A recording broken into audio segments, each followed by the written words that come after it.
hear music and loud noise and like all that stuff. But when it's silent, it always sounds great. Yeah, this is what I didn't have brain cells left to do.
It all began with a jump rope in 2015.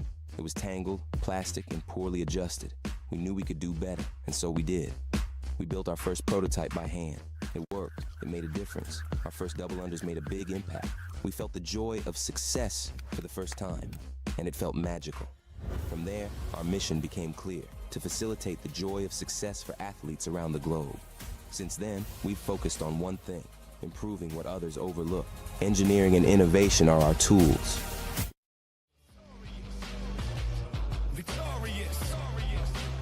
In this day and age, I got time for innovation, time to be creative, time too big to waste on my time on critics hating, flattered by your opinions to show you I'll just embrace it. Now watch a early sunrise up, no daylight savings, go nuts when I have to.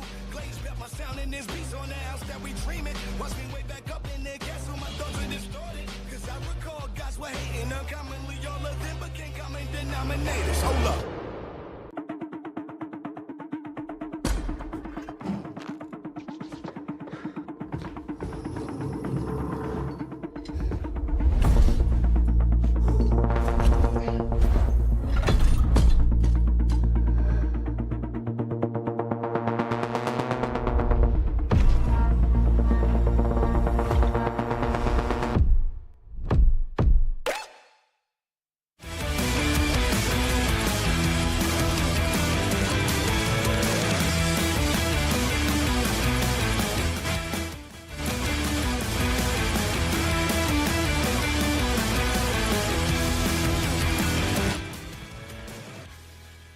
London's calling as we kick off the World Fitness Tour in Drumsheds in North London. We have got 20 pros and 30 challengers all vying for points for the opportunity to feature in the World Fitness Finals. Today, they opened their accounts. Event 1, 4 rounds for time, toes to bar, running and overhead squats. The tone was set early by 19-year-old Bergeros Bjornsdotter, cool and composed, showcasing the work that she'd put in during the off-season. Then, Ella Wilkinson lit up the floor, feeding off the home crowd to set the time to beat. In the final women's heat, Amy Kringle and Andrea Solberg went head-to-head in a photo finish, with Laura Horvath rounding out the top 3. On the men's side, Giorgio Karavis and Ty Jenkins set the pace, but ultimately it came down to the final heat. All eyes were on Roman Krenikov and Jelle Hoster, but by round 3, Aniola Kai was right there. As fatigue hit in the final round, Akai made his move. First to the barbell and first across the line, answering the call in the capital. Event 2. Rope climbs, handstand walking with pirouettes and weighted double unders was set to separate the field. Once again, Ella Wilkinson showed her class, dropping a 9:56 in the penultimate heat to set the time to beat once more. But it didn't hold as 5 athletes went under it. Leading the charge, Laura Horvath dominated 13 seconds clear of Amy Kringle, who, though, still closed out day number 1 with the overall lead. On the men's side, James Sprague found redemption after the opener, hanging on for an unbroken set on the rope in a head-to-head battle with Tudor Magda. But in the overall standings, it is Magda who sits on top, only 3 points ahead of Roman Krenikov and Ty Jenkins. The former ahead on tiebreak, with Spencer Panchik, the top challenger, sitting in 4th. We have had a huge day of action on day 1 of Tour Stop 1, but there is still plenty more to come.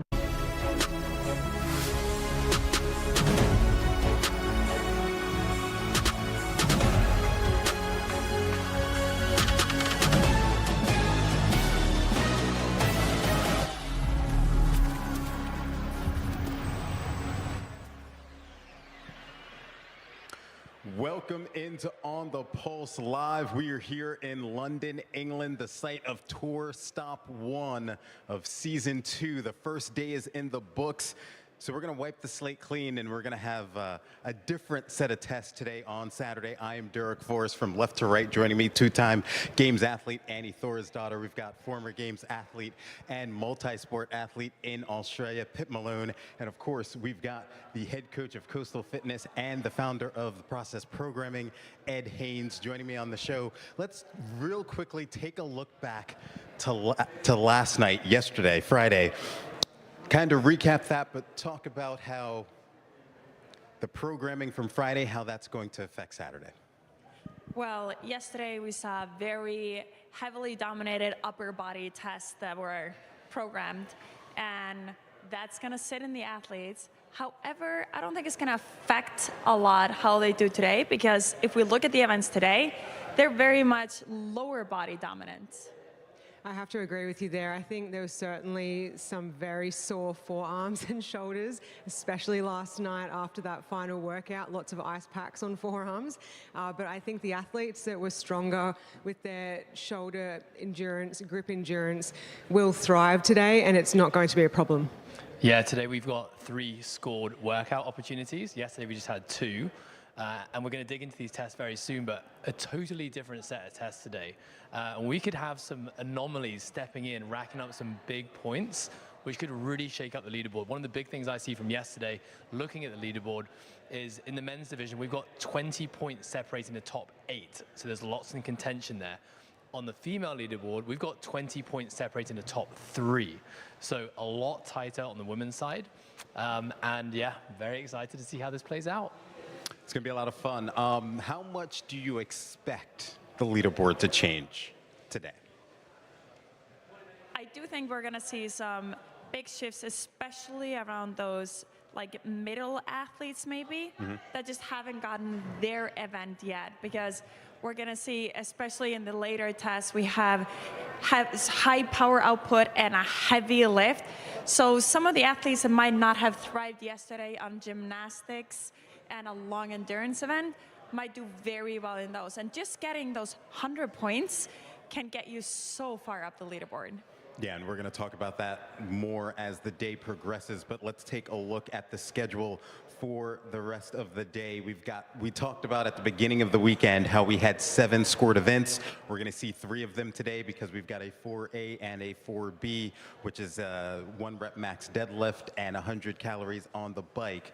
So 300 points up for grabs for the individuals. So that's going to make it an exciting day of competition to watch as always. But before we continue to talk about the competition, let's talk about Project One, which is our signature hybrid competition for the community. And Amy Bream has more on Project One.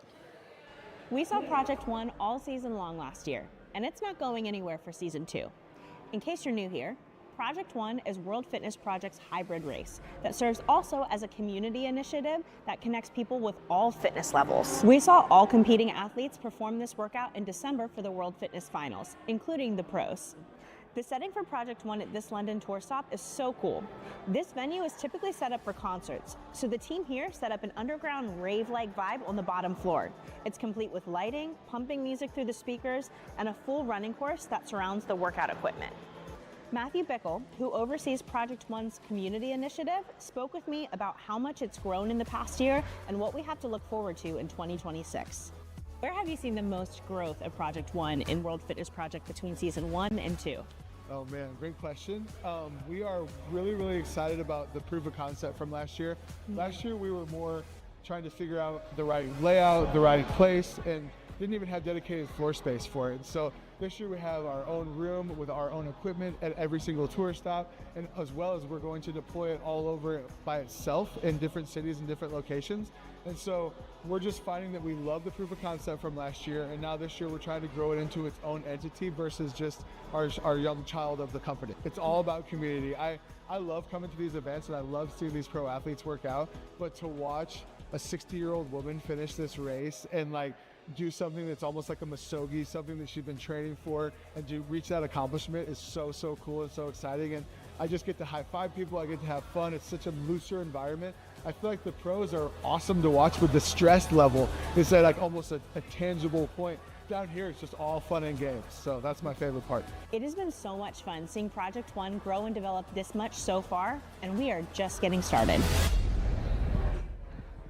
All right, thank you very much, Amy. That is our competition reporter, Amy Bream. We want to start talking about, or looking at the competition. We want to start with the women, though. Before we really dive into it, let's take a look at the top 10 and how they are sitting as they come into day 2 here in London. Amy Kringle sitting atop the leaderboard with 195 points, followed right behind her with Laura Horvath. This battle has continued ever since season 1. We expect it to continue all season long. Andrea Solberg second, Lydia Fish fourth, Emma Wilkinson fifth, Emma Tall, Sydney Wells, Emily Rolfe, Hannah Black, Ariel Lowen. That is your top 10. In terms of when we're looking at the women, though, who are some women, when you look back at day one, you felt had a really good day? Well, obviously, you're going to be able to see like Amy, Laura. We were expecting that. I do think they're going to have a great day today as well. But some of the other ones, like Andrea Solberg, that's a great way for her to start the competition, whereas today might be a little bit tougher for her. But then if you go like a little bit further down and you look at someone like Hannah Black being in top 10 going into day 2, she's going to have a fantastic day today. So for her, she might just end up climbing even higher. What did you like about Matilda Garnish yesterday? Well, I would like to say Matilda Garnes had a great finish yesterday. We didn't mention her yesterday night. She finished 8th in that final workout. And she was the highest end of the challengers, and that got her higher up on the leaderboard. She's a name that has been in this for quite a while now. Last event we saw her at was Wodapalooza earlier this year. She took 15th place there. But what I loved was what we talked about as well. She had just more tools. When things were starting to get hard in the workout, you saw her on those double unders. She was changing the grip. And that comes with the experience of an athlete having something to go to when you start struggling. So I was very happy for her to have that finish yesterday, going into today with the momentum.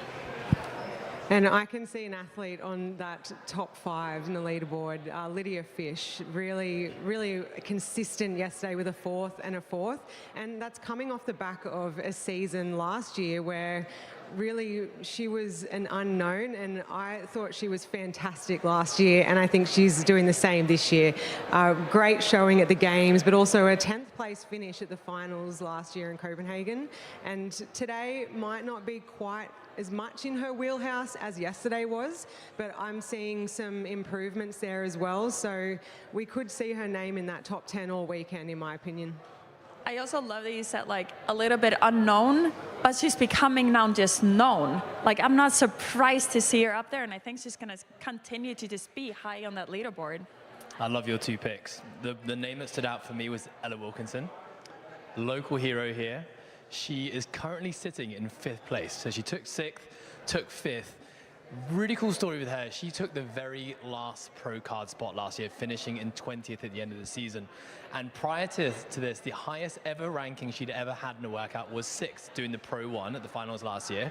But the highest she's ever been on the leaderboard is 8th. So this is an all-time high. When we look at her average placings of last year, she sits around 17th to 20th place. So, I mean, I bet she's in a position right now on home soil, sitting in 5th, being like, wow, amazing. I also think another really cool story, a lot of people in this space have dealt with injuries. She had a full Achilles rupture in 2020, and that's a nasty injury. That's not a simple repair and get back on the floor in a few months job. So to see her back now and, you know, clocking in the best performances that she's had is very cool. I also think she's going to continue to grow, because now she and Amy are going to be training together, training partners, and that will only help them get higher. Like, we've seen what that can do for these athletes. Yeah, environment's so powerful. When we're also talking about, we're going to stay on the women's side, but in terms of someone who you're hoping to have a bounce back day, what woman stands out?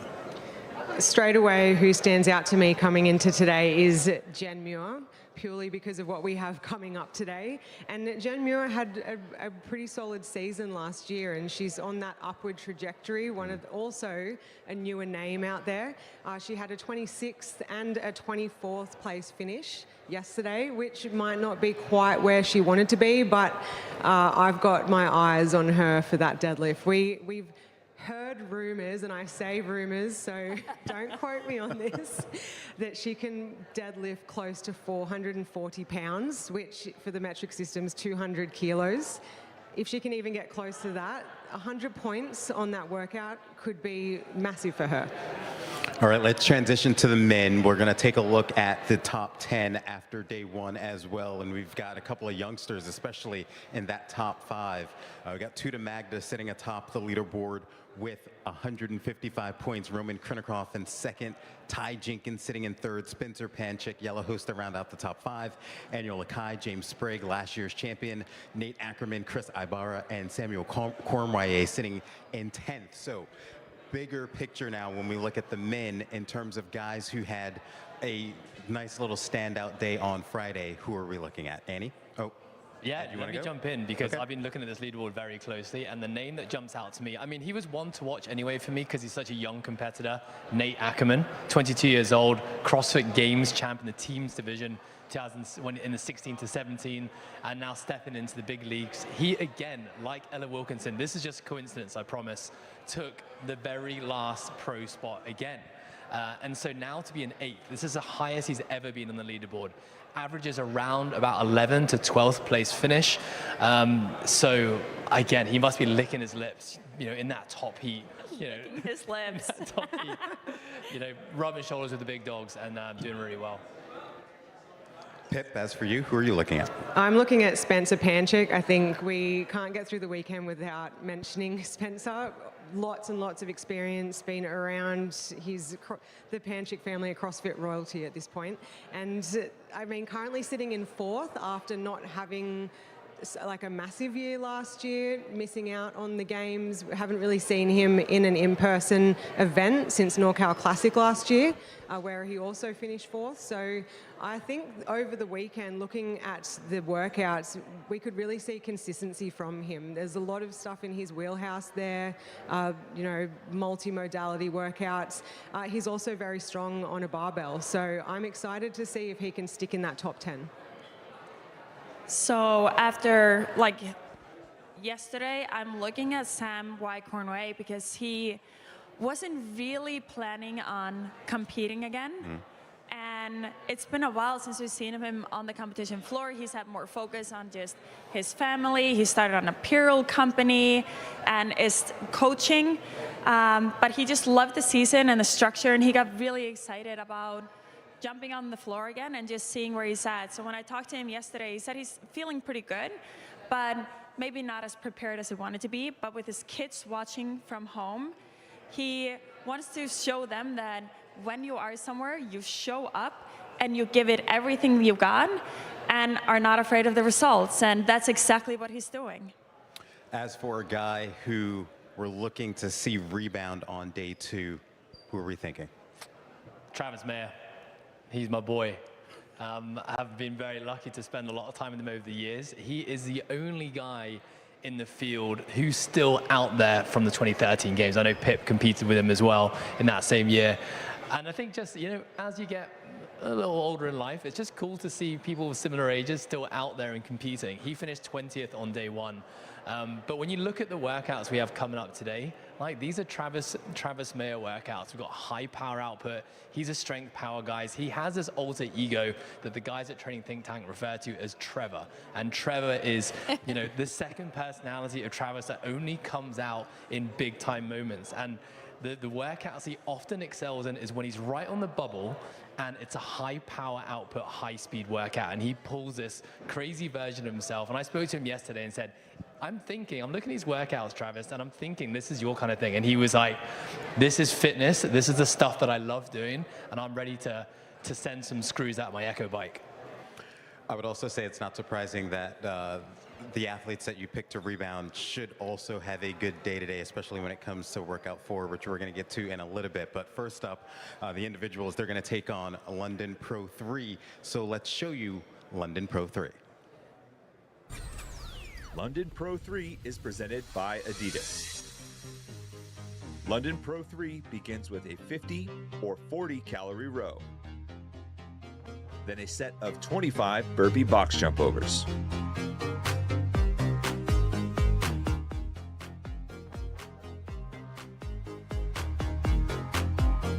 A set of 50 dumbbell goblet squats with a 100-pound or 70-pound dumbbell.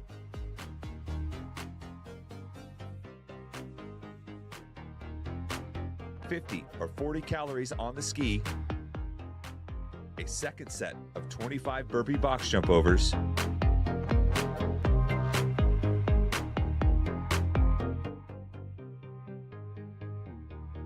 and finally, a set of 50 double dumbbell thrusters with a pair of 50 or a pair of 35-pound dumbbells. There is a 16-minute time cap for London Pro 3. All right, thank you very much, Spike. Let's talk about London Pro 3. When you look at this workout, what's your initial thoughts? Oh, the initial thoughts would be this one is going too hard. This one is another grinder that we're getting. It's one of the longer workouts that we have. We saw the longest workout yesterday, the first event yesterday, and this workout would be like in a similar category. You're going to go fast, you need to find your threshold, and you need to just try to maintain it. We have 50 burpee box overs. We have 80 calories on the machine, but then we have 100 weighted squat movements. So when we would start breaking down the workout, you would start thinking where you're going to be gaining the most amount of time. I would be the athletes like, oh, more calories, the better. Unfortunately, I don't think that is going to be the main part in this workout. Yeah, I agree with you. And I think this sort of workout really rewards athletes that can keep moving and that have really strong pacing strategy. They don't come out of the gate too hot, and also really smooth transition. So even little things like not too many foot movements on the burpee box jump overs and keeping all of the reps nice and clean, making sure that there's no reps and adding more volume into already a massive workout. I also love that we've got a new element this year. The dumbbell goblet squat, I feel like it's one of those movements that in the world of fitness is kind of seen as like this low barrier to entry movement. It's like, it's step one of loaded squatting. So to see this program for the elites, a 100-pound dumbbell for the men, 70 for the ladies, it's not heavy, but it's just a kind of awkward position. There's lots of loading through the shoulders. The core's having to work because the center of mass is actually quite far away from the body relative to a barbell. So it's kind of like one of those weird elements that you may have kind of those athletes who thrive with odd object work do a little bit better with. Annie, I want to throw a question to you. When you look at this workout, where do you see, for the general field, the biggest bottleneck potentially being, or the biggest separator? Yeah, because I don't think there's going to be a bottleneck, but the separator, I do think is going to be in those seconds that you could lose. Like being aware of when you have, I look at the squats, and that would be the separator in my mind, because yes, you can gain time on the machine, and obviously if you go really hard, but you can't go too hard, you're going to be a little bit more fresh if you're really good on the machines. However, if you have a great squat, a fast cycle rate, clean reps, you're going to gain significantly more time there, at least in my mind. If you have 100 squats and you lose half a second per rep, that time adds quickly. And you talk about losing time, even putting the dumbbell down, having to pick it back up, get it back into position, reset yourself. I think the athletes that are really smart with their rep schemes and are really methodical about where they're going to put it down, being strict with themselves, sticking to rep schemes that they've probably done in training and practice is really going to pay off. Yeah, it's kind of, I'm thinking about workout one, where we saw the only athlete in the whole field who took an event win, who led from the start, was Amy Kringle. This might kind of be one of those events as well. It's kind of a test of patience. The person who's going to come off, that first erg first might not necessarily be the person that's winning this event, because I think those final 50 dumbbell thrusters, again, the load for these guys isn't necessarily heavy, but given there's already 50 loaded squats, you've done all those other reps prior to that, the person that can hang on and execute those at fast cycle rate with the lowest amount of breaks, like we saw with James in workout 2 yesterday, sitting behind the field, behind Magda the whole way, and then 120 double unders on that final movement was the difference between second and first. As an athlete, I always felt a little bit better about events like this, because if you make a mistake, it's not going to be as costly. So we're going to see the unless you just are stupid and go too hard on the machines. But they're not going to be as costly because you have time to make up for it. You're like, if you drop the dumbbell, you can grab it and continue to going, versus like dropping a heavy barbell or something. Oh yeah, I agree with you on that. You, Ed, kind of led me to my next question. You alluded to it a little bit. Is there a compounding effect from the overhead squats to the squatting we're going to see today? Is there an impounding effect from all the shoulder load we saw to the thrusters we're going to see today? You know what? If I was doing this competition, Derek, the answer would be yes. But I think for these guys and girls, I think no. I don't think there's going to be all that much. I think with the dumbbells and the thruster and the goblet squats, the leg is going to be the primary driver. As you were saying, Annie, the athletes who have that ability to kind of almost switch off on the eccentric and kind of bounce out the squat. They're using a lot of momentum out the bottom. So I actually don't think there's going to be all that much residual fatigue coming in from day one. Ladies, would you have any thoughts on that? I would agree with you, but I think that athletes that aren't as strong in their squat and as confident in their leg endurance, because even at this weight, it still takes time squatting and to get that built up strength in your legs. So even at lower weights for higher reps, athletes that might not be as strong on their squat may feel it, maybe not later today, but they might feel it tomorrow just in DOMs and a bit of extra pain that they probably don't want to feel. When I look at events like this that we're going into, as an athlete, I just love when you can put on the blinds and you could just continue to go. Like, we talk so much about the squat, but it is literally, you're just in your own head, you're trying to count and you try to break it down, because even though it says, I'm gonna say only 50 squats, it isn't that many, but mentally this workout is going to be challenging to just continue to keep pace, because in your head, you might have the time to have the conversations like, should I drop it now? Should I drop it now? And you need to be able to stick to your plan, or just towards the end, like, are you gonna try to go through? Is someone going to struggle on the press out on the last thrusters if they push too hard? I don't think we're gonna see a lot of it, but I think we're gonna get that being willing to go to that dark, uncomfortable place where you're just in yourself, like you almost don't see anything else, and you're just doing your freaking work to be able to get through.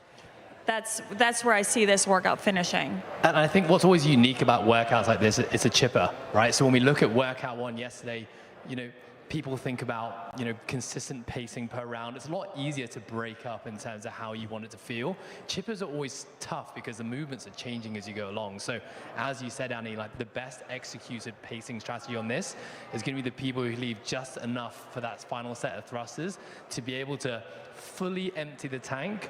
But there's that potential trip up again, going a little bit too hard too soon, not being able to lock out final thruster, and losing 5-10 seconds. It's going to be good to watch. All right, so with that being said, it's time to make some picks. We're going to start with the men, and I'm going to go with Tuda Magda on this. I'm curious, he's a confident young man. I'm curious what his confidence level will be like coming into day two, knowing he's on top of the podium. Sometimes we see athletes kind of fall to that pressure. I think he's going to rise to it. I think it's a great pick. I'm going with someone that's willing to go to that dark place. The reason you chose him yesterday, Pip, I'm choosing Roman here because I think he will just grind it through. I have to go with James Sprague on this one. I think what we saw in those weighted double unders yesterday, where he just was not going to put down that rope, that's what's going to be required in this workout, and I think we'll see it. I mean, I've got to back up what I've been talking about all morning, so I'm going to go with Travis. I think he has that ability to go to that dark place. He has this kind of well-known fact of doing 150 wall balls with 30-pound ball unbroken. Like, squatting endurance is massive. And again, he said he's looking at these workouts and he's like, this is just good old fitness and this is the stuff I like. So I'm backing Travis. On the women's side of things, I'm going to go with Laura Horvath. I think she smells blood in the water now, and I think she's going to continue to put her foot down, especially in comparison to Tour Stop 1, where we were kind of wondering where Laura was, and then she kind of had to rebound for the rest of the season. I think she's going to send a message here on the first Tour Stop of Season 2. I'm going to pick Oda Lundekvam. She, one of those Norwegian girls, has a fantastic engine, and she said she loves workouts with dumbbells. There are very few athletes that are going to say they love workouts with a lot of dumbbells and squatting. So I'm hoping she's going to take advantage of that. Look, I have to choose Laura as well for this one, and for very similar reason to you, Derek. I think, yeah, she's not going to lie down and let anyone take this from her, but also I think she's got the advantage with the squat endurance and on the dumbbells. Oh, I'm gonna have to be boring, guys. I'm going with Laura as well. She's a beast on the ergs. day two, she notoriously has big day twos. She's got a great engine, great with dumbbells. Yeah, Laura's my pick. I always want Laura to do good, but since I have the only other athlete, I'm kind of hoping I'm going to edge you guys out here. Yeah. All right, we've got a team competition later on in the afternoon, so let's take a look at the team standings and where they currently sit. Right now, we have Team Fleck atop the leaderboard right now, followed by Pursuit of Happiness, The Pace Programming, RX Performance, and Grit Red are your top 5. They've got a workout later today, 4A and 4B. Ed, you got a quick note on the workout? This is a horrible workout. So the team is going to be split into 2 partnerships. We've got a male-female pairing and another male-female pairing. And essentially in their pairs, they are choosing one of 2 poisons. Poison number 1 is, as a partnership, they have to complete a 400 cal echo ski, followed by a 400 cal echo row. The other pair at the same time are completing 150 synchronized box jump overs, then 150 synchronized single arm dumbbell snatches at 70 pounds for men and 50 pounds for ladies. So when it comes to pair ups, it really matters. You're really trying to match a male and female pair who may be a little bit more erg specialists. Maybe these are taller athletes, heavier athletes, the people who love engine. And then when we look at the box jump overs and the dumbbell snatch, people with fast cycle speeds, maybe similar lever lengths. I mean, this one would really hurt. All right, it's going to be a fun one for the teams. We're obviously going to be watching the individuals as well. That is actually up next as the women, they're going to take on London Pro 3. So for that, we're going to send it down to the competition floor with Jeremy Austin and the rest of the crew.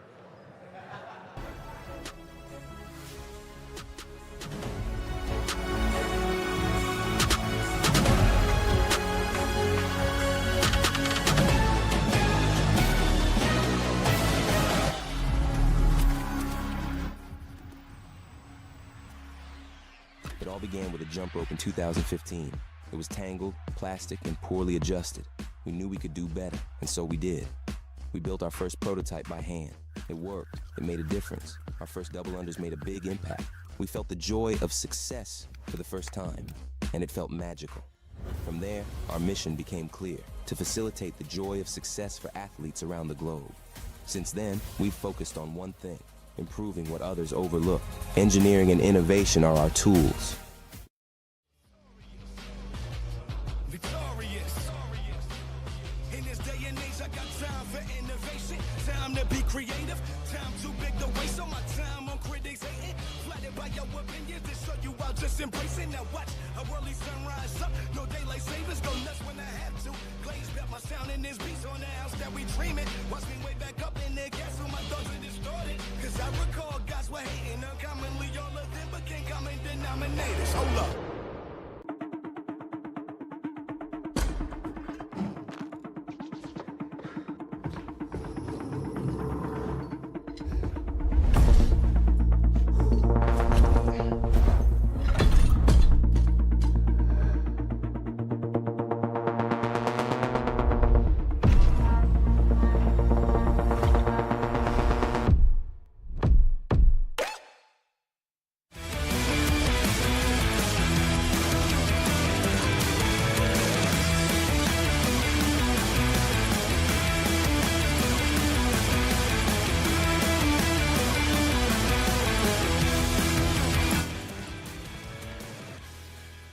It all began with a jump rope in 2015. It was tangled, plastic, and poorly adjusted. We knew we could do better, and so we did. We built our first prototype by hand. It worked. It made a difference. Our first double unders made a big impact. We felt the joy of success for the first time, and it felt magical. From there, our mission became clear: to facilitate the joy of success for athletes around the globe. Since then, we've focused on one thing: improving what others overlook. Engineering and innovation are our tools. Victorious. In this day and age, I got time for innovation. Time to be creative. Time too big to waste on my time on critics hating. Flattered by your opinions to show you I'll just embrace it. Now watch a early sunrise up. No daylight savers, go nuts when I have to. Glaze bet my sound in this beats on the house that we dreaming. Watch me way back up in the gas so my thoughts are distorted. Cause I recall guys dominators. Hold up.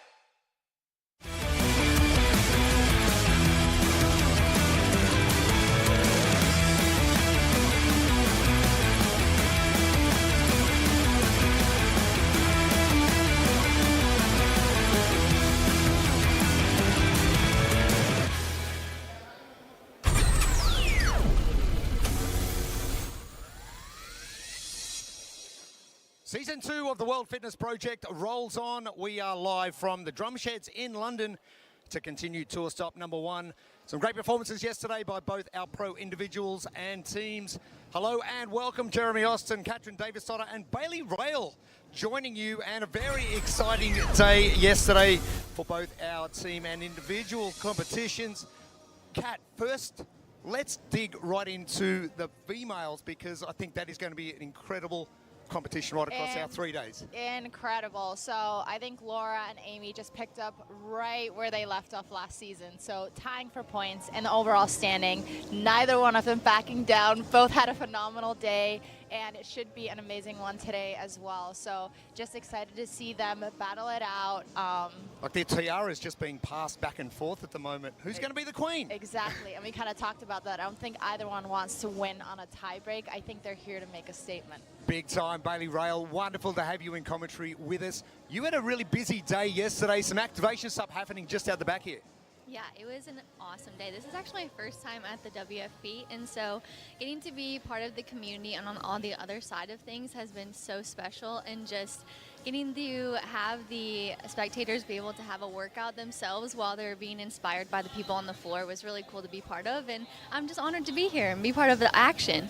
Well, that's great that this is your first experience at WFP. What are your thoughts of the entire project that we've got going on here? I have been blown away from getting to see the build out of things, to get to see how everything is so intentional, everything is so classy and put together. The athletes are taken care of, the volunteers are taken care of, and everyone just has a smile on their face. They're having a great time, and it's just been so refreshing to be part of it.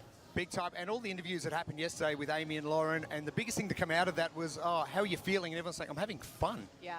Did you ever get that throughout your career when you could just come and have fun? For me, it was always kind of the opposite. You kind of come in and you want to do one. If you do well, you have fun. But I think the overall kind of atmosphere and energy feels very light, and it is amazing to see kind of like, you know, at the start line or at the finish line, I feel like the athletes have like good camaraderie and just like a lighter, happier energy. So let's talk about men now, because we're going to get to both individual men and women this morning before we get to our team workout.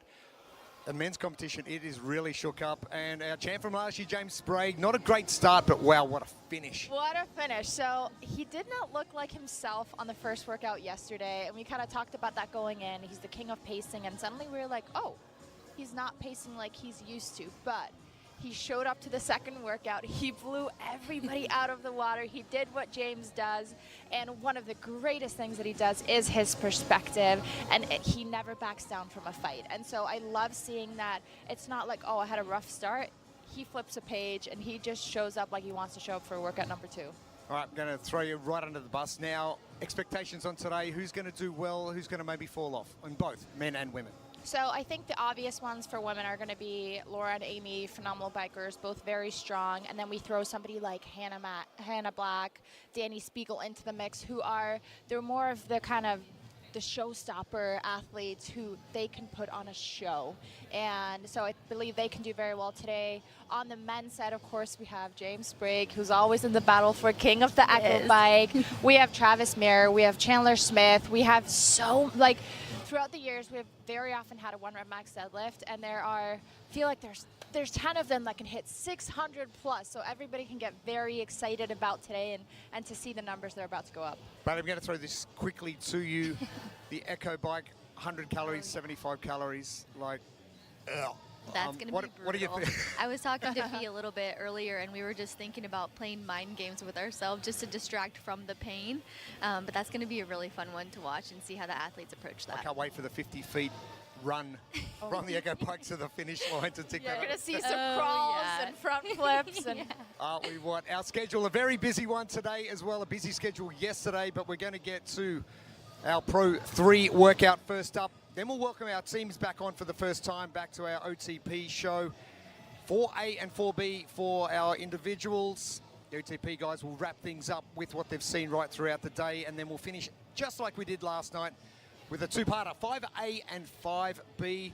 Exciting stuff for the teams coming up as well. It's having all those teams from Copenhagen, like just disintegrated and then just rejoining other teams and then coming in. yeah. I mean, it's so different to be on a team, and I feel like you get to win together, you get to lose together, you have to communicate so much together, so it's not always about who is the best athlete, it's who works the best together. And so knowing each other, having trained together is always going to be such a benefit for them. And so for so many of them to be from so close to here, to know each other, to have kind of been in the same vicinity for so long, I think is showing why they're so good. For sure, and we're going to see the teams coming up a little bit later on. But first, let's take a look at the first workout for our individuals. It is Pro 3.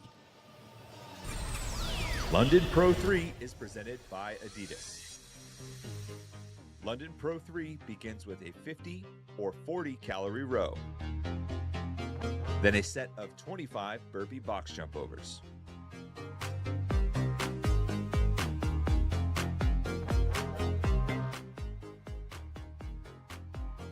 A set of 50 dumbbell goblet squats with a 100-pound or 70-pound dumbbell.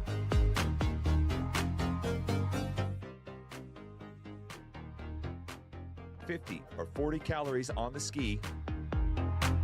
A second set of 25 burpee box jump overs.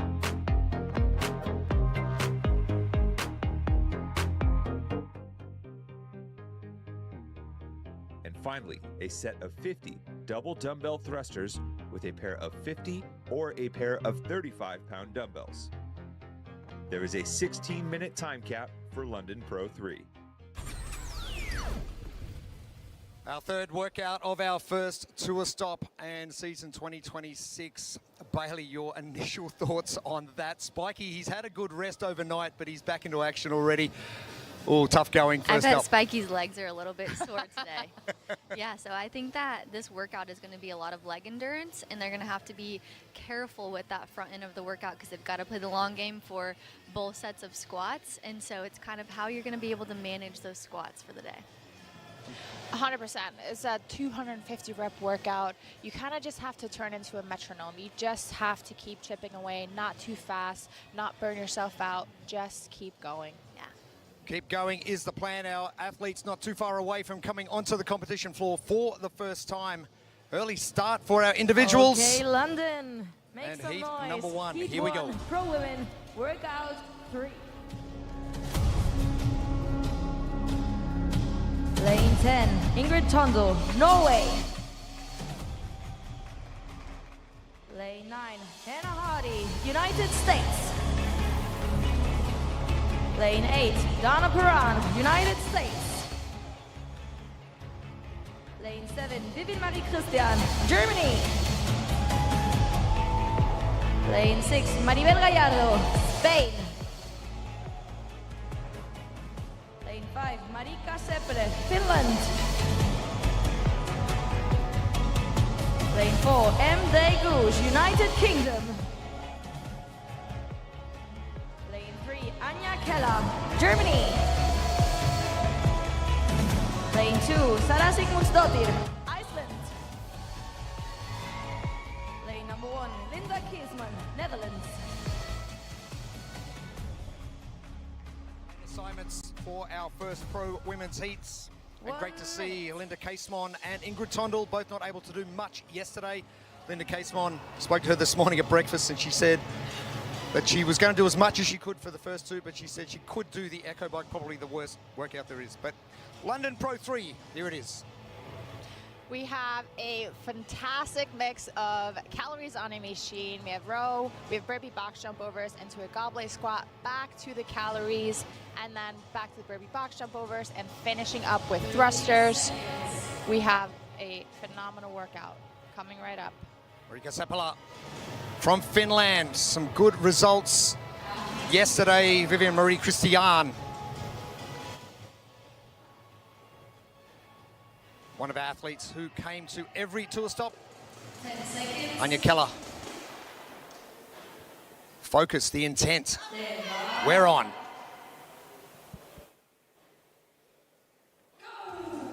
Underway for the first workout of day number 2. We're here at the Drum Sheds in the north of London, up near Tottenham. And the weather, a lot better than I'm used to seeing in London. 4 days of beautiful sunshine outside, but the work's getting done inside. And this is the blueprint presented by Adidas. So leading from the front. So you want to have a strong start. You never want to feel like you're behind. We talked about kind of becoming a metronome on this. So I think always when you're from the front, you have that push from the athletes not wanting to fall behind. It kind of keeps you on point for what you're doing, and then sending the squat. And that means it's 50 reps. It's going to feel like it's a long time. It's easy to lose time, but making sure that that is where you can easily lose time. So make sure that that is where you go, have a good plan going into it, and just knock them out. Our pro women getting to work immediately. And someone you know a fair bit about, Sarah Sigmundsdottir, one of our taller athletes. Obviously with that extra height comes an increase in what you're able to do on the machines. Well, not only height, but she is a very strong puller. So she is a great rower. She has historically always been very good on the machines. If it's the Sarah Sigmundsdottir that we know and that we have seen, she's not scared of going out strong on machine. She's not scared of kind of taking a little bit of a lead and still knowing that she can keep going. I'm kind of wondering if she's going to play it a little bit safer, just seeing how she did yesterday. It'll be interesting to see when she comes off of the rower. But playing to her strengths, she should definitely make up some time on the rower. We know with calories that they kind of go up exponentially. So you always kind of, you know, meters versus calories, you always want to kind of get a strong row in if it's calories, which it is today. Sarah's judge's hand goes up right there in the mix. Not too far away. Bailey, we're looking at Pro 3 straight away. What sticks out to you as the point at where athletes are going to start struggling a little? Yeah, I think that you definitely need to have that strong start, but you have to have in the back of your mind that those squats. So you have to know that you want to start off strong, but you can't get caught up in what everyone else is doing, because once those squats start, that's whenever that sticking point is going to happen, especially with those heavy legs from yesterday. Well, let's talk about 50 goblet squats with a dumbbell. And that dumbbell's not light. No, it's not. We're going to 100-pound and 70-pound, and it's at that point where, with that increased fatigue from yesterday, the athletes are going to start really feeling it. Are we going to see people go right through and do them unbroken, or is it going to be a specific, like a negative split 30-20 or something similar? I think it depends on the athlete. It depends on what their strengths and their weaknesses are. I think we're going to see some people probably break it up, because you don't just have 50 squats in the middle, you have 50 at the end as well. So you have to still pace that middle. That way that you can still hit those 50 thrusters at the end. Exactly. I honestly don't think you even need to go unbroken. I don't think so either. I think think more about cycle speed. Yeah. So getting the cycle speed done, rather putting the dumbbell back down, but being very diligent with your rest and with your sets. There's a lot of work left.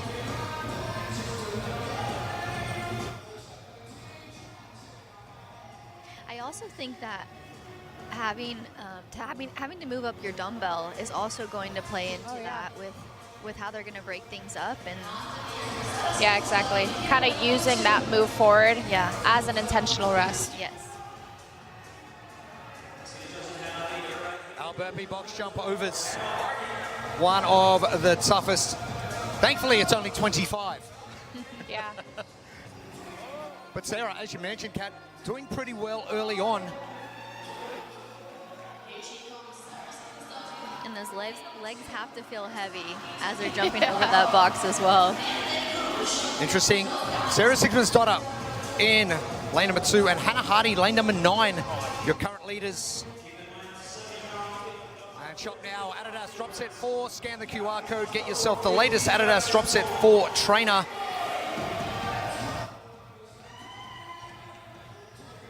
And the tough parts of Pro 3, the goblet squats.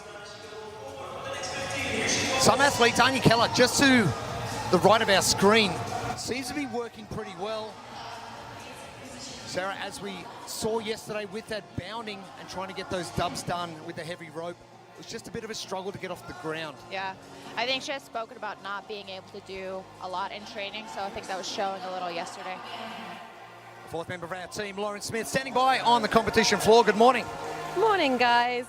I have been in the warm-up area with the athletes in the build-up to this opening event, and I was chatting to Vivian Maria Christiansen's coach, Valentine Horstman, from the PACE programming.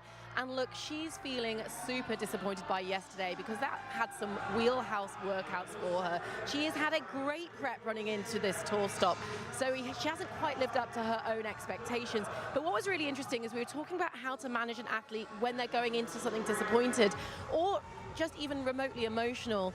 And Valentine was saying that with Vivian, he works on emotion. So he could give her a set pace and a set strategy for this workout, or he could allow her to judge that based on how she's feeling in that moment. And that, for him, is what gets the most out of her as an athlete. So we're hoping for a big bounce back in this opening workout on day number 2. Thank you, Lauren. Ingrid Tondel to the far right of screen. It is great to see Ingrid back competing. We know how much of a competitor she is, and she's done so much training, and that risk causing a few issues as Hannah Hardy now moves forward to the ski. We also have Anya Keller on the ski. She had an incredible cycle rate on her squats, passing Sarah Sigmund's daughter pretty early on. Anya Keller to the far left. Hannah Hardy turning 29 yesterday. No time for celebrating. We'll do that tomorrow night. I feel like this is quite the way to celebrate, actually. Let's celebrate. Have 75 calories on the Echo bike later on.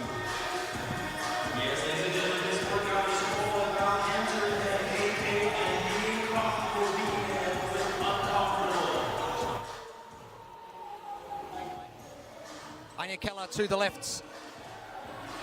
Hannah Hardy, Ingrid Tondel.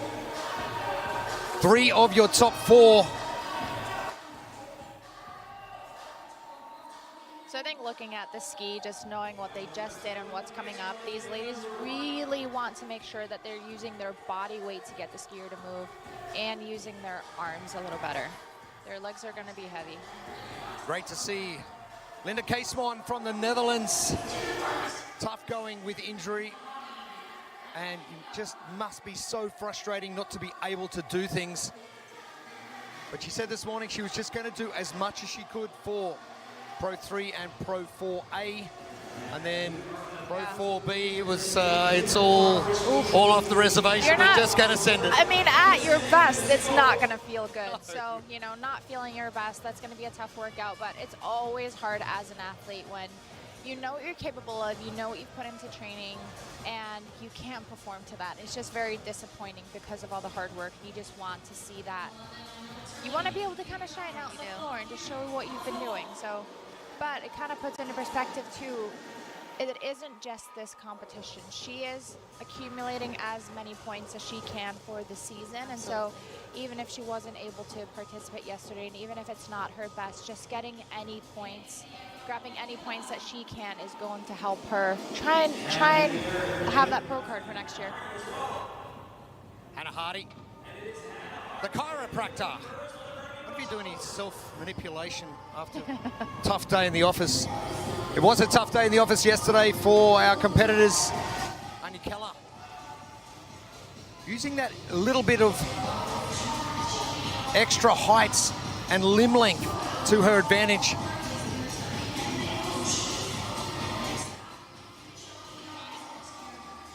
Hannah Hardy finishing up that ski in 2 minutes and 30 seconds. That's going to be one marker we're going to keep our eyes on. 9 minutes, 20 seconds down. So we're over the halfway point of our first workout for today. Kat, you know how they're feeling right now. Those legs are burning, the arms are burning too, because they were holding that goblet squat and into the ski. And you know in the back of their mind, they're thinking, these box jumps, we have these, but then we've got 50 thrusters after this, but then they're done. Exactly, and I feel like this is the point of the workout where you have to dig. Like, everybody can get to this point pretty fast. Can you keep going? Can you keep going? This is where you have to determine what your why is, and you have to determine how bad you want it. You got to remember those hours and those minutes of workouts, all of that. Make it count. Exactly, make it count. We covered a bit that yesterday. How do you get to the top and how do you stay at the top and that drive? It's tough going. Kat knows better than me. You know. Yeah, but I think it's just finding that why, finding the purpose of why you're doing this all in the first place, and remembering. And I'm inspired by all of these ladies too, especially when you're dealing with injury. I mean, look at her out there. She's building that mental fortitude as well. It's never easy to come out here and not have everything that you've put into it, and it's remembering those moments. Oh, that's gotta hurt. But she's doing it. Hannah Hardy, last couple of reps. Ingrid Tondel in the background, that wrist heavily strapped. Try and pick some worse movements for your wrist. Overhead squats yesterday, rope climbs, double unders, it's all happening. And today doesn't get much better, but great to see Ingrid Tondel back competing. The last 50 reps for Hannah Hardy. Anya Keller to the far left in the purple. They are your leaders of Heat 1.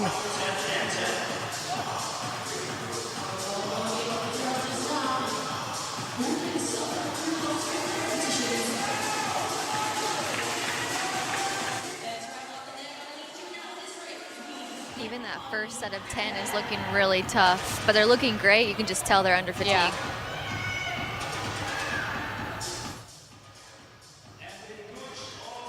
Tour stop number 2, not too far away in Indiana, August 28th to 30. You got what it takes. Sign up for the Pro Qualifier now. Just scan that QR code.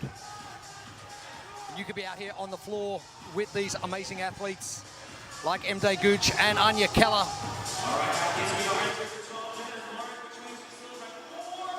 Anya Keller looks like she may have jumped ahead of Hannah Hardy. And looking great to the left of screen, Anya Keller. Good chat to partner Sam Whitworth yesterday. And we're looking forward to this one. And how hard is it knowing how grueling a workout is, but you're looking forward to it at the same time? There's one for you. I think it's one of those things you just know it's supposed to hurt.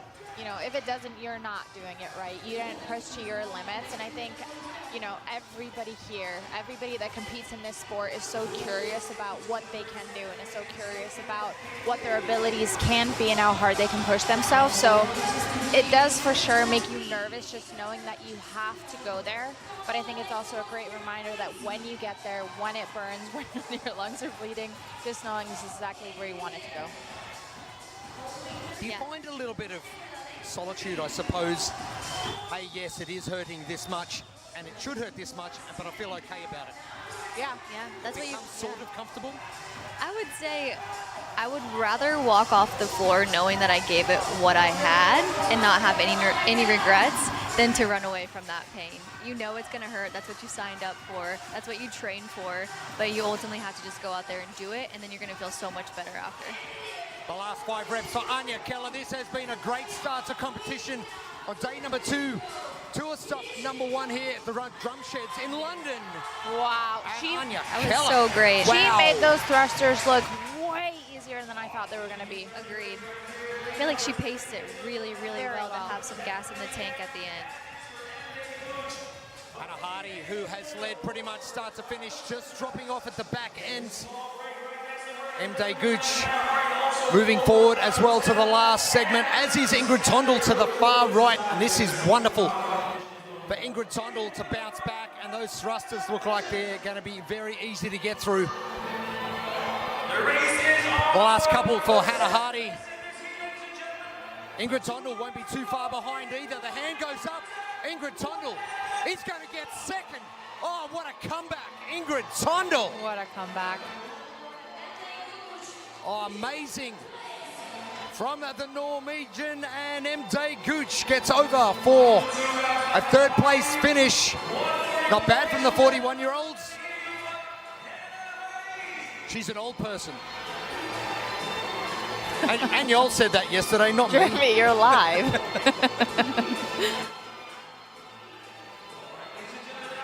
And expectation of what bodies were going to look like at the finish line. It's exactly what we're seeing. It's exactly. I don't think we're going to see anybody who's actually going to be standing up after this one.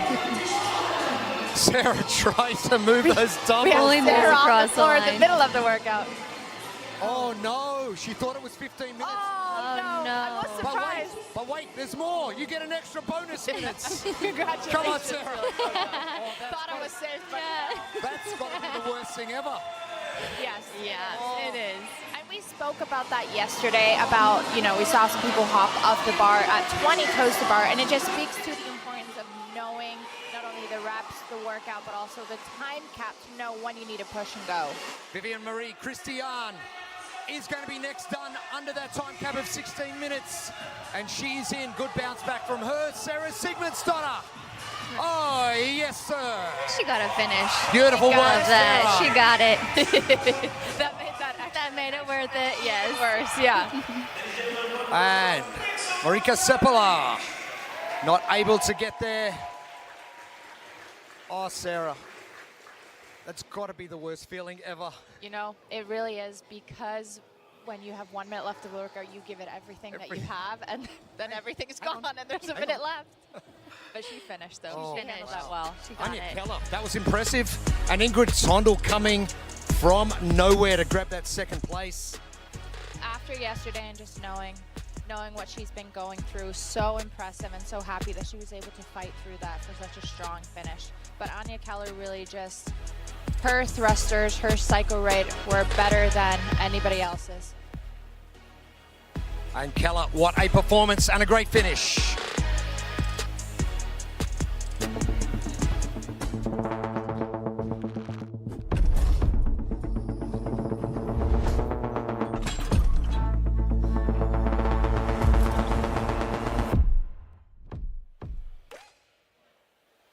Great start to our second day of competition. Anya Keller wiping the floor with heat number 1. She is standing by with Lauren Smith. Anya, what a workout. You said recently on Instagram, the biggest lesson that you've learned during the year is believing in your own ability. How much did you have belief in yourself through that? I knew that would be one of my better workouts, and it was just really hard to keep my head up after yesterday, because yesterday was not good at all for me. So it was just hard to gain the confidence back and be like, okay, I got this. I can be first in the heat maybe, or under the first few. And yeah, I think I showed that. You definitely did. Talk me through where you were finding any form of rest, even if you were finding rest in that one. So I just saw my boyfriend right in front of me, and he was just screaming, go, go, go. And I heard my friends with the tambourine in the crowd. And I was just like, oh my God, I cannot rest. I did not look left and right. Woo. There's the tambourine. You and your boyfriend, Sam Whitworth, you have created something really special. What is it about working with him that you enjoy so much? It's just so cool to have a coach you can speak every day and to all times of the day with. And if something's not going well in training, I can just be like, hey, what should I do? What should I adjust? And he can give me the answer right now. Yeah. Well, you guys make quite the team. Congratulations. Thank you very much. Well done to Anya Keller. Thank you to Lauren. There's Sam Whitworth right now. And from the basement to the penthouse, Anya Keller, progression is up the leaderboard. Heat 2 coming up. Lane number 10, Amanda Sweden. Lane 9, Caroline Frivold, Canada. Lane 8, Bonnie Easby, United Kingdom. Lane 7, Valentina Magalotti, Italy. Lane 6, Blair Cheney, United States. Lane 5, Weslemoy Kolstad, Norway.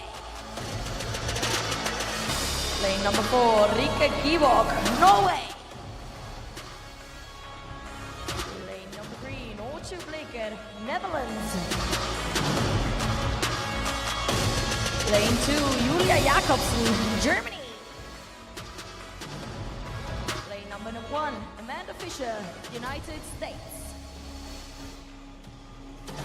1 minute. Our lane assignments for our second heat of 5, day number 2. Rika Kivag yesterday had a great back end of the day. Amanda Jobs started things off very well. Is London Pro 3. We have calories on the rower, burpee box jump overs, dumbbell squats, back to calories on a machine, burpee box overs, ending with thrusters, and a 16-minute time counting. Westmoreland Kolstad, part of the Krieger training group. 20% of the women's field, all under that banner. Amazing. That Norwegian flag is coming in strong. Isn't it what? I don't have to travel as far either. And Julia Jacobsen, one of our athletes from Germany.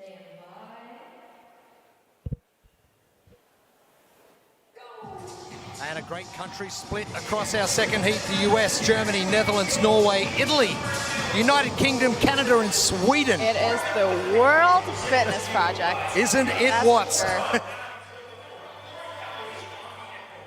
Underway for our second heats. This is Pro 3 and presented by Adidas. The blueprints, our best to navigate. Leading from the front, we have 250 reps, so you just kind of want to turn into a metronome, get out front, and allow those competitors to push you, and then send the squat. The squatting is definitely where it's easiest to lose the time, and in the previous heat, we saw how you're really able to make ground and make a move on this workout in the squat. So make sure that you save some juice in the legs and just let it rip. Let it rip, yeah. All right, Bailey, we look at heat number 1. What are your initial thoughts on how the structure, these athletes went about their business?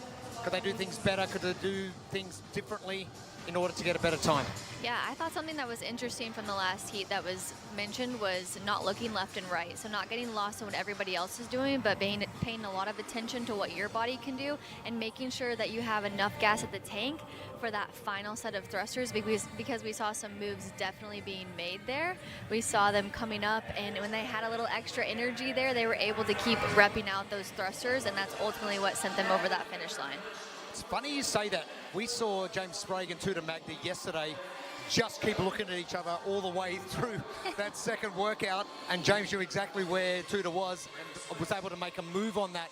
Yeah. So you're saying eyes front, blinkers on, let's focus. I think for the majority of this workout, yes, until you get to that final station, and then you can start figuring out where other people are at, and then you can see if you have enough gas in the tank to make that move at the end. I think that's smart, but playing that game at the very beginning of the workout, I think can get you into a lot of trouble.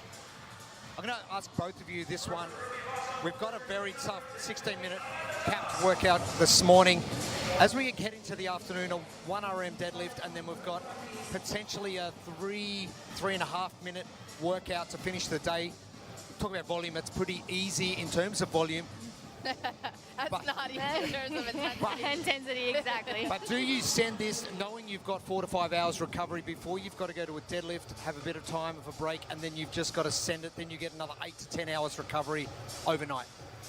I think so. Yeah, 100%. You have to be one workout at a time, and just think about that. You can't be thinking about what happened or what's coming up. Like, it's this workout every single point that you can, and just trust your training, trust that you will recover. And also, there's things that you can do to help that. Be prepared with fuel and recovery in between workouts. I'll be honest with you. When the workouts were released, The only thing I could think about was that Echo bike, 175 pounds. So looking ahead, but yeah, I'm not sure. But anyway, let's head down to the competition floor. Lauren Smith. Cheers, guys.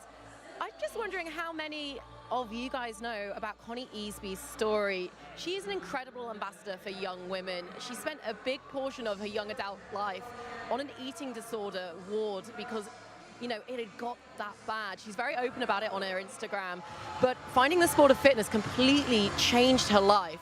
And over the last couple of years, she's grown through the European system. She took a 17th and a 15th at the French Throwdown. And this year, she has got our eyes focused on the World Fitness Project season.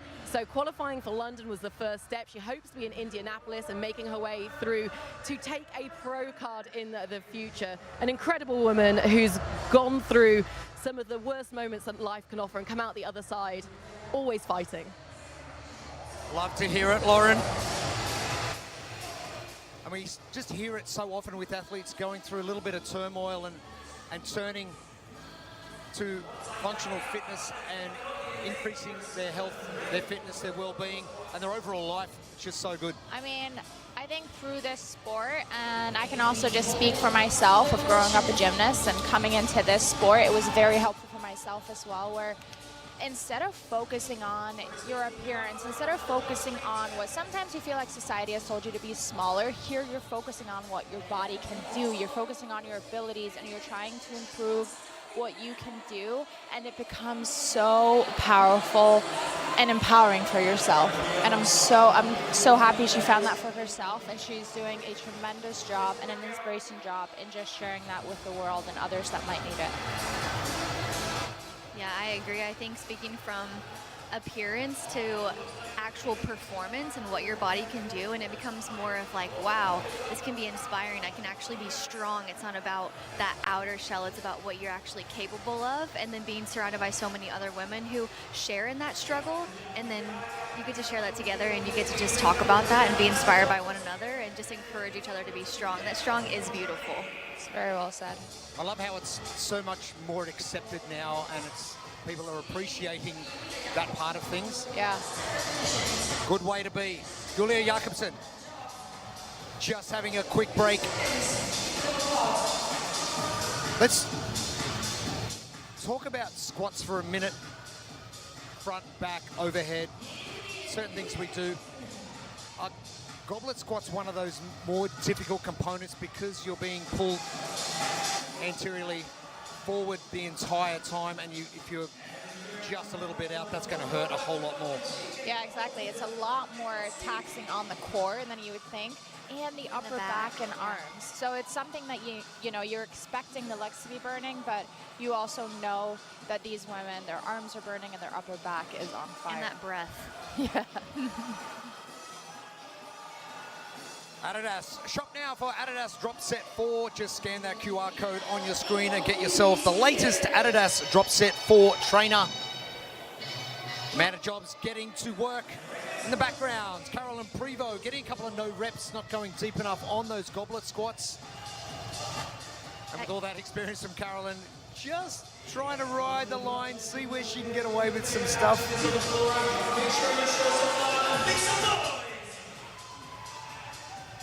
Kat, you mentioned something earlier about what these athletes are dealing with behind the scenes. I think a lot of times we just see the workout and we don't really understand that there's so much that goes into it, from the stress to the nerves to the eating to the fueling to the sleeping to the pressure that they put on themselves. This is just part of what we get to see out here on the floor, but there's so much more that athletes are dealing with behind the scenes. Exactly, and that these are humans, and, yes. and everybody has a story of how they got here, and good workout or bad workout, and some of it just is, and some of it you have so much control over.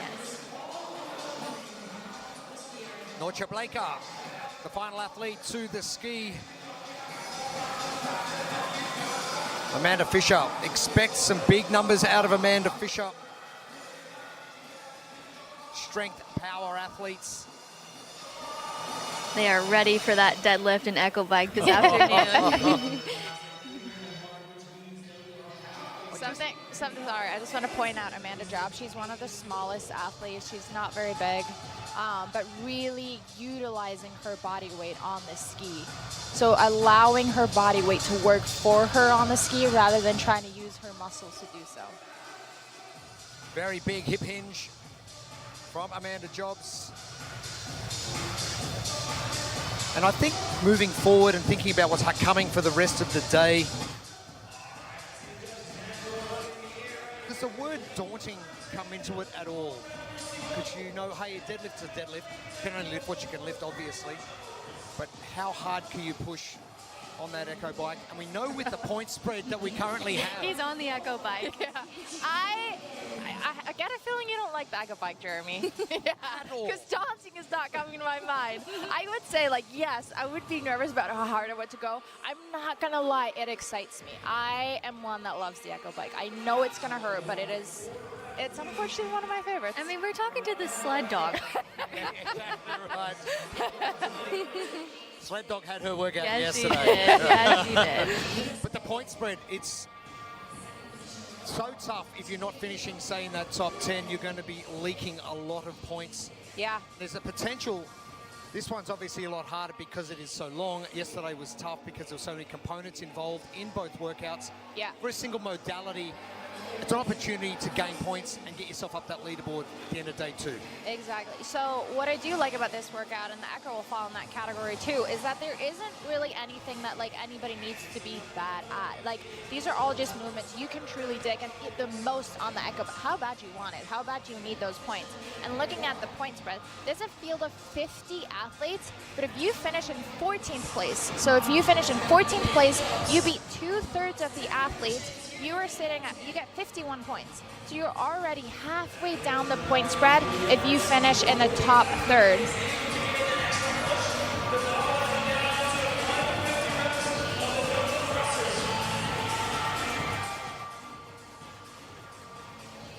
Jobs and Jakobsen, they continue. I also like how the deadlift and the Echo bike, it's not super high skill, so you don't have that stress of, am I going to miss this lift? Does my form have to be perfect to make sure I can execute on this? It's like your brute strength, and then you have to hurt on that Echo bike.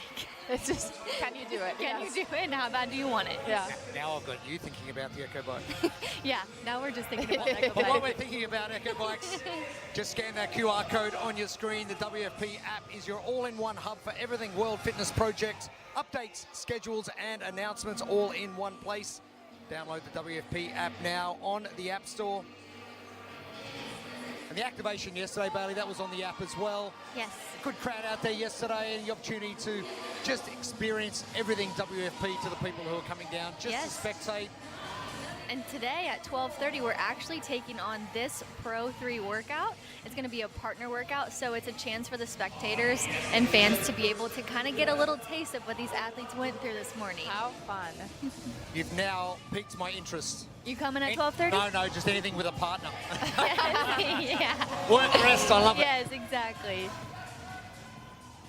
Jakobsen in there, but it is all Amanda Jobs on to the right of screen. Connie Easby is making her way down the floor. I'm paying attention to who gets to the dumbbell thrusters first versus who has maybe paced this a little bit more and how they execute this final station.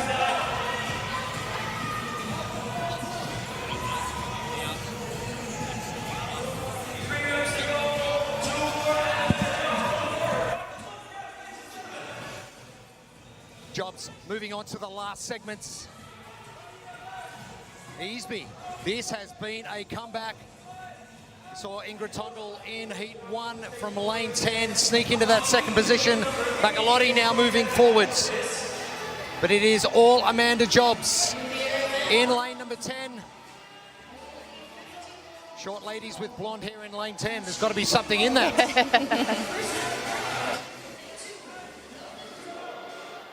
13:42 is the time we're looking for. We are under 60 seconds for that now. And Amanda Jobs looks like she is going to beat that. Jakobsen.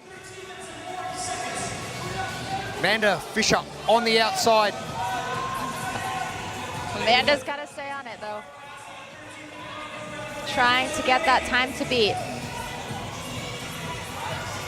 Easy done for Amanda Jobs. Pound for pound. Amanda Jobs showed us who was boss on the ski with that big power output, and continues with the dumbbell thruster. Final 2 reps coming. Connie Easby jumping into second, but it will be Amanda Jobs, 13:27 unofficial time, and your current leader. 15 seconds on that time from Anya Keller. Jakobsen looking to the skies for some help. Connie Easby to the far right in the pink and black. Magalotti moving into the last section as well. Jakobsen pushing hard. Easby doing it easy. Oh, so strong in that overhead position. It's going to be a tight one. Final rep for both. Oh, it's Jakobsen was just more aware of the situation. Now that is when you need to look left and right. Yes, that's what you need to know, yeah. Take back what I said earlier. back. We're now looking. But Jakobsen and Easby. But Amanda Jobs' performance, 13:27. Magalotti is in. And still 2.5 minutes left. It just does speak to the point of what we spoke about yesterday and what Bailey mentioned this morning is running your own race, but at a certain time.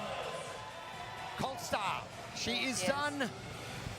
But yeah, at a certain time, looking left and right and just being aware of the situation. And do you need to make that charge? Amanda Fisher, bottom of screen. I cannot wait to see what happens in the next 2 workouts for Amanda Fisher. But this is a great result. 15:07. Remember, all your official times, scores, updates on competitioncorner.net. Rika Kivog in the purple and white, about to finish up. Norcha Blaker in the brown in the second last segments. And Blair Cheney gets done. And that looked like it hurt Blair Cheney. Kivog is in. Still 30 seconds left on our time cap. It's got to be a great feeling crossing that red line. You get to enjoy it for about 30 seconds, and then you get to think about the echo bike. We're just going to bypass, pretend it's actually a warm-up. Yeah. Norcha Blaker. She won't get done under time cap, but she'll get close. And 5 reps remaining from Norcha Blaker. But Amanda Jobs, pound for pound. They might be some happy tears. And that's probably another component we didn't speak about yesterday, was how much the emotion hits you, because there's big emotion dump at the end of a workout. Yeah, and it can go either way. You're either feeling disappointed or extremely happy. And relieved sometimes. Yeah, and relieved. But Amanda Jobs should be very happy after this performance, setting the time to beat. But a great battle as well between Julia Jakobsen and Connie Easby, either end of the arena here at the Drum Sheds. But the grit and determination of Jobs got her over the line.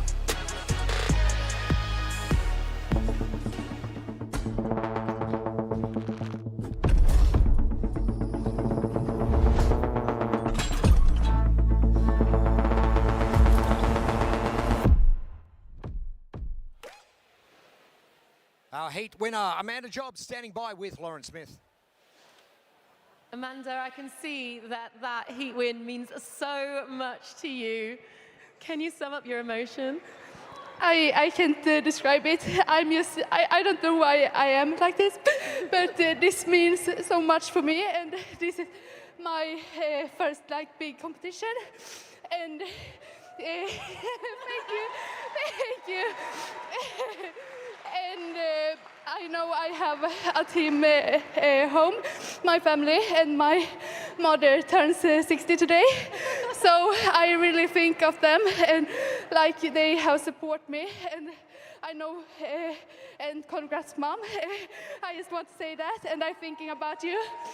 And this road has been like, I don't know, it's so much people home that support me and have ever believed in me. And like, when I first started doing CrossFit, they was like, you are so good, you are going to games someday. And I am so emotional. I can't like, and yesterday I thought running and toaster bar and the horse squat should fit me quite well, but I went too hard and crash and burn, and now I just like, I want the revenge. So today now I'm going to send it and I'm going to make it.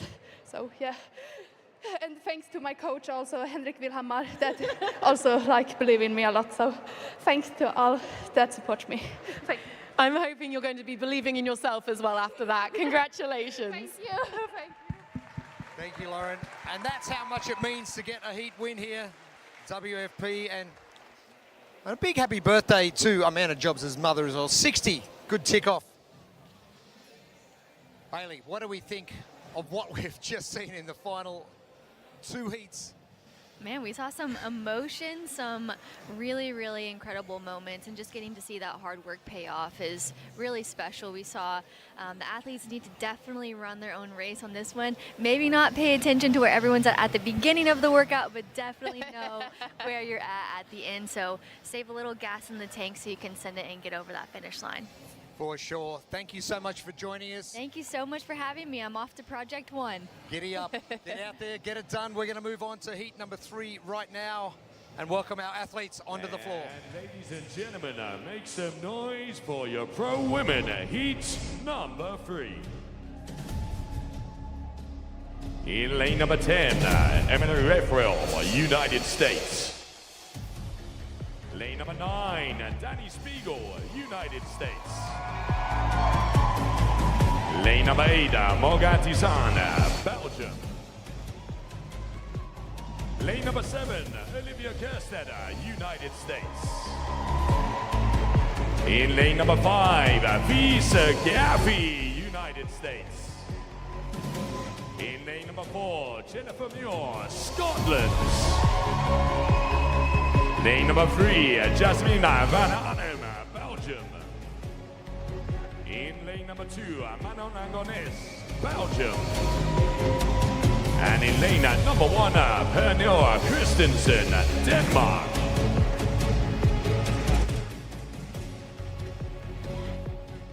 Lane assignments for heat number 3 coming. And unfortunately, in lane number 6, Sandra Moistus having to withdraw from competition with a shoulder injury. So we wish her all the best in recovery. But London Pro number 3. We got calories on the rower, burpee box jump overs, into goblet squats, back to calories on the ski, burpee box jump overs, ending with thrusters and a 16-minute time cap. Not 15. Not 15. Oh, that must have stung. It's a bonus minute. Sarah didn't want the bonus minute. Not when you sent it on the minutes 14 to 15. Jennifer Muir, not the position she probably expected herself to be in, but she's got some climbing to do today. I think this could be a great day for her, not just this workout, but what's coming later this evening as well.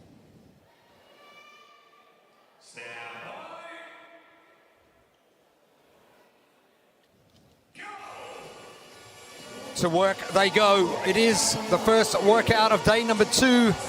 Live from the drum sheds in the north of London. Thank you for your company wherever you're joining us right around the world. And a tough one to get things going and how best to navigate this workout. It is the blueprint presented by Adidas. Yeah, I think there's a good chance where you can get out front early. Now, granted, you guys got to enjoy a couple of heats ahead of me, but I really think there's an opportunity to get out front early and dare some athletes to chase you, especially if you're good on the machines, too. And I think you can send the squat. Both of the implements with the dumbbell are a good opportunity to go all out and really pour your heart into this one. You're spot on, Tommy. We saw that in the past couple of heats where that cycle rate and those who were able to hang on to the dumbbell really made a move there. Seen a couple of different strategies. People going start to finish out front. Ingrid Tondel coming from behind in 5th and getting through into 2nd. Yeah. So there's been some different things going on, but it has favoured a smaller athlete. Exactly. In both. And I think that is all the squatting. They just have a shorter range of motion. They have a quicker cycle rate, quicker to get up and down. And we spoke about it being 250 reps. And yeah, I think it's just, I think that speaks to how much those squats matter, how much it matters to just be quick, be diligent, and be intentional on that dumbbell. As I like to tell the shorter athletes in our gym, my elevator has a few more floors to it, so it takes a little bit longer to get to the basement. Speaking of basement, Anya Keller did very well and taking out heat number 1, and a good start to competition for her on day number 2, finishing in 13:42. Our time to beat currently, Amanda Jobs in the 13:27, and what an emotional interview that was. Wow, and we kind of talked about that of wanting to show your hard work, wanting it to pay off, and she's put in so much work. She has her family and her friends and everybody believing in her, and when she feels that payoff, when she feels like she was able to showcase that, how much that means to her and in athletes in general. Data move for Olivia Kerstetter, currently in 3rd. Spoke to her at breakfast this morning, and she said she's feeling good, just steady as she goes, not getting too excited. Yeah. Yeah, she's had, I believe this is her 3rd weekend in a row competing, and honestly very proud of her for having that mindset and that perspective to just know, not ride it too high or too low, just be, this is the situation I'm in, keep charging forward and do what I can. Expect some big things out of Olivia Kerstetter on day number 2, and also Jennifer Muir. But let's head down to the competition floor. Lauren Smith. Cheers, Jeremy. I was catching up with Holden Rethwell in the warm-up area, and we were talking about Emily's approach to this weekend's competition. Now, look, she's harboring a little bit of a back injury. It's been ongoing the last few weeks, and she's not really touched a barbell until 2 weeks ago. And coming off the back of Legends, obviously that's kind of compromised the situation a little bit more. This workout for her is hoping to secure a top 20 finish because the deadlift is going to be a bit of a nightmare. Her plan is to see where the middle pack kind of lie in terms of what they're pulling, and if she feels that she can reach that, she'll go for it. But if those numbers get a little bit too high, she's going to be super conservative and protect her body. Definitely a wait and see. Linda Casemon in the same boat, just going to see what she is capable of. Morgan Tisson's continuing to lead Olivia Kerstetter. Just overtaking Tisson's. An opportunity for Olivia Kerstetter to now push ahead, something exactly what Tommy Marquez alluded to about 2 minutes ago. And if anybody is the queen of squats, it's going to be Olivia. She's going to fly here. And even more on the thrusters. And I think one of the things that has been an evolution of her game, right? And I think we saw it in the final open announcement, is how some of the just pure engine work items, like burpees, have continued to improve for her. Exactly, and just her overall engine, and not just be good at what she's good at, but really improve as that overall athlete. Lisa Garfi doesn't mind a squat either. She's one of those shorter athletes, as we spoke about. And also this, we did not see this in the prior heats, where they're actually placing that dumbbell kind of on the head. It's a shorter range. They're not picking it up all the way off of the floor, lessening the work that they have to do. Very smart. As we traverse forward through Pro 3, we get to the dumbbell thrusters. Ingrid Tondel currently sitting the fastest time so far, 2 minutes and 3 seconds for 50 thrusters. Wow, she got to work. Anyway, shop now. Adidas Drop Set 4. Scan the QR code on your screen and get yourself the latest Adidas Drop Set 4 trainer. Jen Muir is one of the athletes in this field that needs to start making a move. Pernilla Christensen also jumping into that top 4. Olivia Kerstetter jumping out in front with Fee Sagafi.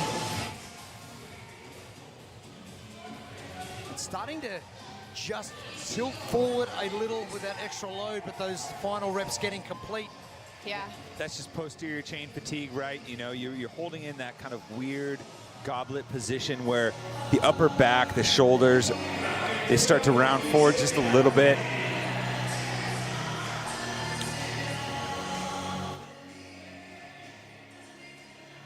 Olivia Kerstetter, 2 minutes and 2 seconds for the squats with the dumbbell. Can she back it up? Maybe match Ingrid Tondel with a 203 on the thrusters. I would say at this pace and the way she's looking on the ski erg right now, she more than can back it up. But does she want to, or does she have to? You know, she has been competing 3 weekends in a row. You know, obviously you have to temper expectations when you consider the travel, the movement, everything that's been in front of her so far. But she's young, she's hungry. I think with each day, you're probably going to see a little bit of an improvement from her as she starts to shake off the travel, get further away from the previous competitions.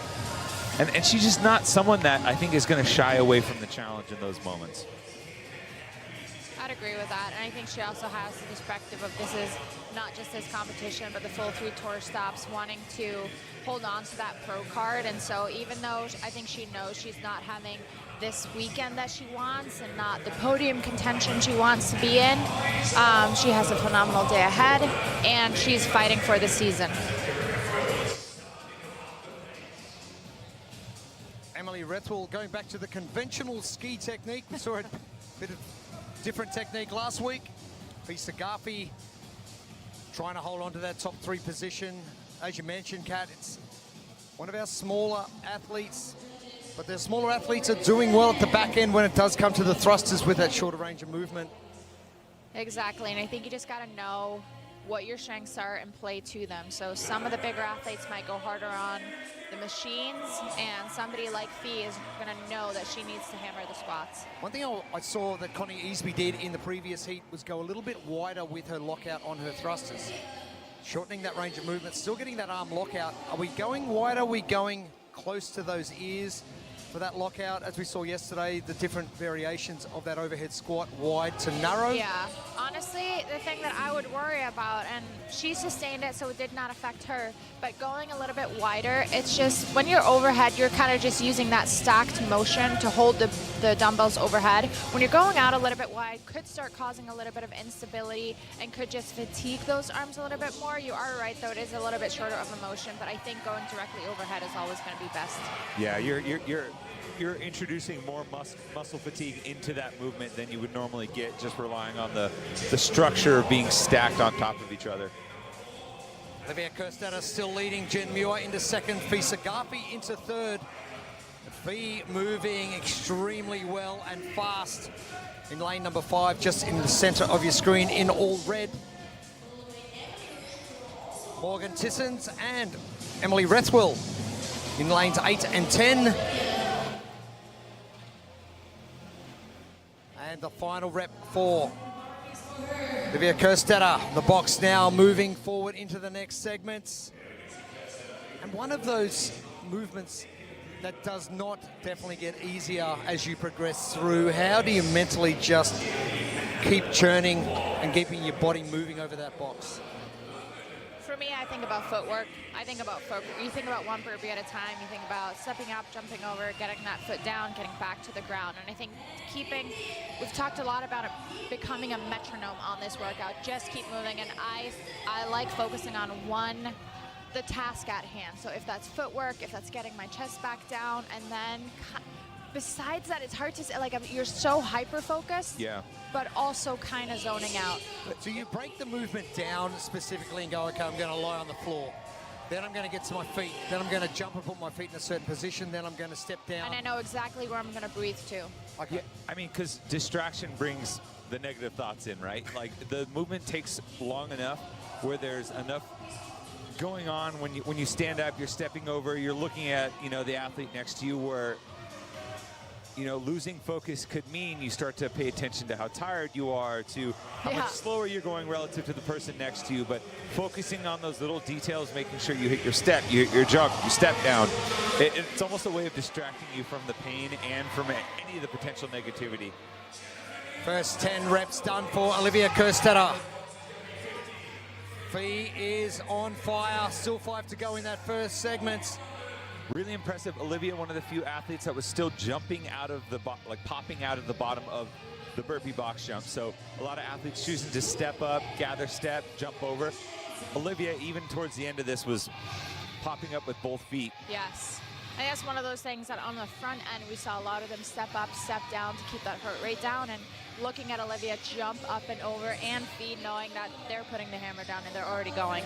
Emily Rethwell maintaining 4th position. Jen Muir now moving to the second segment of the dumbbell thrusters.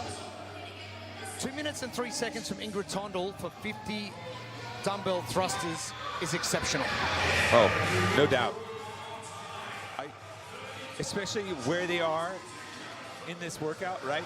You think about the split time, and then you couple that with all of the work that's come before. Well, that's the bonus for Ingrid Tondel, not having done majority of the work yesterday. Feeling a little bit fresher coming in. Fee Sagafi starting to make a move on Kerstetter. Has she got enough time?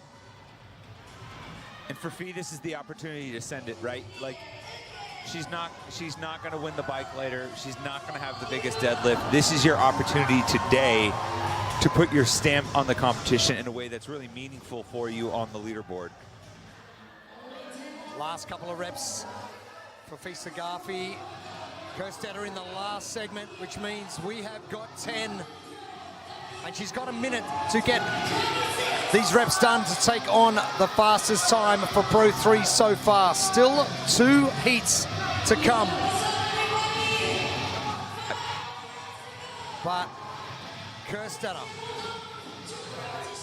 looking out to the left-hand side.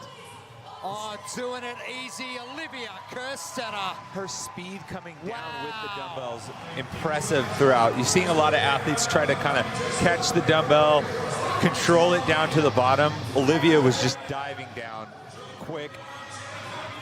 No worry about the weight that was coming down to her shoulder. Sub 13 for Olivia Kerstetter. Fee Sagafi has got a chance here. Oh, just going to be outside that time. 2 seconds slower than Amanda Jobs, but faster than Anya Keller. Jen Muir.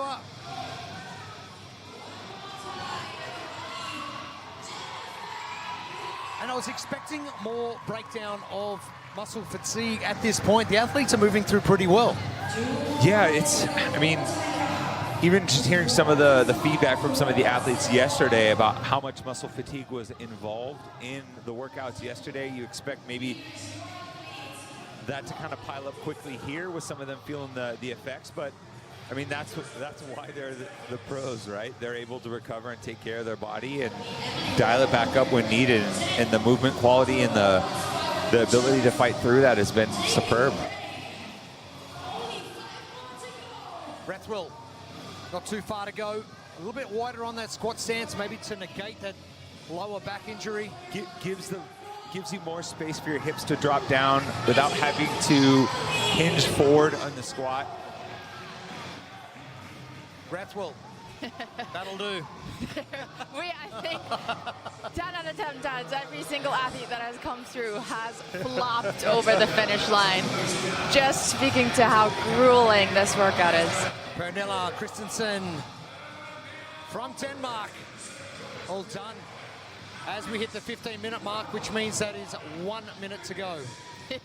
Was there confusion about that or something? There was confusion about that today. Sarah thought it was a 15-minute cap and sent it, and then realized it was 16 minutes, so then had to pick the dumbbells back up and do the final 10.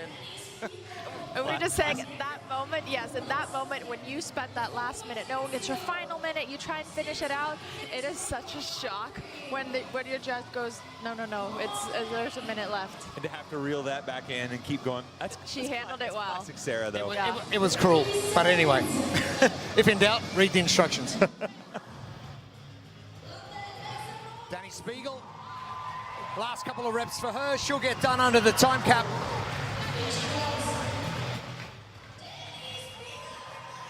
Jasmine Van Arnhem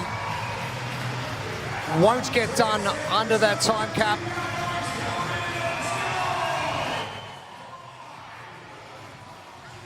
And the final seconds of our third heat for our pro women. All done. And some tough going. But the queen of squatting, Olivia Kerstetter, no issue. No doubt.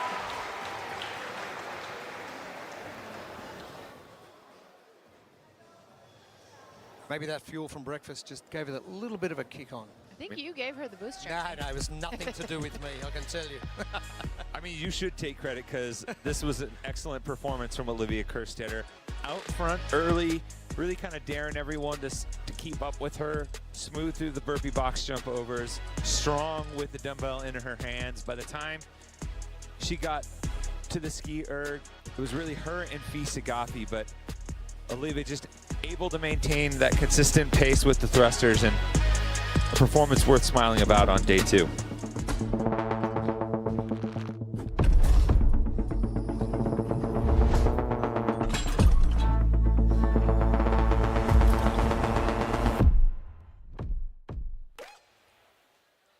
Great performance from Olivia Kerstetter. She's standing by with Lauren Smith.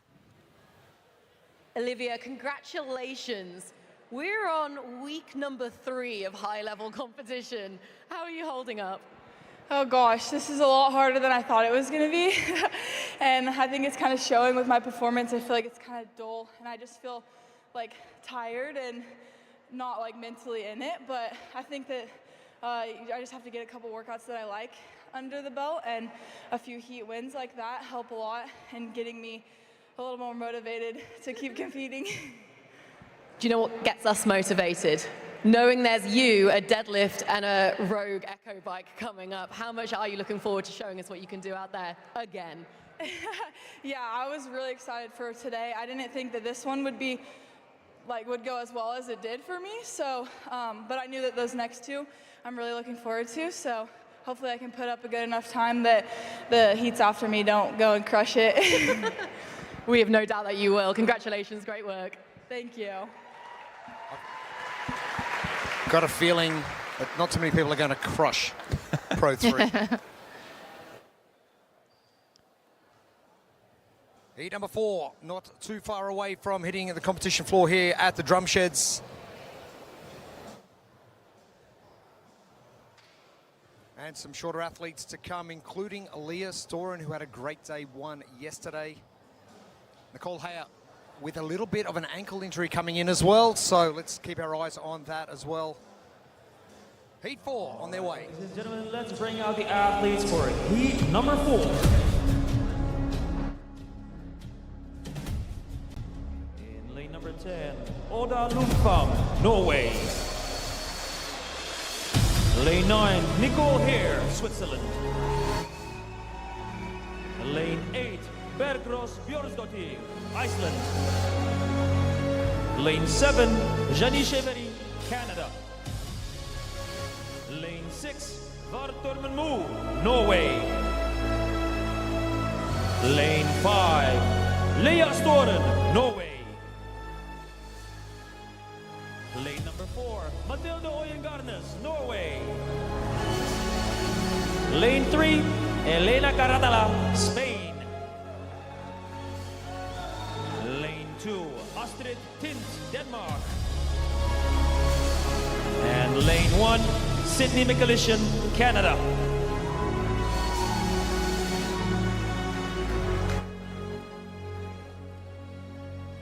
Lane assignments. Athletes, 1 minute. Our second last heat of our Pro 3 women. As I mentioned, Leah Storen, Matilda Garnes, and Vortherman Mo, Krieger training. 20% of the female field from Krieger, but this is London Pro 3.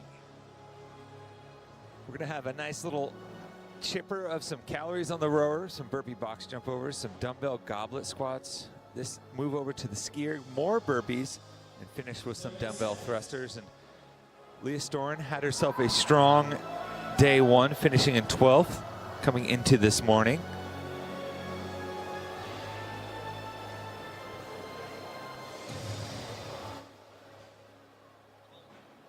Nicole here. See what happens with that ankle injury, and Matilda Garnis looking pretty relaxed on the floor. She finished with an 8th on London Pro 2, so finishing strong yesterday. Our ladies getting to work for our second last heat of Pro 3 before I cast our attention to the Pro Men. I'm not sure when you introduced Pro 3, you said it's a nice chipper.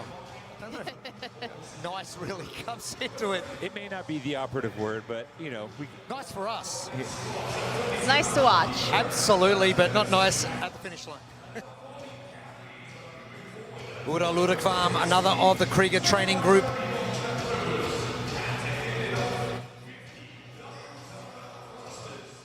Now you come in a training group which is so large, do you put high expectations on your results within your team?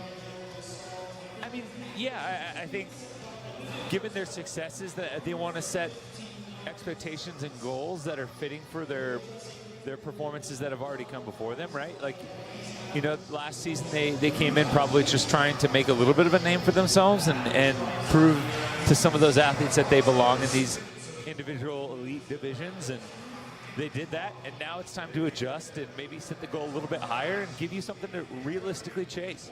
Well, half the field is Krieger training, so you're a coach of Krieger training.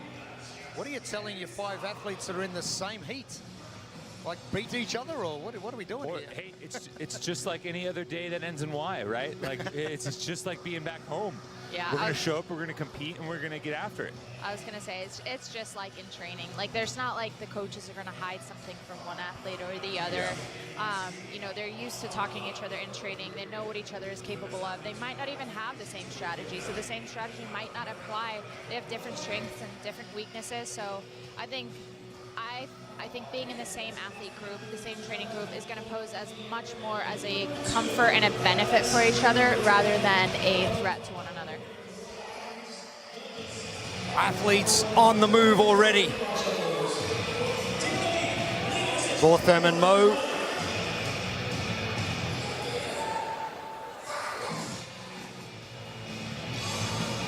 Astrid Tind.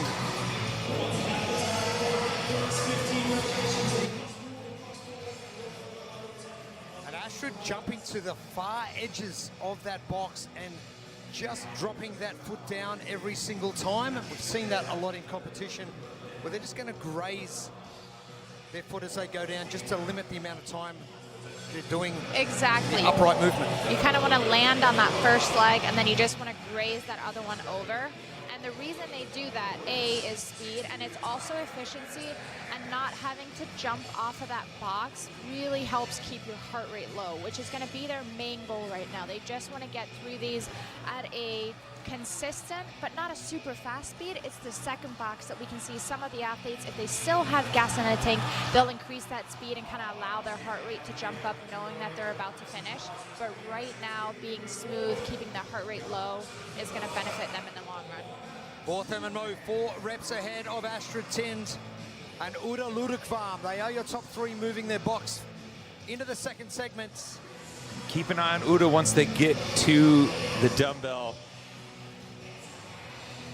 She's typically strong with a dumbbell in her hands, regardless of the movement, going below parallel. You've got your chip up and you've got your certain movements you have to go through.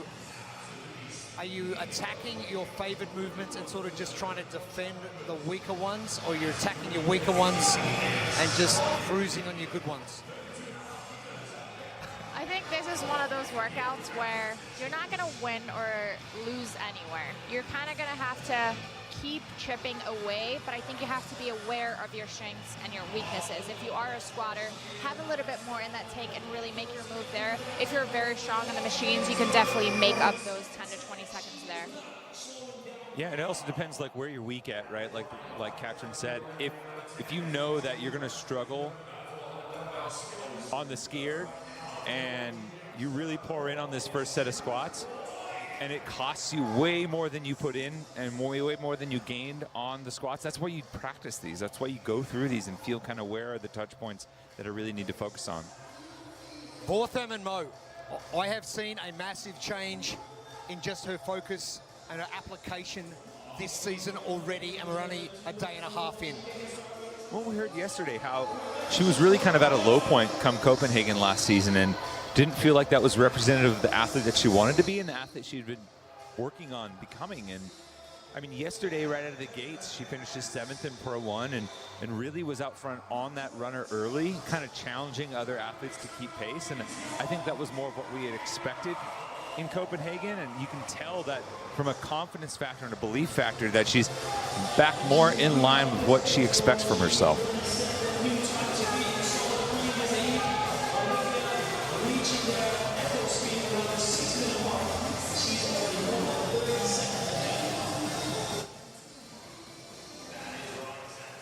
Botham and Mo continuing her progress, a very healthy lead. And shop now, Adidas drop set 4. Just scan that QR code on your screen and get yourself the latest Adidas drop set 4 trainer. Uda Ludekvam next to move on to the ski. And this is a good sign. Both Uda and Vor very good on the machines.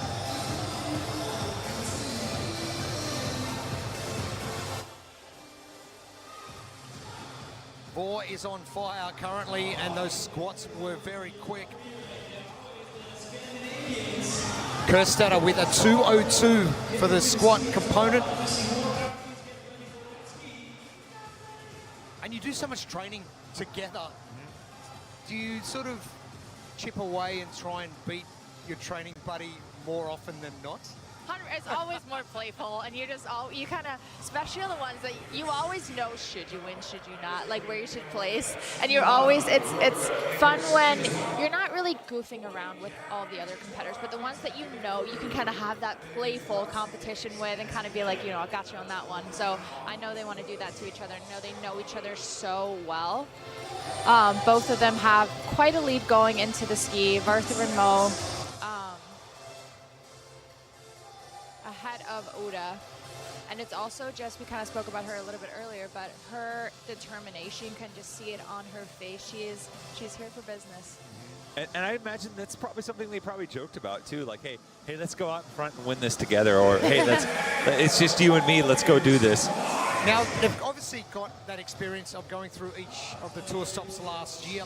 The competitions become more comfortable the more you do a certain competition. And you 100%. As soon as, and the more you start getting to know your competitors, the more you get, you know, even though they might not be your training partners, you also become friends. You also are able to sit together in briefings and chat, and then, you know, when you travel, or you might be able to train together a little bit before. So you do make friendships within a competition, and you know, instead of showing up and kind of being that new kid, and yes, that is so uncomfortable, you start kind of becoming much more familiar, and I do believe that that just kind of allows you to be you and compete so much more freely.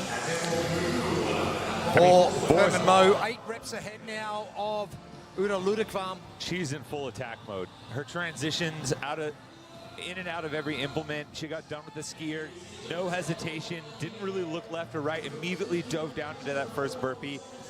I mean, this is aggressive. There are times that you can tell an athlete is in the zone and they know this is something that they need to attack and they can execute on. And it's almost like they're kind of in that flow state in a world of their own, and that's what Vor looks like right now. 12:57 our time to beat from Olivia Kerstetter. No peeking left and right, head down, quick transition, pulling the box over. I mean, that's... Tommy, it's the no left and right that's getting me, because normally you're checking, are they there? She knows they're not there, and she's competing against herself. Uda doing a little bit of looking around from lane number 10 all the way down the end. But Vor 1 minute ahead of Olivia Kerstetter's time. Olivia was no slouch. No. She's on a mission. Is this the point in the workout where you know you need to put that accelerator down, but your body's and your mind is fighting you to do that? You're so far ahead. Her body doesn't look like she's fighting it. Her body actually looks like she's on a mission. She wants to go. And it kind of depends on the workout and what the last movement is, but the round 2 to 3 last minutes of a workout, you want to really put that hammer down, and she knows she's in that phase right now, so.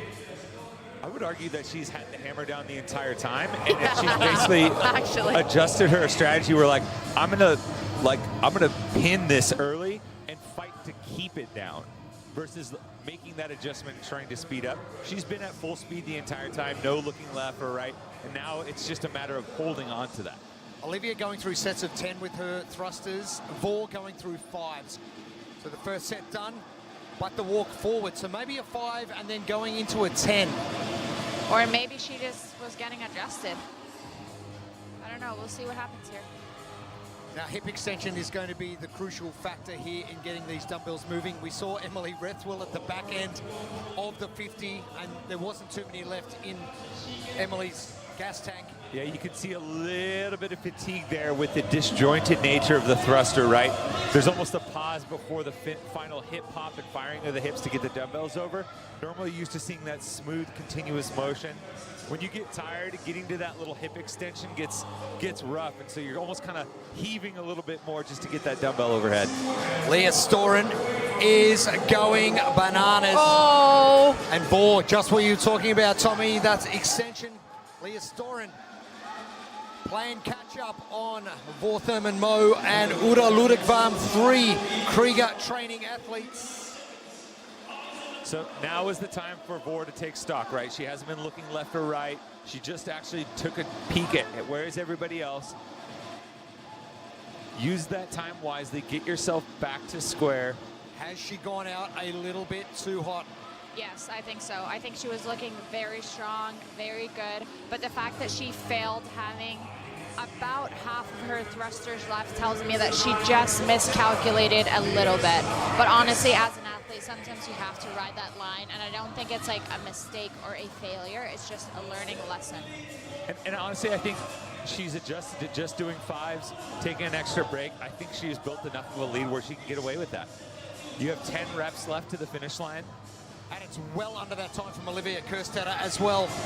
Now Uda Ludekvam and Leah Storen starting to suffer a little bit on those thrusters. And this is where the only thing that can stand between you and the finish line is ego, right? Like, you can, having the wherewithal to make an adjustment and make sure you get those final few reps cleanly. The final reps coming, one more for Vor Thurman. Oh, no rep. Quickly to get back on. Leah Storen coming home strong. Uda Ludekvam is going to be top 3, but it is going to be Vor Thurman Mo, and that is exactly what she needed today. 23 seconds ahead. Uda Ludekvam looks like she is going to finish second. Storen getting one done, giving herself single digits to finish. Uda, the last 5. And she's got 10 seconds to get under Olivia Kerstetter's time as well. It's going to be close. Uda Ludekvam, second fastest, only just. Impressive from the Norwegians. Storen. Oh, Bjørnstadter. Hey, there we go.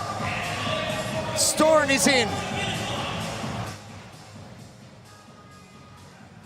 I tell you what, Vor Thurman Mo, she could not have ridden that line any closer. Yeah, and she flew high. And for her, this sounds weird. I would almost rather see her get to that red line on that last rep and then be able to kind of recollect herself and find it. Yeah. Because you know there was nothing left, right? You actually went there, you gave full effort to the point where you actually broke.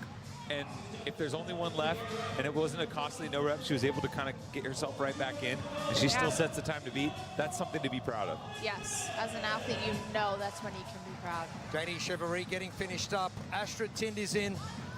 And Vor Thurman Mo taking off Leah Storen's knee sleeves because she just wasn't able. That's a good teammate right there.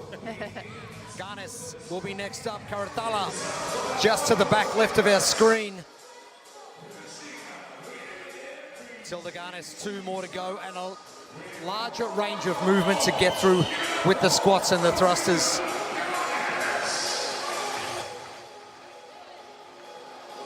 A official results in. Two Krieger training athletes, Vor Thurman Mo and Uda Ludegvam, both beating Olivia Kerstetter's time. And we still have one heat to come. Yeah, I mean, for Vor, that's going to be huge, right? She's in 11th right now. I think a good goal is trying to move up into that top heat, into that top 10. I think that's a place that you always want to be. You want to have your top competitors right there on the field and in sight. I think Collision finished. I think they'll both do really well on the bike. So maybe a little bit of back and forth so you know you have to execute here. Oh, Nicole Hayard, that has got to be hurting. Let's hope that ankle doesn't restrict her too much. Yeah, Jeremy, you showed us the post online. It's never good when the ankle looks like a grapefruit. No, absolutely not.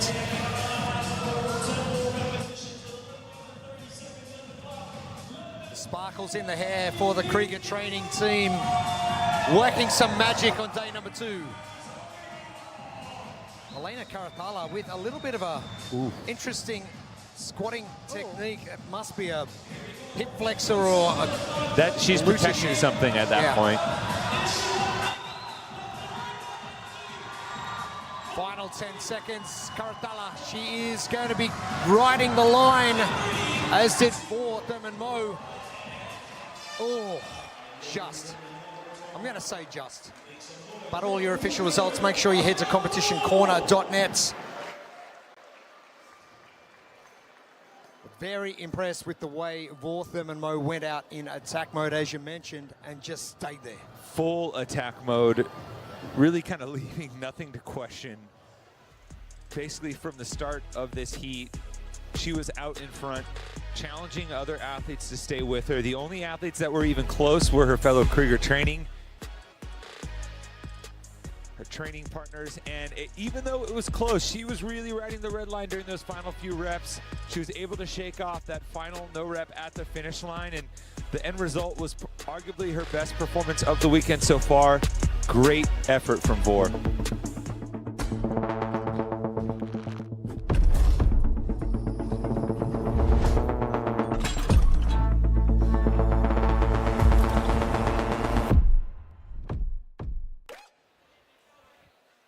Let's head down to the competition floor with Lauren Smith with a very happy Vor Thurman Mo.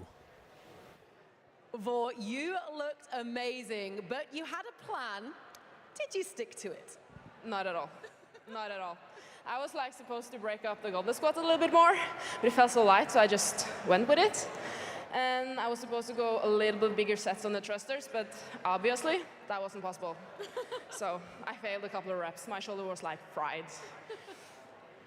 Look, you were in Copenhagen, and that was possibly one of the kind of most difficult competitive experiences of your career, but you've come out this weekend and you look like a totally different person. What's been the biggest change for you? My biggest change is the nutrition part. I'm training most likely the same as I always have. Now I'm fueling a little bit more and I'm feeling a lot better. So you're looking incredible.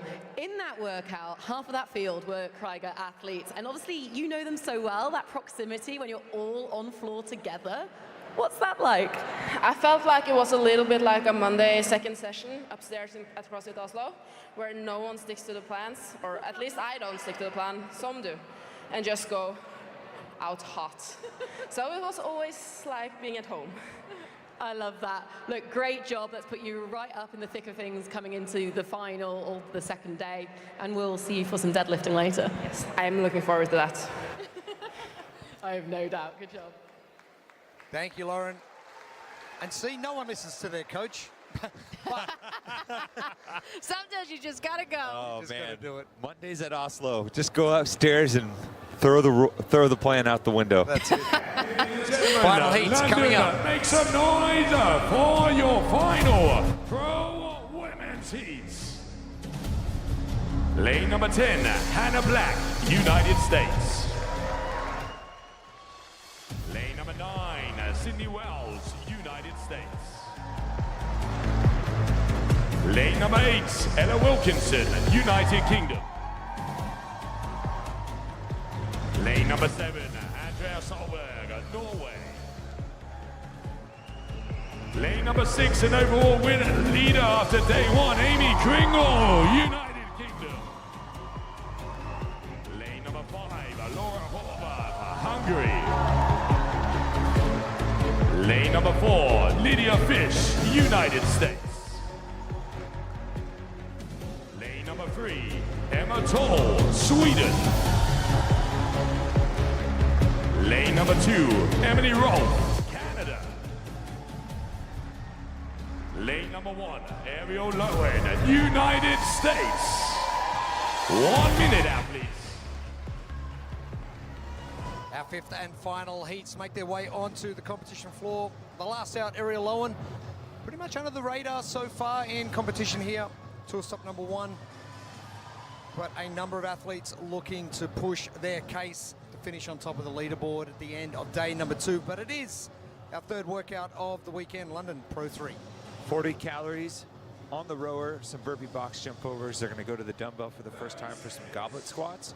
They get back to a machine with the ski erg, some more burpee box jump overs, and back to a pair of dumbbells for some thrusters before wobbling to the finish line. Might be a day of wobbling to the finish line. Hannah Black, big expectations on her, as well as Emily Rolfe. Emily Rolfe really just trying to recapture some of the magic from a few years ago. I think she's going to look better as the competition goes on. Looking very focused as well.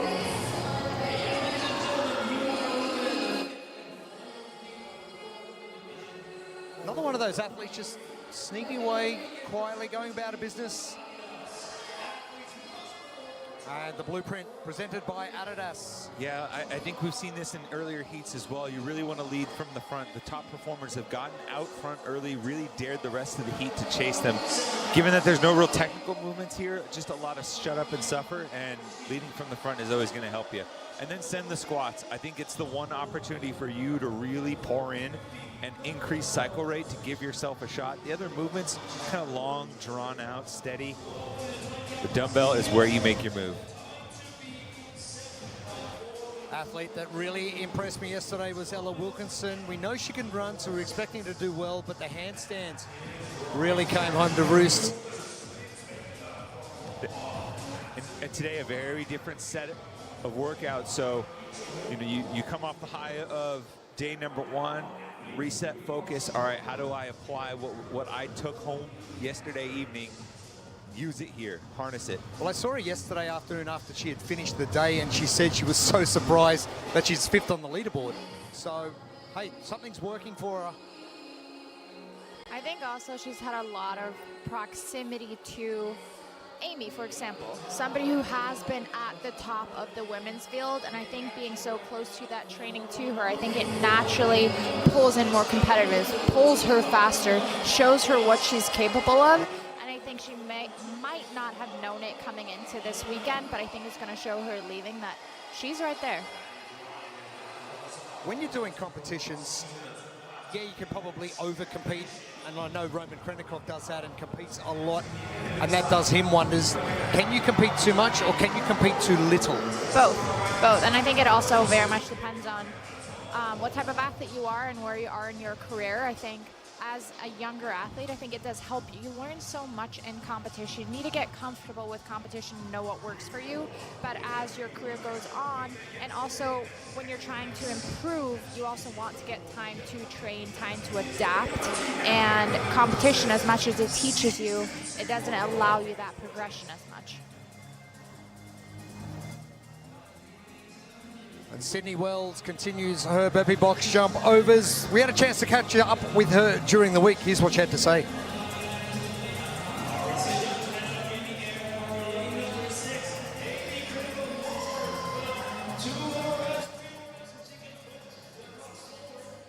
So workout 3, I think that you need to be a little bit conservative on the machines. That's not where the workout is won here. The goblet squats and the thrusters are going to be really tough. So I think that's where the most important part is. So you need to be ready to hit those as hard as you can. Smooth on the burpee box jump overs. I will not be going unbroken.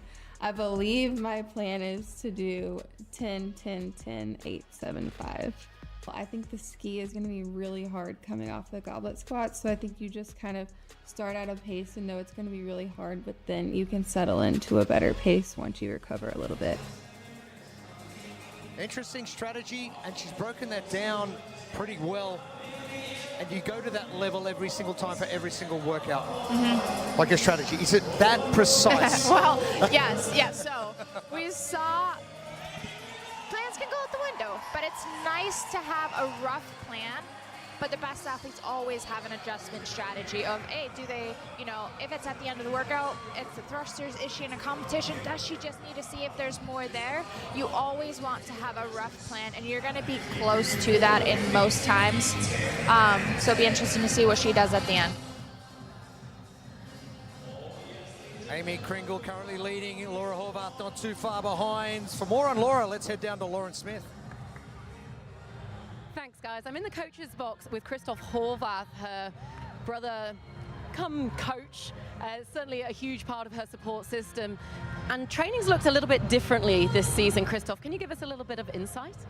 Yeah, so the beginning of this year, essentially after the final tour stuff, we've taken a solid 3 months to essentially just focus on strength and conditioning, building an as big base as we could, predominantly thinking of running and then strength work, sort of abandoning all the fitness specific or CrossFit specific movements rather.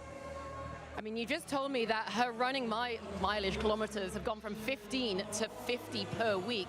That's massive. What kind of benefits are you expecting to see in this workout based off that? Yeah, so I think in general for her, she's always been a strong athlete, and that carried over to the machines, and now just purely carrying her body weight around the running track, and even like obviously when the weather was bad on the treadmill, I'm hoping that carries over to these kind of workouts as well, where essentially the weight is quite light and there's a lot of body weight work, so she can rely on that big base that we built. Awesome, thank you so much for your insight. So let's watch her crush it. So let's Thank you, Lauren, and absolutely great insights. And jumping into the lead, Laura Horvath, the battle between her and Amy Kringle continues, and I'm loving it. Well, we talked about that running capacity yesterday with Laura, how, one of the things that she was really good at when she broke through was running in these mixed modality situations. And I think getting back to that, it's been pretty evident, right, at least so far through these first 3 workouts that we've seen her on the floor, that she's got a little bit more spring to her step. She's got a little bit more juice when she's attacking some of these aerobic elements. And I saw her post earlier in the season that she has a goal of hitting a 40-minute 10K, which would be an incredible pace.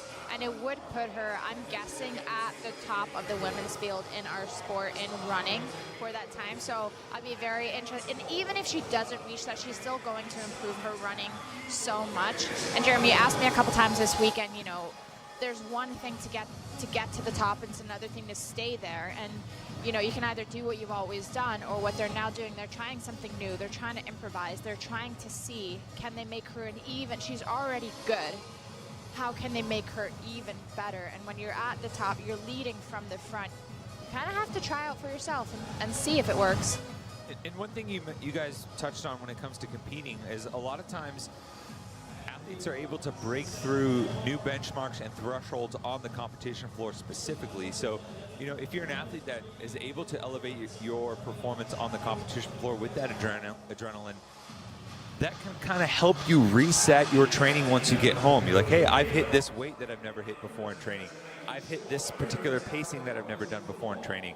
And if you're using percentages, you're using benchmarks as a guide for that.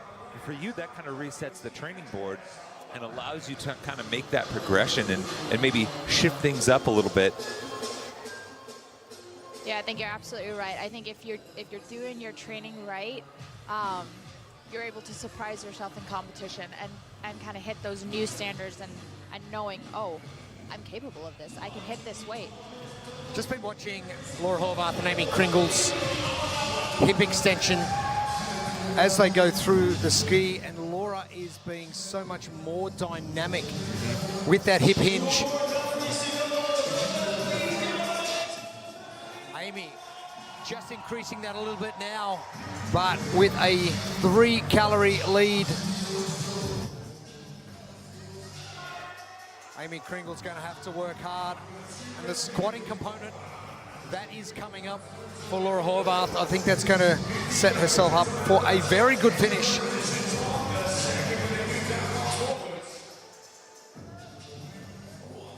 Now, what sort of heart rate are we guessing that these athletes are hitting once they hit the second round of burpee box jumps? Are we talking like that 160? Oh, way higher. They're going to be. My guess is that they're at around 180 at least. And they're so well conditioned that they can stay there for a while. Which was going to be my next question. Yeah. Yes. How do you get comfortable there? You spend time there. That's really it. And that's one of the things that. It's not that the work gets, the better you get and the fitter you get, it's not that the work gets easier, you just get more comfortable staying there. And does recovery come quicker? 100%. Does your heart rate drop a lot faster the fitter you go and the longer your time you spend there? You can stay there longer, and then you also train yourself when you're done how to utilize your breathing, how to recover, and you get your heart rate down as fast as you can, because as soon as you get it down, your body starts recovering. Laura Horvath, not too far away from heading to the dumbbells. Last couple of reps. Amy Kringle doing pretty well. Amy Kringle, have a go at this. Laura taking a little break there. It's going to be a battle on those thrusters. Come on, let's go. Let's go. Laura Horvath steps forwards. Amy Kringle is done. She's now 2. Make that 3, and we are going to get to 4 thrusters. 5 now. Time to beat 12:25 from Vortherman Mo, which was a great performance in Heat 4. Do you go slower on your movement, or do you go faster and rest? On which movement? Thrusters at the end. Oh. As an athlete, I think I would definitely look a little like Vortherman Mo. I like to just go for it and see what happens. And at least Kringle's passing Laura right now. Oh, this is so exciting. But I think if you play this out correctly, it should be a mixture of both. Like, yes, she should be riding that line very well, but you should also be able to take out good chunks of those thrusters right now. Well, it looked like Kringle was going to pass, but she set the dumbbells down on the transition. Laura stepped right through, repped out 5 before the break, so putting a couple of reps between her and Kringle going into that transition. I'm going to throw a wrinkle in here right now. Andreas Solberg, Ella Wilkinson, and Emma Tall have all joined the 2 ladies up front. This could be a tight battle to the end, and Laura and Amy might have gone out a little bit too hot. A chance for Ella Wilkinson to climb up even more if she can maintain some good position here. That's the danger sometimes of being hyper-focused on the person you're in the race for. You guys can, sometimes you kind of get worked up. And if you both go out too hot, that opens the door for a bunch of other athletes that have been very quietly kind of drafting in their way. Yeah, the silent assassins. Yeah. 15 15 open reps up the door for them. For Laura Horvath to get done. Amy Kringle repping out quicker but resting. 10 to go. Laura Horvath.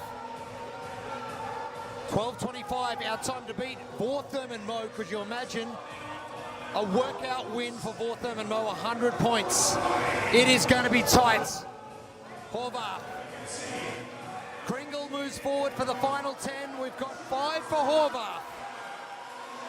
Emma Tall to the bottom. Ella Wilkinson at the top in red. Andrea Solberg in the purple and black. Vortherman Mo, the fastest time. Laura Horvath will get the second fastest. Amy Kringle can't wait too long. Ella Wilkinson jumping into 4th now behind Emma Tall. This has been a great performance from Emma Tall. Kringle done. The battle between Horvath and Kringle continues. Ooh, and I think Uda Lundekvam snuck in between Laura and Amy there, so precious points going back and forth. Tall is in, great result for her. Coming in 6th after day number 1. Wilkinson, that'll do her some good. Finishing in the top 10 again. Sydney Wells trying to move on to that last round as Andrea Solberg, Lydia Fish are in their last. Solberg done. And that's a solid finish for Andrea. She came in as the 3rd podium athlete behind Amy and Laura. So that was one of the big questions coming into the weekend. Do we see someone step up and join the 2 prohibitive favorites in Laura and Amy? Lydia Fish finishing in 6th position in this heat. Wells, Black. Down the other end is Rolfe and Lowen. Wells is done.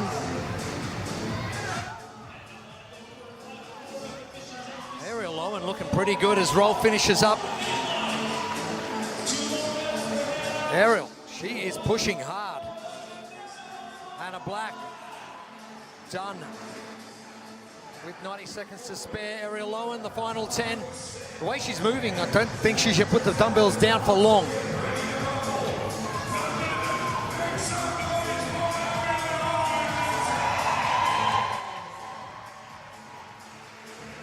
Laura trying to applaud, but the level of exhaustion just way too high. Ariel Lowen. The last 5 reps for her.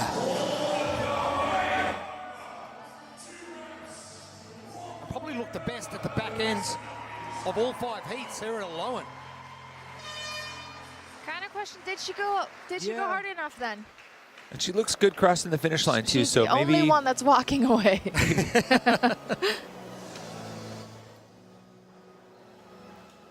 The battle between Horvath and Kringle. This is going to be a cracker right throughout our season. Yeah, get used to that battle between the 2 ladies at the top. It's going to continue all season long. And this was the latest chapter with Laura Horvath, Amy Kringle battling it out in front through the first set of burpee box jumps into the dumbbells. Laura able to build just a slight lead. Amy starting to reel her in during the ski and burpee box jumps. And it came down, as it has in the previous heats, to those final few sets of thrusters. And this chapter goes to Laura Horvath.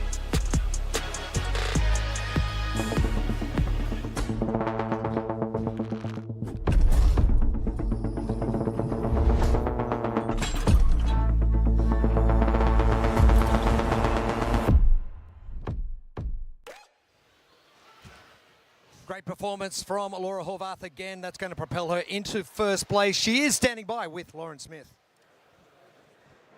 Laura, Christoph was telling us that you have increased your mileage in training from 15 kilometers a week to 50.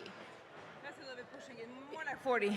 More like 40. It's still pretty impressive and quite a big change. How is it paying off in terms of how you actually feel in the workouts?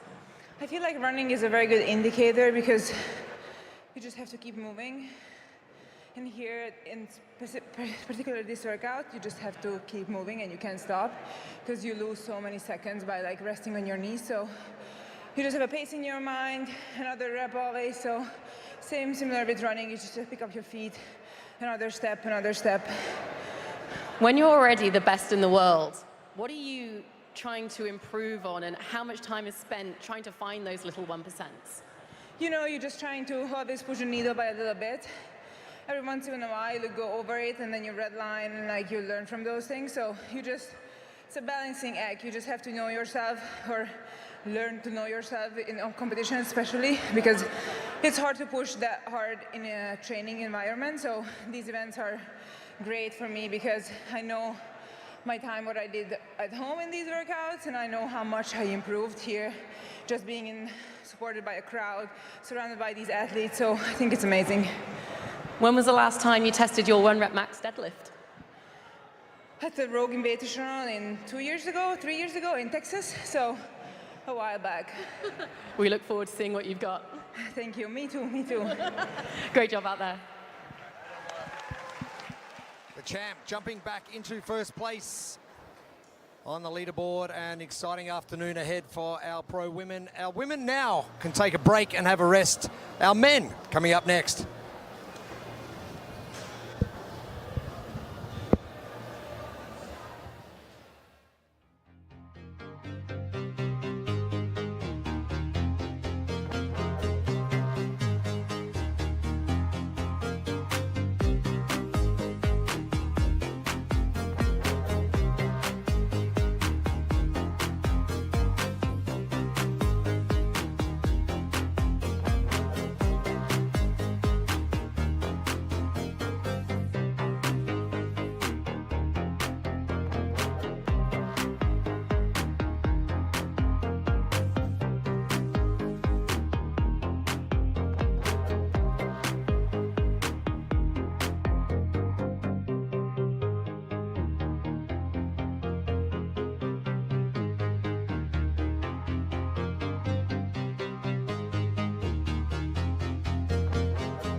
Welcome back to the Drum Sheds in the north of London, tour stop number 1. It is season 2 of 2026. World Fitness Project, Jeremy Austin, Tommy Marquez and Katrin Davis-Stoddard with you. We've seen the females get after it, and wow, we saw some great performances, Vortham and Mo. That was incredible. She just had a look from the start. She went out hot. She rode that line. Maybe tipped over a little bit, but ended up coming out with that win. And I think she just came out to make a statement. She has a big day ahead. And now we get to see the men do the same. Our men about to join us. Heat number 1 onto the floor. In lane number 9, Troy Clay, United States. Kian Dunphy in lane 8, United Kingdom. Lane number 7, Philroy Peters, United Kingdom. Lane 6, Tola Moraquinho, United States. Lane 5, Simon Gilinas, Canada. Lane 4, Matt Gilpin, Australia. Lane 3, Mikko Lilleord, Estonia. Lane number 2, Len Postel, Germany. And in lane number 1, Michiel van Gijzegem, Belgium.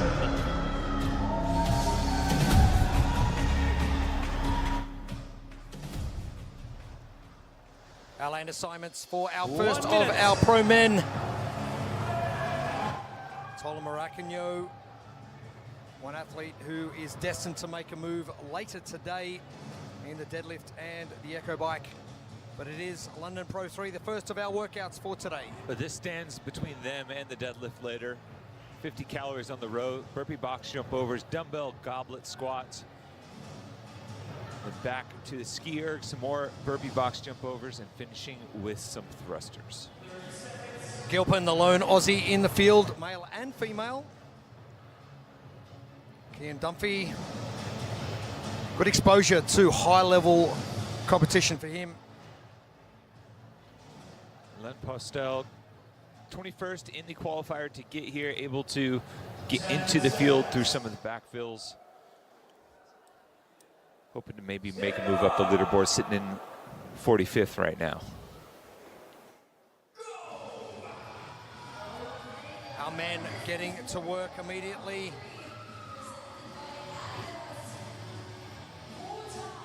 The blueprints presented by Adidas. Yeah, I think the woman showed us that leading from the front can bring success. There's not a ton of technical elements here, so put your head down, suffer, get out, and dare others to chase you. And then one of the opportunities for you to really pick up and really modulate your pacing is on the squat.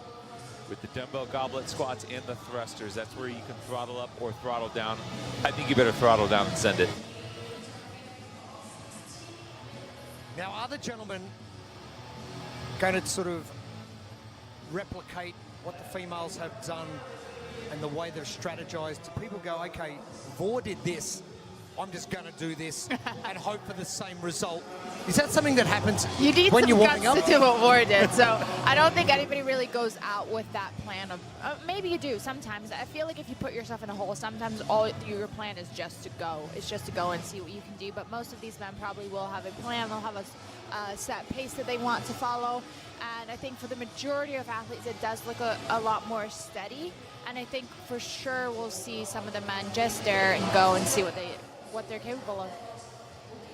Simon Zelina in the center, Matt Gilpin. And shame we won't see him down in Australia soon, but we will see his partner, Lisa Hemrick. Wow, that's a fast pace for Yes, it is. for starting a row. Postel getting to work. Mikko Lilleord. The lights are bright on the competition floor. Is that a way of blocking one aspect, one component out of the bright lights? To me, looking at him, I actually feel very uncomfortable. I don't like feeling like anything's touching me or blocking me, or I feel like I'd feel extra hot wearing the sunglasses. So it's a new thing. It's a new thing that I'm seeing right now. Is that like, well, let's get back to the apparel conversation we had yesterday. Well, we're going to you want to do that? We're going to Can't open up that can of worms. We're going to shorten it a little bit.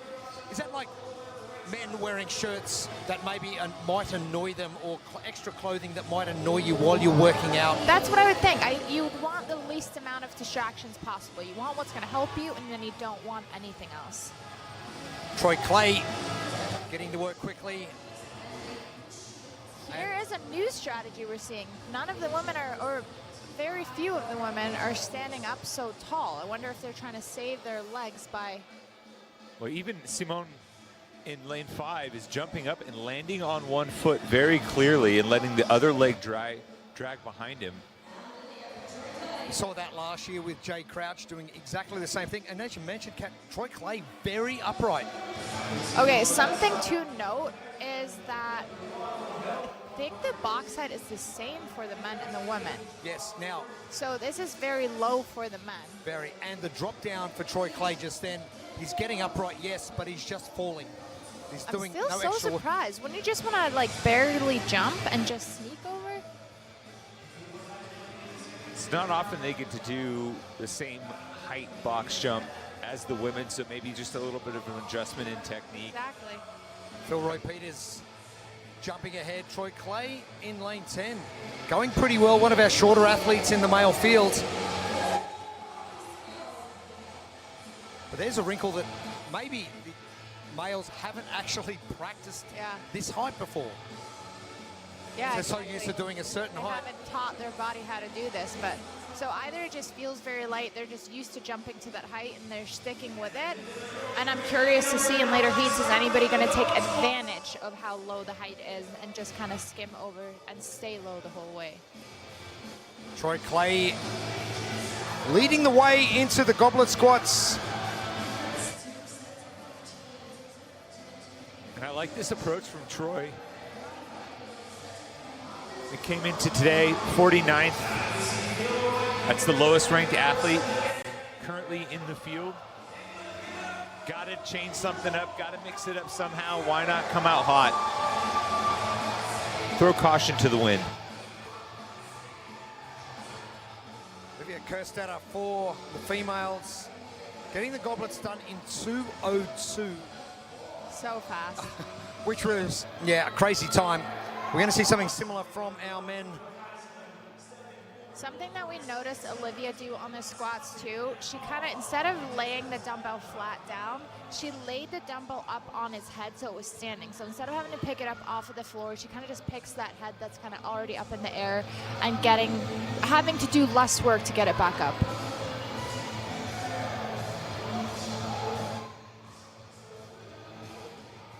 Shop now, Adidas Drop Set 4. Scan the QR code and get yourself the latest Adidas Drop Set 4 trainer. Postel, bottom of your screen in the blue shorts. Moving very well, getting a very good bounce reflex out of the bottom. Philroy Peters. Tola Maracanyo. Another athlete part of that Krieger training team.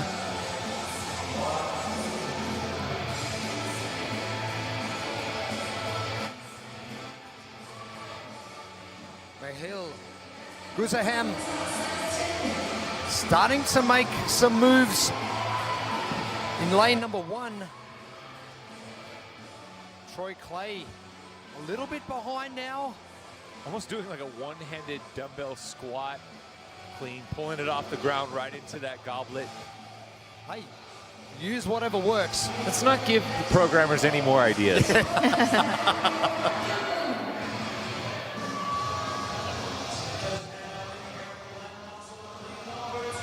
Mahil, Guzaham, Len Postel.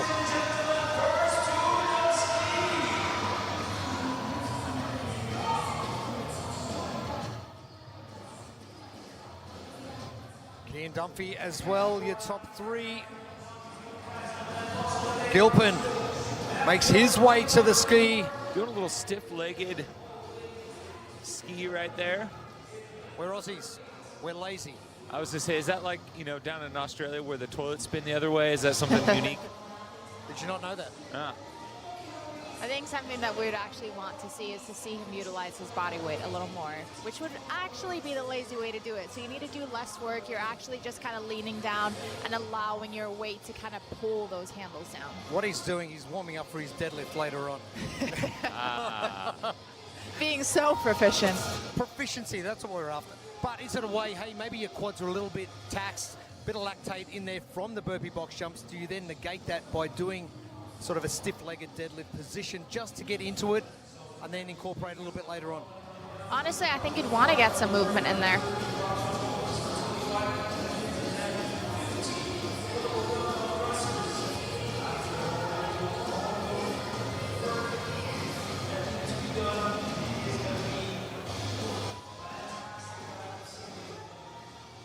Michiel Guzerhem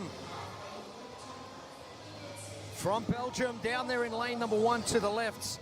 And shop exclusive WFP London Pro merch all weekend. Just scan that QR code or come and see the WFP booth at the Drum Sheds in Tottenham.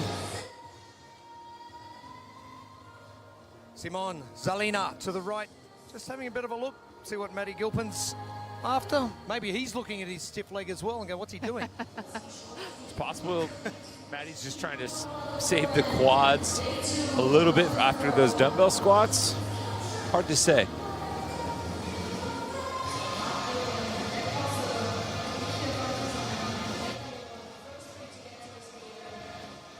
seems to be a bit of a lull in this first heat. Once they get to the skis, everything like... I would agree. I think we'll see this in the later heats. You kind of want to see them come up a little bit on their toes, kind of use that momentum to come down, put their body weight into it, and you kind of see that little more oomph in the ski. It might look like a little more work, but you're actually just using your body weight to gain momentum, having to put less effort into each stroke. So you'll go faster with less effort.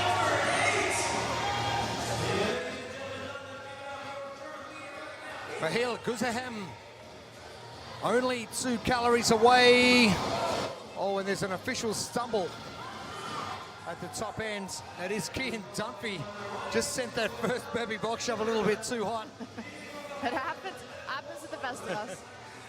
Len Postel and Michiel Guzerhem, bottom of screen, joining Matt Gilpin in your top 4 with Cian Dunphy right up in lane number 8.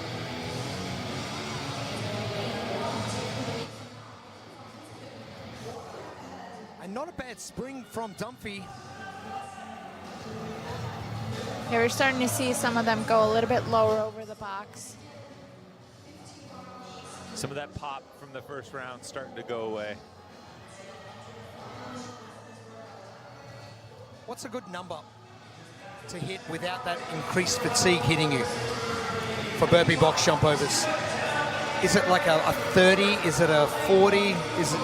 I think so we've been talking about like tools in your toolkit all weekend long, and one of the things is actually just knowing the time domain that you're competing within and the rep scheme that you're doing is having, if it's 10 reps and it's a short workout, you're going to be popping up over, you're going to be jumping down, getting right back down to the chest. If it is this longer, you kind of start doing the step up, you kind of start doing the step down to keep the heart rate lower. So it really just, you change your technique and you change your strategy depending on the time domain and rep scheme. Now, we heard from Sydney Wells in that final heat of the pro women about how she was going to strategize and break down each movement. Do you put mini time caps on each component of your chipper just to make sure you're roughly thereabouts? No, not at all. I think you need to be, you're always kind of aware. You've done so many workouts. You're kind of aware of roughly how long things are going to take, and that's going to dictate how fast and how hard you go and the effort that you put in. But nobody out here is wearing a watch or timing anything, and you're not fully aware of the clock until you're reaching the end of the workout to kind of know.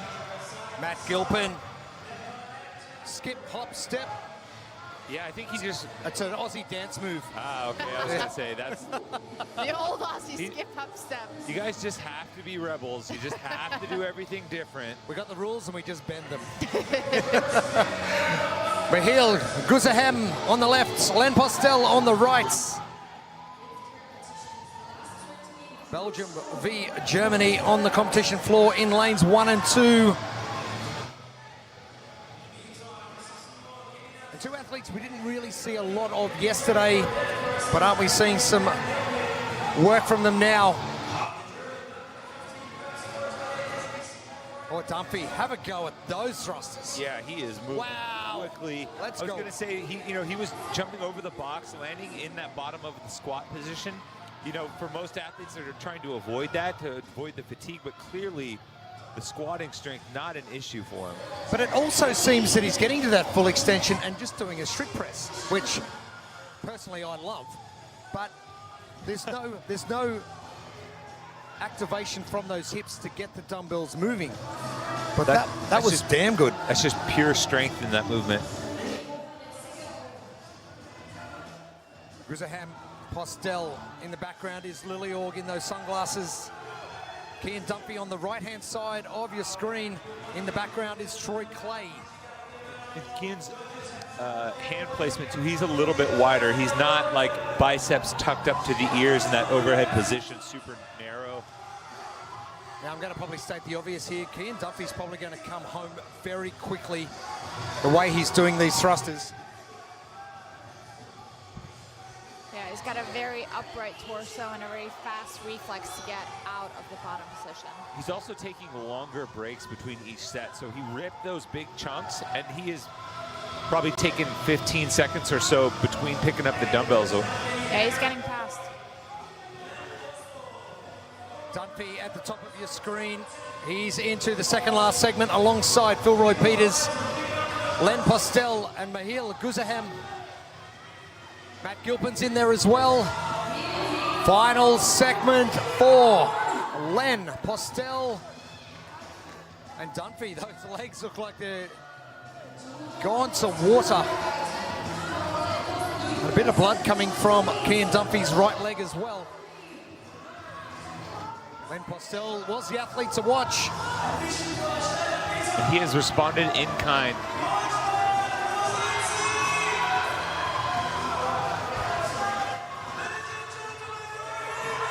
Postel, 14:29.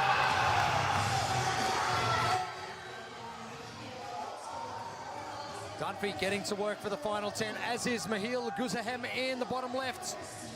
Now the fatigue on those triceps for the extension for dumbbells overhead is causing some issues.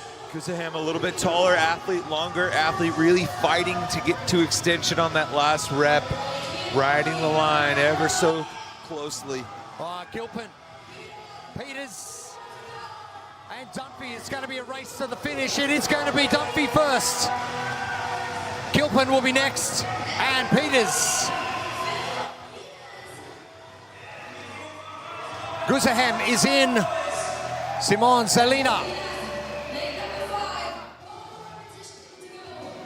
He is done. Liliorg, the final 10. Maracano to the back of your screen, and to the far right, Troy Clay in the green shirt. Liliorg, a no rep, exactly what you don't want. Final 20 seconds. Liliorg, the only athlete that is going to finish. But he's going to have to get these last couple of reps done pretty quickly.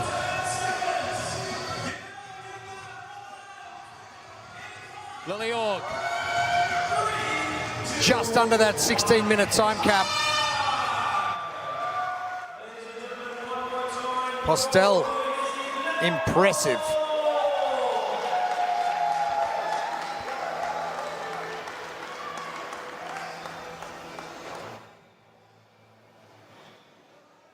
When I grow up, I want biceps like that. For Len, it really started off of the burpee box jump over. So pretty close. We saw Troy Clay coming out hot. Thought maybe he might try to run away with it, but after the dumbbells, Len Postel was side by side with Mikhail Guzaham, and that final set of thrusters proved crucial for Postel, who puts together his best performance of the weekend so far and wins men's Heat 1.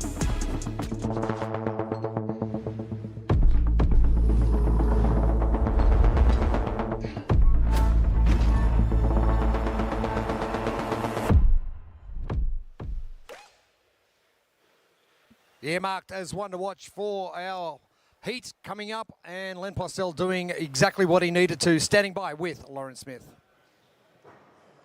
Len, you've just told me that that differed from training. How so? Yeah, like I got time capped in the training. Yesterday was shit. Like I didn't feel like myself, and today I kind of get into the competition. Just did my thing, stayed in my own lane, and it worked out. Certainly did. What does that now do for confidence if yesterday you weren't feeling like yourself? Actually, I'm super bad in this situation. Like I never was in this situation. It's my first big competition. I have super good friends here. They're there. They kept motivating me. I had a long walk yesterday, sat in the sun. And today I told myself that I just want to have fun, and that was fun. I'm so glad. Look, you got Chasing Excellence tattooed on the side of your chest. Yeah. Do you live up to that? I do. So if you chase excellence, there's no bad days. You just have to get the job done, look forward, and keep improving. So I'm here and I'm not done yet. I love it. Great job out there. Thank you. Thank you, Len. Thank you, Lauren. Heat number 1 in the books. And our second men's heats about to come onto the competition floor in chasing that time of 14:29, unofficial time, of course. All your official results, head to competitioncorner.net. Heat 2 on the way. Okay, here's heat number 2 for the pro men.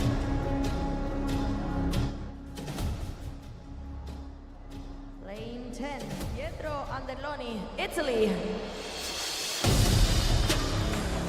Lane 9, Fran Hurtado, Costa Rica. Lane 8, Roldan Goldbaum, Mexico. Lane 7, Dani Camacho, Spain. Lane number 6, Julius Kiesa, Germany. Lane 5, Tommaso Pieri, Italy.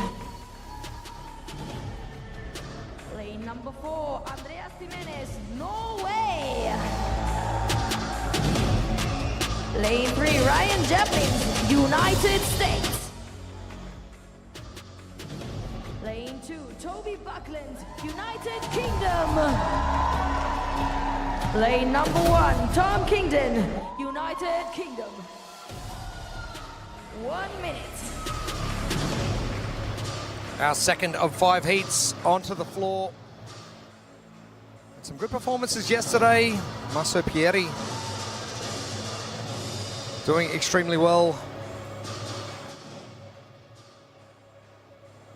But the third workout of first tour stop, it is London Pro 3.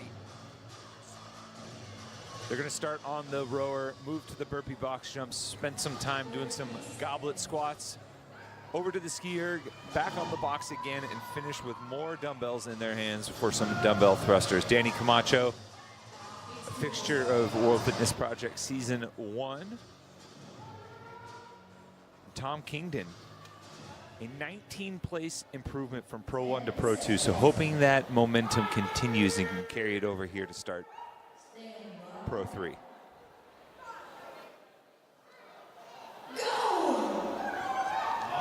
Athletes to the rowers to get things started for Pro 3. And you mentioned Dani Camacho, hampered by injury last year. Always good to have an off season and get yourself ready to go. And these athletes are ready to go, and this is the blueprint, how best to attack Pro 3. This one presented by Adidas. Well, I think getting out front early, if you've got the engine, if you've got the fitness, chase it, dare everyone to chase you.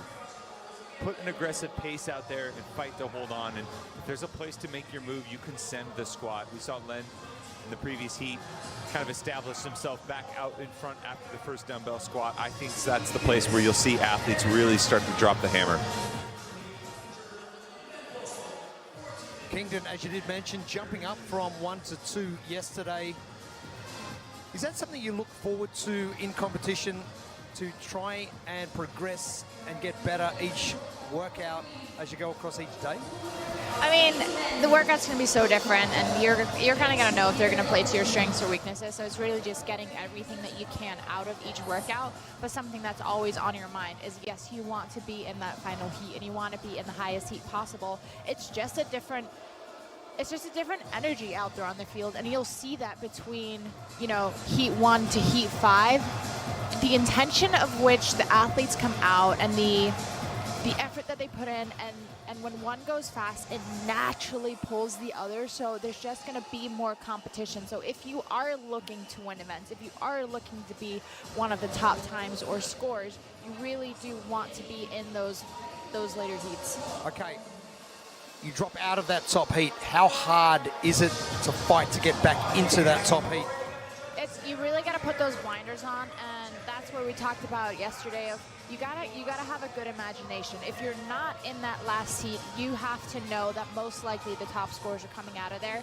So even if you are in front, even if you are leading, to not be satisfied with winning the heat, you have to imagine those people being in front of you. So it's just gonna take putting those blinders on and charging forward. And sometimes you might go harder than you need to, but you just gotta do that and make sure that you get everything out of it to try and put yourself into that last heat. Ryan Jevning, the current leader for heat number 2. 5 heats for our men before we allow our pro individuals the chance to have a break. We'll get to our team competition next.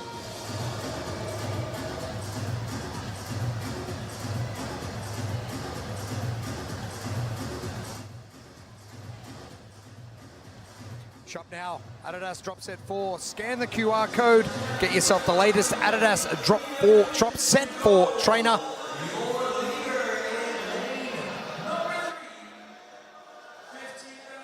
Jevning about to finish up. And the first. And that's a great transition from Ryan Jevning. No messing around here. So on Ryan Jevning, season 1 of the World Fitness Projects. Enjoy some time on the Echo Bike. Are we going to see him enjoy some more Echo Bike time later on?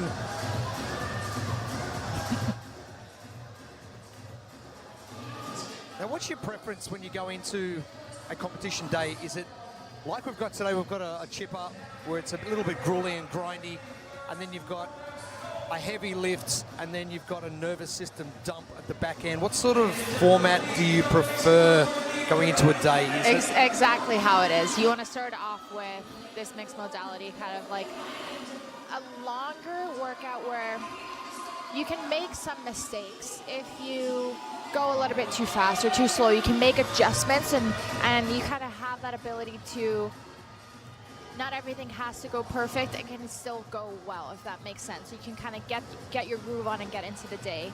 And for sure, you want that Echo Bike to be the last thing of the day, because that is going to take a lot of time to recover from. That's going to be something that, you know, it's only going to take a couple of minutes to do. It's going to take 5, 10 times as long to recover from that, because it's going to be so tight. It's going to require everything that they have, and every single one of those athletes, I'll promise you, will redline on that. So it's the natural sleep agent. Sleep and food. It's sleep and food and time. Yeah.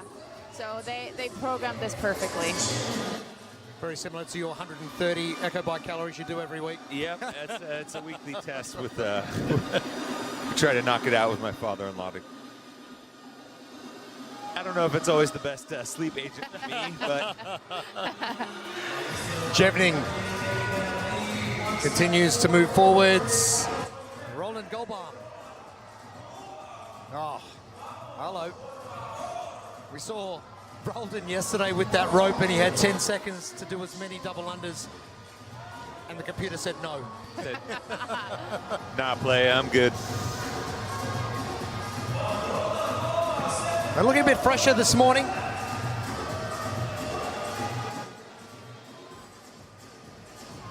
think this is the strategy that we've been seeing from some of the athletes is how they place the dumbbell down for ease of picking it back up again, and kind of making that, you always want your breaks to be as short and as easy as possible. Good tactic on this workout. This is going to be a great battle. The Roldan jumping into the lead. 5 to go for Jevning.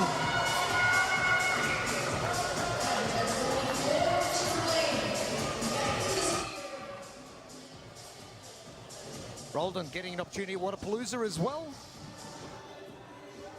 We've seen him kind of go back and forth between the team and individual competition. First time I had the pleasure of meeting Roldan was at the MAC a few years ago as an individual competitor.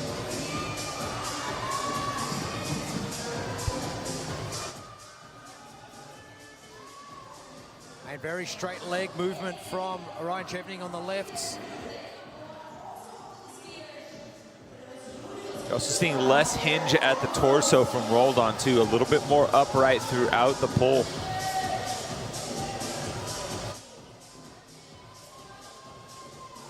Now what's your tricep fatigue doing from going from your row, then going to your burpees and having to push yourself off the ground each time, then holding the goblet squat position? Your triceps are fried out here because then you move straight into the ski.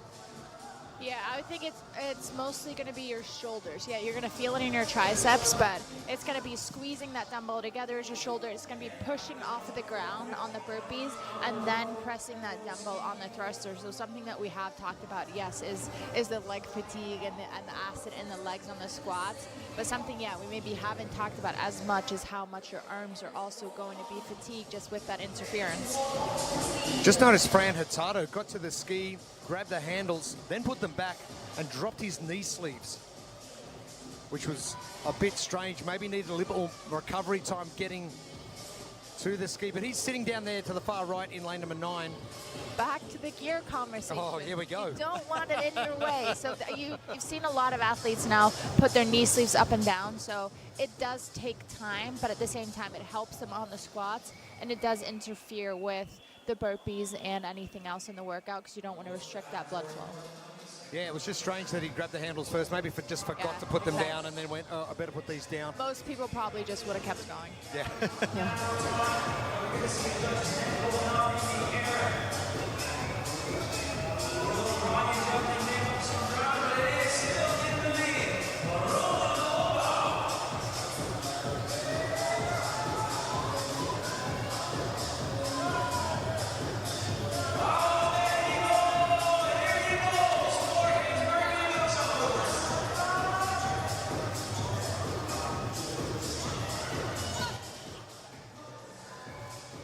Sign up for Project One San Diego, coming to California May 25th. Just scan that QR code on your screen. More Project One stuff happening here in the drum sheds in London. Tour stop number 1 continues. Our pro men taking on the third workout of the weekend. Tommaso Pieri made a big move on the skier, able to pull relatively even with Roldan Goldbaum. Tommaso really good on the machines. You see Roldan's posture starting to break just a little bit.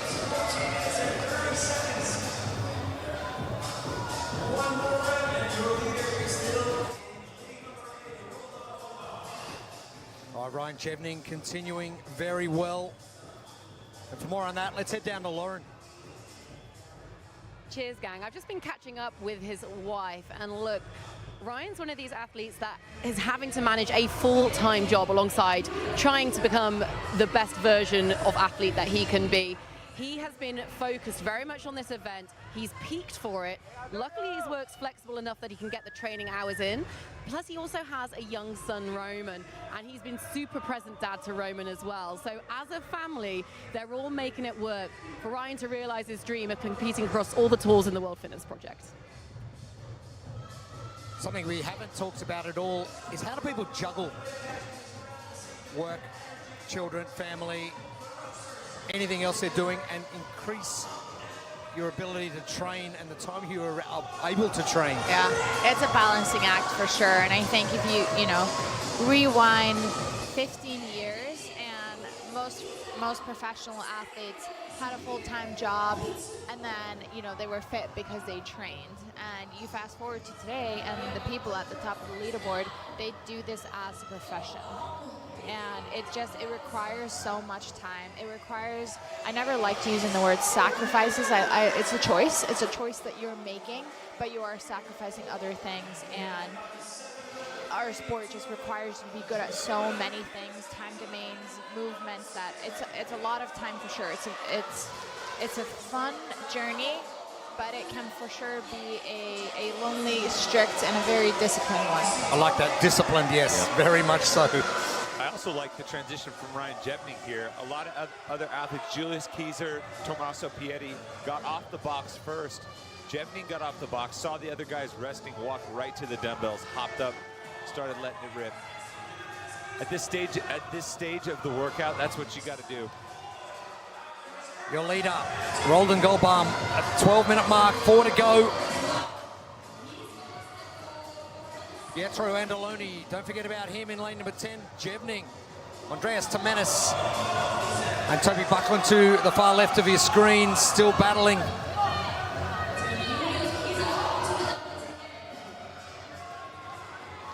Fran Hurtado, Danny Camacho still going through their burpee box jumps. Fran Hurtado doesn't look that great. Julius Kieser looks really good on the thrusters. He's about 5 reps behind Roldan Goldbaum. 20 to go for Roldan to the far right of your screen in no shirt, black shorts, orange shoes. Kieser. Camacho jumping onto those dumbbells. Kieser looking pretty comfortable. Kieser jumping into second now. Andoloni in lane 10 is thrusting very quickly. He's at the top of your screen in the green shirt. The final 10 for Roldan Goldbaum. 15 to go for Andoloni. 15 to go for Kieser. Time ticking away. Jevning. He's going to be pushing Julius Kieser for that second place finish. But Roldan Goldbaum, the last 5 reps. 14:29 to beat from Len Postel, and that's going to be done easily. Roldan Goldbaum, 13:45.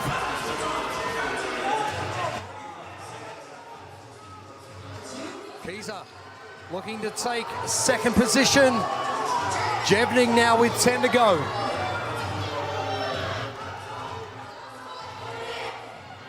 Tommy, you were spot on. Kieser, the efficiency of the thrusters has brought him home very strong and gets done. Underneath that time from Len Postel as well. Jevning has got 5. He won't have enough time to finish faster than Postel. Oh, and that's got to hurt. 3 to go, putting him down. Tommaso Piatti. He's going to jump ahead of Jevning. And that break from Jevning has cost him a spot.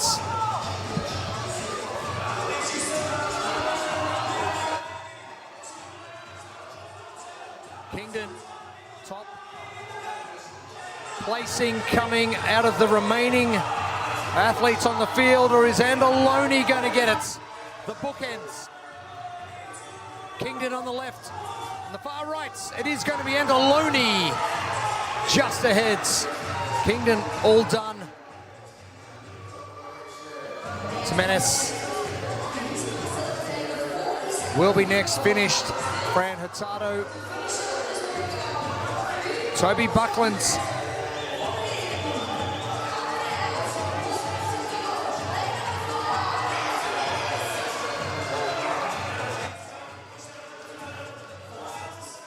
Danny Camacho taking a break. Buckland, the last athlete to get finished. Oh no! 1 rep to go.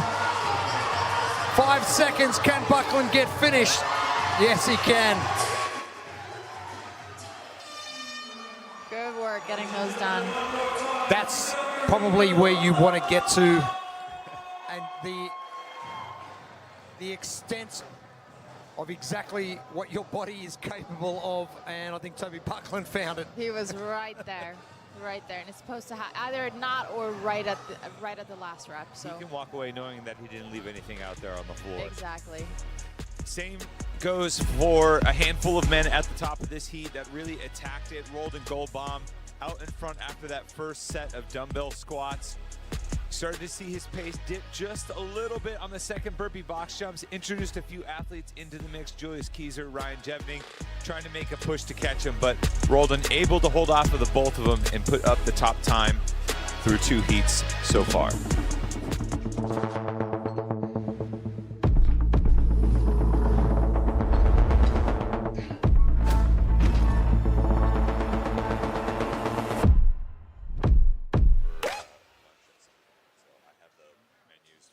Roldan down with Josie Astula.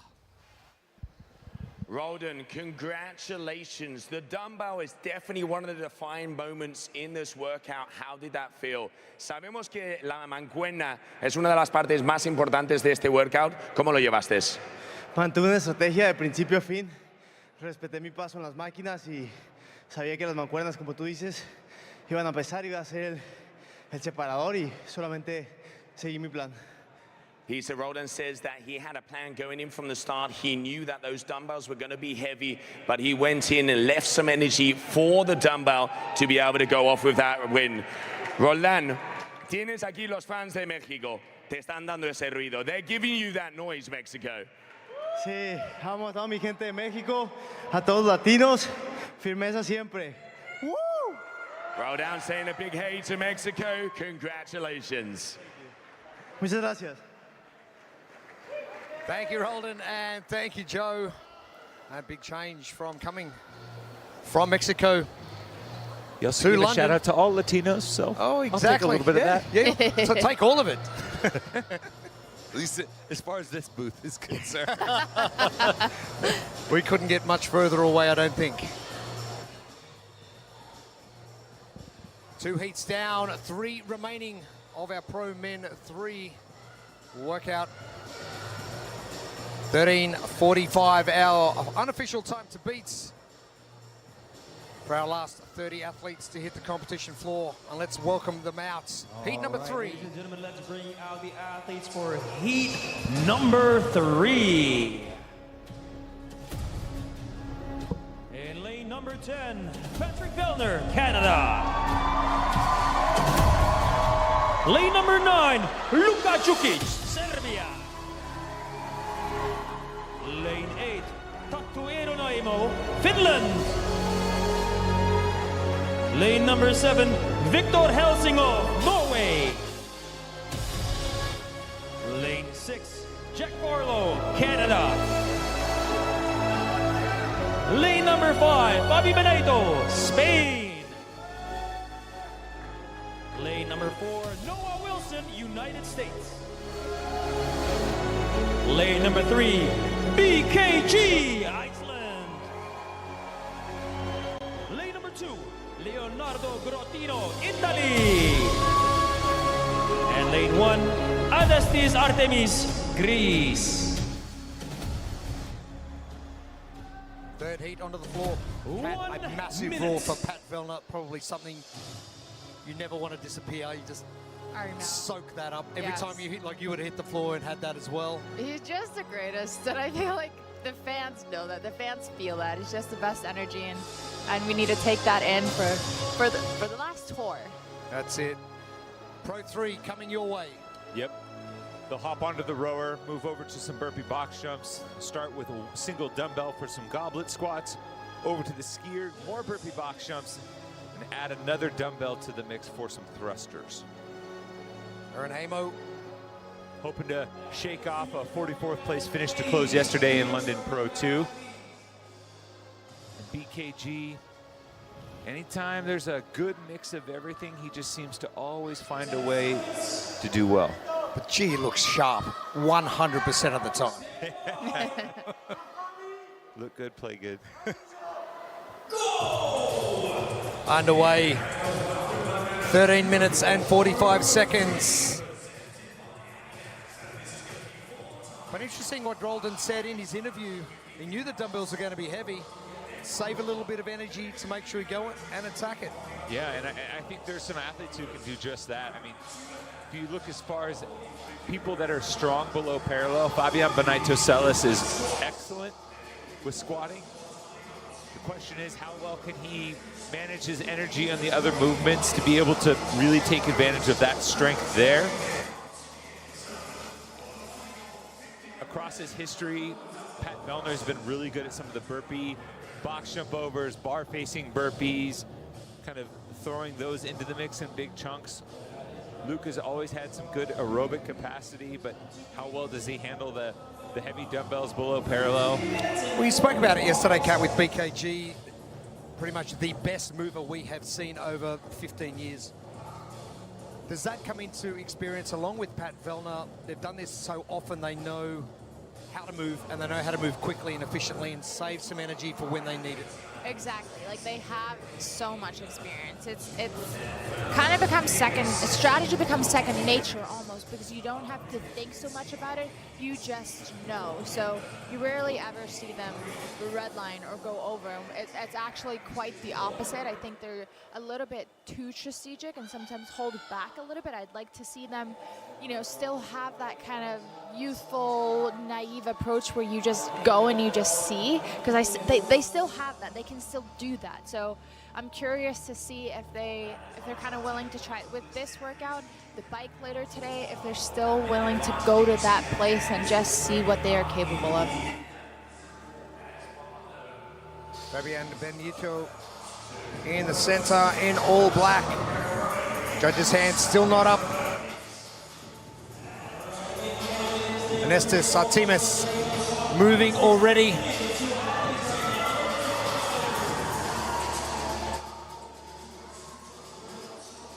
Jack Farlow was quick to move as well, as was Patrick Vellner.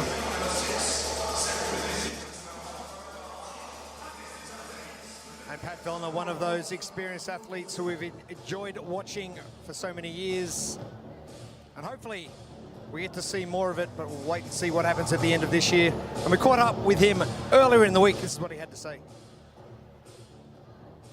If I was gonna guess what the winning strategy of that workout was gonna be, I think you have to row pretty hard to start.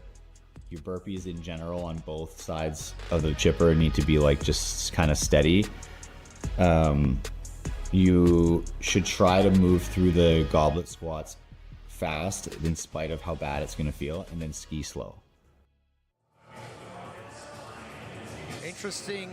Ski slow and move quick on everything else. Some more on Pat Vellner. Let's head down to Lauren. Thanks, guys. Yeah, look, I spoke to Pat Vellner in that interview, and his overriding emotion coming into this tour was that it's his final year, and he's here to enjoy every single second, because when you move away from this kind of ecosystem, you'll lose a lot of friends and people you touch base with all around the year, and that's a big focus for enjoyment for him through this. However, enjoyment can get quite hard when you're not doing as well as you expect you should. I was chatting to it with his coach, Michel Latende, and he's had this most emotional build-up. You know, the heart surgery, he lost his dog, he's going into his retirement year, you know, and that's bound to take a toll, not just on training, but mental capacity coming into weekends. Yes, he's here to enjoy it. Sometimes it's getting hard, but what he's doing is he's finding buoys, things to hold on to throughout every workout where perhaps it isn't going to plan. And him and Michelle are working together to find strategies that are going to work for this version of Pat Vellner that's out on the floor right now. And part of this weekend is finding those strategies. Thank you, Lauren. Great insight as to what's happening with Pat Vellner. Now, when does it stop becoming fun? We spoke about that a little bit today, of like, it's not always, you can't just come out with an intention to have fun and have fun. You come in, when you're doing well, you have expectations. He's been doing this for so long. Of course, he knows what he's capable of and he wants to perform to that standard. And when you do that, you have fun. And then we heard from Lauren, it's been a tough run-up, and so kind of maybe coming in with a bit of a heavy heart, not performing as well as you want to. This is the farewell tour, and kind of wanting to have fun. I can see the conflicting kind of emotions in that. We've seen plenty of emotion on the floor already. Amanda Jobs winning her heats. To be fair, Pat still has a great mentality about it. His post yesterday said, day one, whoopsie daisies. Stuffed it. Basically, I'll be back tomorrow. But do we expect anything else from Pat Vellner? No, I think that's why he's been so endeared to the community for so long. He's unafraid to cop to his mistakes, to own it and move forward, and it's also given him the freedom to bounce back in some major ways. I mean, there's a time where you knew if he was going to finish in the bottom 10, it was almost expected that he was going to come back and either have a top 1 or 2 finish the next event. Have you found that with competitors that you've been competing with over the years, that they're not willing to put their hand up and go, hey, I messed that up, rather than, hey, the judge did this or the equipment did this, but they won't blame themselves? He's very transparently him, just as Tommy says, but I think the majority of athletes always have this shell, and you don't want anybody to know. You don't want them to know you have an injury. You don't want them to know you're not feeling good. You don't want them to know something else is going on, and you want to keep that shell, because you're always trying to make sure nobody gets anything from you. And I think he's so raw, and exactly as what Tommy said is why he's been so endeared and why he is such a fan favorite. He is just him. He puts on no show. Tatu Erin Hamo, very short pull on that ski. Yeah, really kind of just negating the leg element of this movement, right? Quick little hinge, quick little pull, not really extending his arms overhead, not resetting the handles too high, just content with that short, aggressive, choppy pull. If you look at Luca just next door, trying to get full stretch out of those cables on the ski. And even Luca is positioned further away from the ski erg, right? So as he hinges, the handles are coming at more of an angle away from the actual ski erg itself. So just a slightly different angle pull and how you're affecting that turbine. Well, I suppose it's going to come down to where you're fatiguing most and where you can change that fatigue level.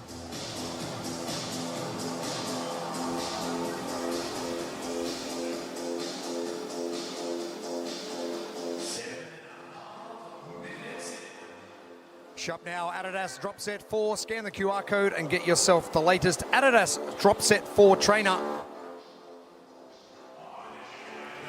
I think quickly touching on the ski technique again, we have Pat in the background. I wish we could see him full body again, but you can see how his butt moves back a lot further with each kind of utilizing his body weight again to get that strong pull versus some of the other guys keeping that stiff leg and really just using that upper body. I feel like they're just not getting what they can out of the stroke.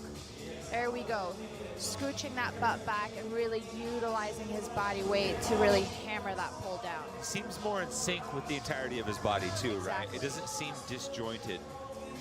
When Pat said he's going to ski slow, what does slow look like for an elite athlete? I mean, he's strong on the machine, so he just means he's probably not elevating his heart rate on this, but I'm sure relative to the field, he's not actually skiing slow. He's just not trying to gain ground here. He's trying to maintain and then have energy to now go on the back half. Jack Farlow and Estes Artemis are battling it out for the lead. Victor Helsingov joining them as your top 3 onto the burpee box jump overs for the second time. Farlow falling into that trap during last year's season for World Fitness Project. A little bit of a slow start and having to claw his way out. Well, to his credit, he did more than claw his way out. He caught fire, winning multiple workouts in the Challenger division in a row and getting himself up into the Pro division, getting to Copenhagen and earning himself a pro card. And, you know, not that it was necessarily the same situation, but opens with a 25th place yesterday, works his way up to a 14th place. Seems like maybe he wants that trend to continue here. And he's got some good events coming up too for him, so I'm sure he's excited about today and the possibility have some shifts on the leaderboard. Heavy barbells and Jack Farlow go hand in hand. Yeah. Farlow just ahead of Artemis. Helsingov jumping into third.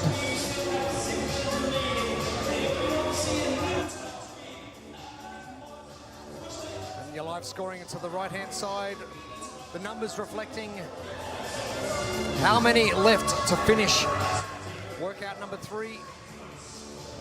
Yeah, you can see the fatigue on the pressing motion for Anestis coming out of the bottom there, priming the burpee a little extra, letting his torso rise independently of the rest of his body, getting to that tricep extension and then letting the hips rise. You just don't want to press the full amount of your body weight at that point. Level pegging. Farlow adding a little bit of chalk, a little bit of recovery time. Now, when you're used to throwing heavy barbells over your head, how does that relate to a lighter dumbbell? Is it a similar feeling? Is it a... It doesn't always translate directly. Like, he is very strong below parallel, so yes, they're going to feel light for him. But him as an athlete, he's not as well primed and conditioned to do higher reps at a lower weight. You know, relative to the field, he's going to be one of the best, if not the best, at the heaviest weight. He's not the most conditioned to do it for high reps. Artemis, first 10 done. And I was just going to say, Tommy, dumbbell position, Farlow compared to Artemis, the dumbbells just dropping down the back, some athletes keeping them at parallel to the floor. But what I like what Farlow's doing is you're seeing a straight line of action from where the dumbbells sit on the shoulder to directly overhead. There's not much swaying left or right. They're sitting pretty squarely on the shoulder.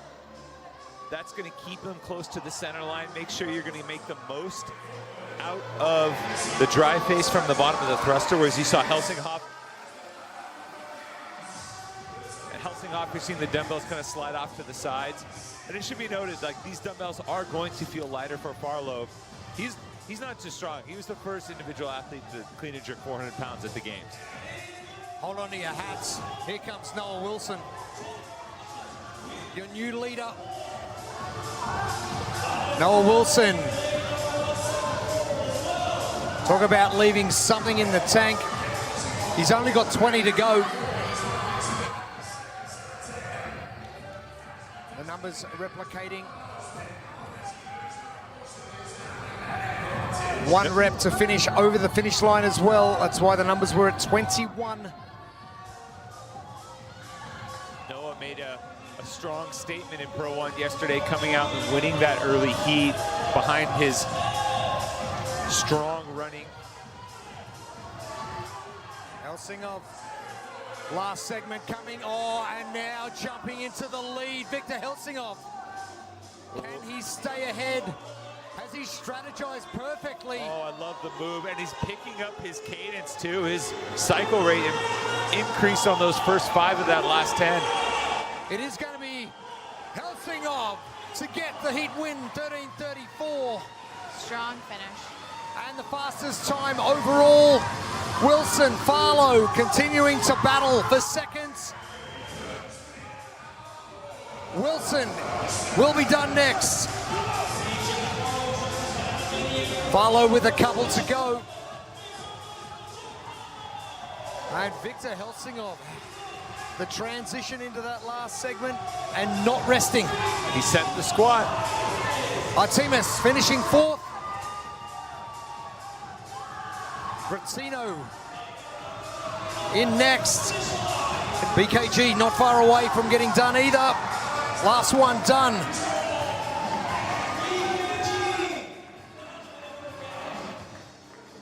That's a credit to Helsinghoff. He's the first athlete we've seen be able to take the heat win, not being the first athlete to the dumbbell thruster. Luka Djukic finishes up as well. Fabian Benito. Next up, Aaron Hamo is done.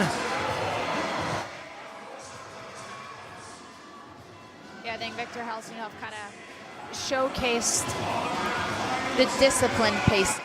You know, the approach where he probably felt relatively good getting to the dumbbells and then was able to hammer them out very well, making up a lot of ground. Final 5 reps, the crowd, they are giving Pat Vellner everything they have got, and he's giving it straight back with everything that's left in the tank for him. Final rep coming, Pat Vellner. Some good going from our athletes, heat number 3. But Helsingov strategizing well. Farlow coming home very quickly. Farlow with that early lead with Artemis and managing to hold on to 3rd as well. Farlow was consistently out in front. We saw a few other athletes kind of rise up, fall back, rise up, fall out, fall back. Farlow was towards the front of that heat throughout, coming off of the rower, really. And there wasn't much about Victor Helsingov until we got to the end. Anestis Artemis, the Greek up-and-comer, challenged Farlow going into the last set of burpee box jumps. Farlow kind of pulled back ahead on that ski erg. But it came down to that final set of thrusters again, and from the 3rd or 4th place position, we saw Victor Helsingov made a push. Looked like Noah Wilson might take it. Helsingov, a tremendous final set of thrusters, increased cycle rate, gets him to the finish line.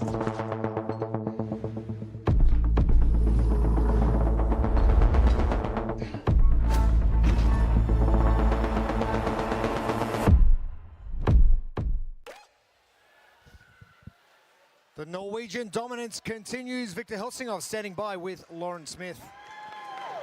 The Norwegian dominance indeed. Victor, clinical. It all came down to the thrusters.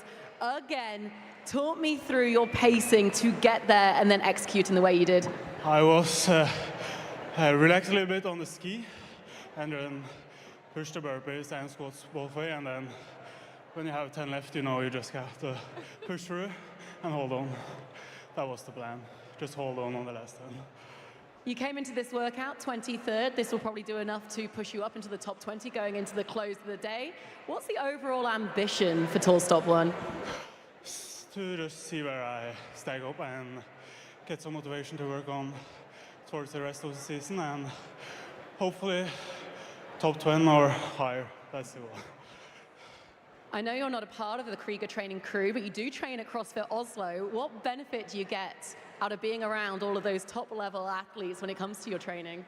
To see all at the gym pushing every day, you just get more motivated to push even harder in training. So that's most of it. So yeah. You seem knackered. We can't wait to see what you've got. Great job. Thank you. Thank you. Norwegians absolutely killing it this morning. And 3 heats down, 2 more to come. And I would love to get an interview with the athletes. Hey, this is what I'm expecting to do. And just like Victor said and Pat said, they're going to just relax a little bit on the ski. And then post-event do the same thing. Go, did that work out the way you wanted it to? We're not too far away from bringing our second last heat of our pro men onto the floor. Crowd building here at Drum Sheds. And plenty of smiles here this weekend already. Let's bring out the athletes for athletes, heat 4. Here they come. In lane number 10, Nick Matthew, United States. Lane number 9, Victor Garcia, Spain. Lane number 8, Quinn Robinson, United States. Lane number 7, Colin Bothard, Switzerland. Lane number 6, Guy Mayeros, Brazil. Lane number 5, Jonnekoski, Finland. Lane number 4, Alex Kotulas, Greece. Lane number 3, Chandler Smith, United States. Lane number 2, Yorgos Karavis, Greece. And in lane number 1, Travis Mayer, United States. This is heat 4. 1 minute. Those are big names looking to assert themselves towards the top end of the leaderboard. Chandler Smith's had a good competition so far, recovering from that wrist injury.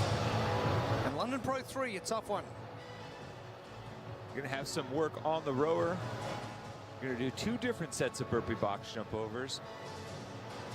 Some calories on the skier and a ton of dumbbell work. Jonakowski should do well with the dumbbell, particularly with those thrusters. Quinn Robinson came out strong yesterday with a 7th place finish in London Pro 1. I think he'll like the slightly longer time domain.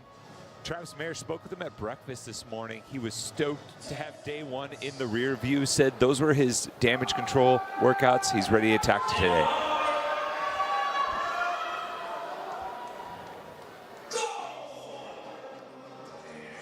Travis Mayer, 15 years of competition experience. The blueprints presented by Adidas. I think for the top times overall here, you're gonna have to attack from the outset and not be afraid to lead from the front. Especially if you feel strong below parallel, you'll have an opportunity to shut the door or make a big push and send the squat, both with the goblet and the thrusters. Let's talk about competitive times. What's possible for these men in the top 2 heats? I mean, the fastest time, I mean, just using what we saw on the women's side, we saw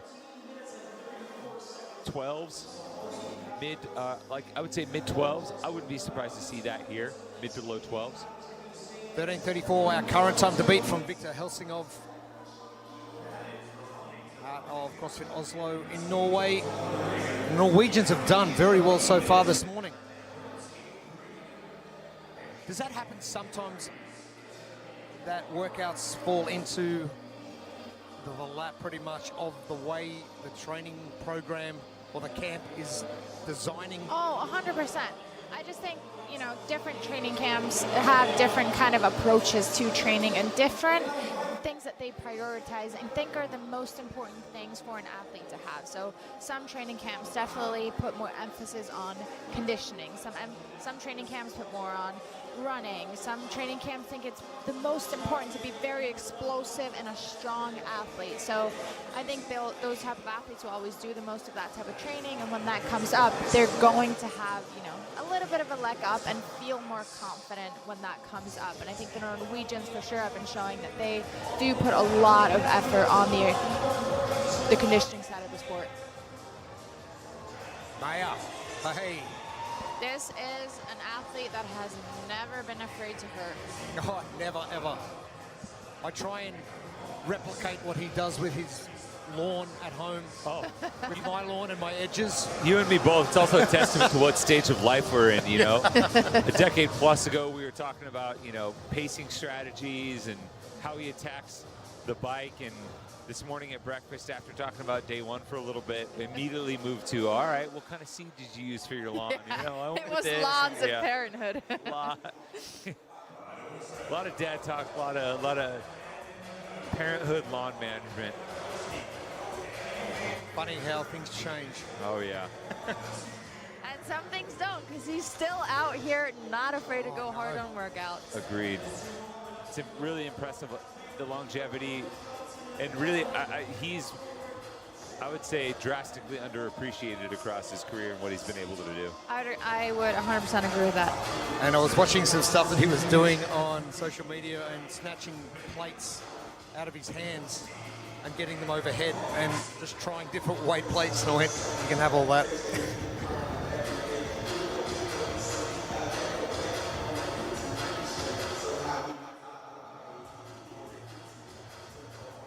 You may have noticed that Colin Bossard came onto the competition floor in full tracksuit attire, keeping warm and not feeling 100%. So just going to be sitting Pro 3 out.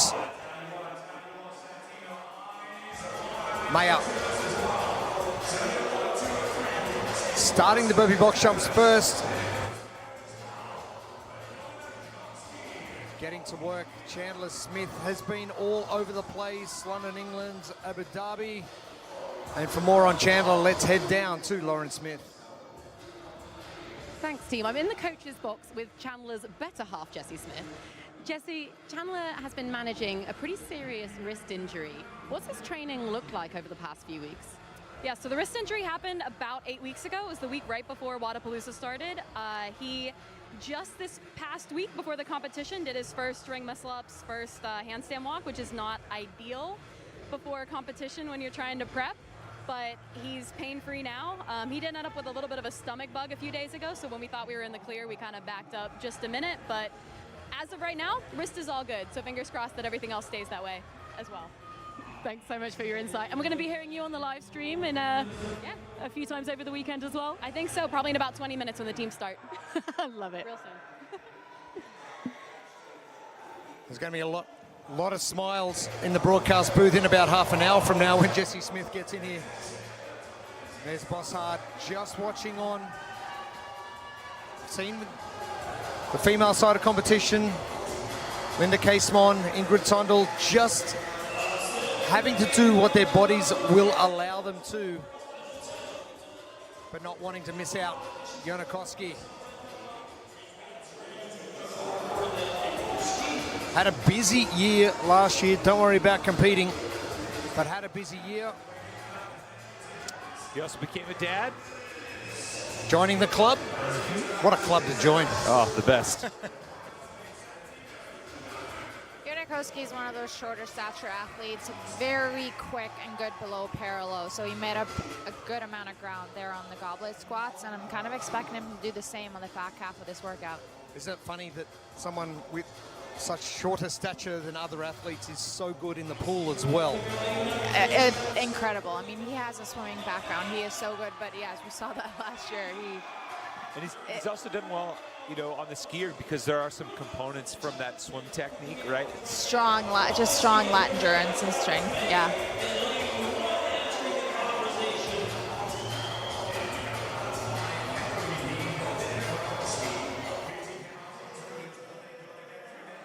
(13:34). Our time to beats Victor Helsingov.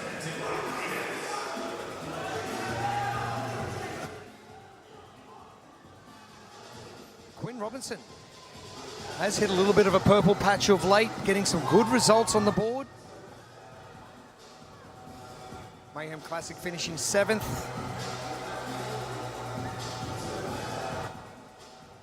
And how long does it normally take from a team competitor, if you've just gone team the whole time, to flip the switch and then you go individual? Is it you sort of ride your own coattails for a little bit and then sort of start progressing, or is there something that you can do to really jump into that individual competition?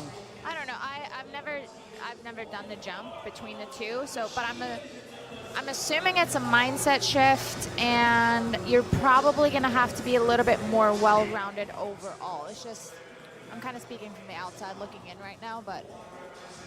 In chatting with athletes over the years who've done that, you know, it's an entirely different pacing strategy. So much of the team competition is faster, quick intervals, get your work done, recover, work, recover, work, recover. And that has been less so when you have all of the team working together in unison, but you know, when you're out there all alone, a lot of the team athletes have said, hey, I have to pull back a little bit, understand that my pacing strategy has to stretch out a little bit because I don't get the work rest. I don't get to hand off to another teammate. Guy Malheiros not only bringing those hands together each time, but stroke rate is going to be up very high, around 45-ish. Hosky done straight to work. And that's another aspect, the transition time that the athletes are not spending time walking, breathing, chalking up. They are getting straight to work each time. You know, over the years, I think that's one of the things that always stands out when you talk about athletes trying to become at that elite level. And you see the comparisons between your average everyday gym goer. They won't hesitate to take those extra seconds to recover, to get a breath, to chalk, whatever it may be. And it's hard to realize just how much that makes a difference for these pro athletes when there's no letting up. The transitions are quick, they're head down, they're pushing forward the entire time. Quinn Robinson to the right-hand side of your screen, chasing down your leader, Jonakowski. I think it's such a good point that you just made, Tommy, of there's no excuses and no letting down, and they try to think about, you know, not only the components of the workout, but the transition between them. When to chalk, do you even need to chalk? Like, they try and take advantage of every little thing and gain every inch that they can. Versus nobody's gonna bat an eyelash if you need to, you're gonna chalk on your way to the dumbbell, but the best in the game, they're gonna be jogging over and maybe deciding, I don't need the chalk.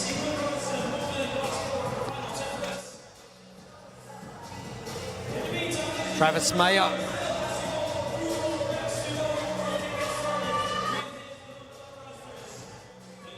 Still progressing through his first set.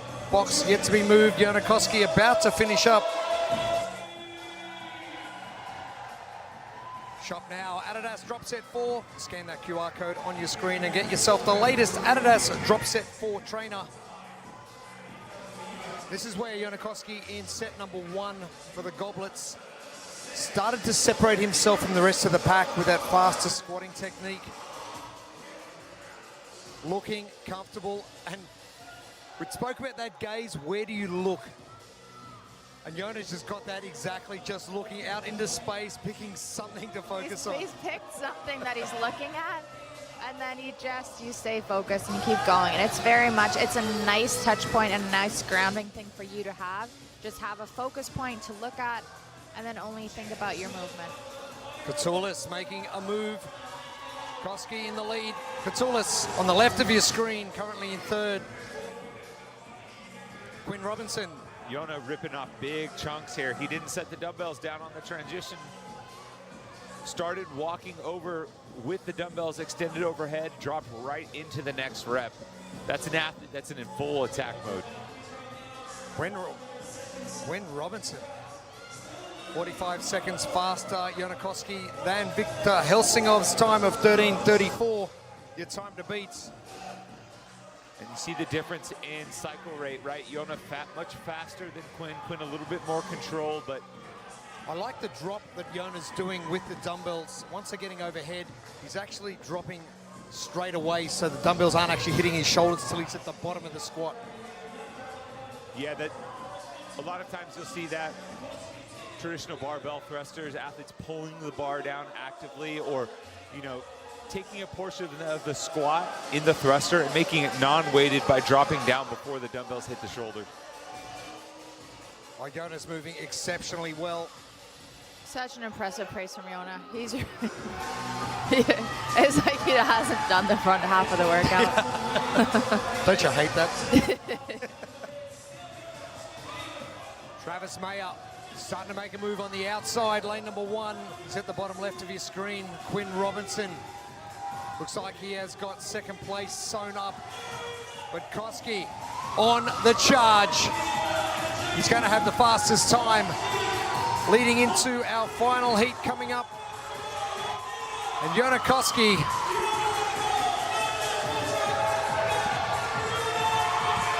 and that is the way you do it. Come on. That's why. Yeah, that was, there's your touch point. Yeah, he had the reward waiting for him at the finish line. That's exactly what he was focusing on. That's precious. How good. We're all a bunch of big softies up here. Yes, we are. And we talked about that. A why can change so much throughout the years, and he looks at his son, and that's his why. Quinn Robinson, A little bit of deja vu with Quinn, right? We saw him really struggle with the final couple of reps, the overhead squat in Pro 1, riding that line again here with the thrusters. Robinson in, Katoulis will be next finished. Oh, just ahead of Travis Mayer. I have to go back to the chip timers and see which leg Alex Katoulis had it in, because that was pretty close. Chandler Smith comes in. Nick Matthew, top of your screen in the green shirt, will be next to finish. Yorgos Karavas, Guimel Heros, and Victor Garcia, Duval, the last four on the floor. Matthew done. He'll be looking forward to that deadlift coming up. What a great day one from Victor Garcia Duval. Came in as the 50th athlete, the last one added via backfill due to withdrawals. Wakes up this morning in 17th place.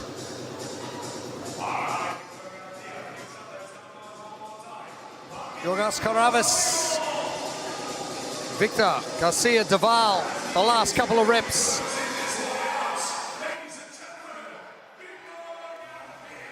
Impressed. Way to go, Victor. Comes in late, puts some very solid performances in. If you're beating Guimel Heros, you're doing okay. Yeah, oh yeah.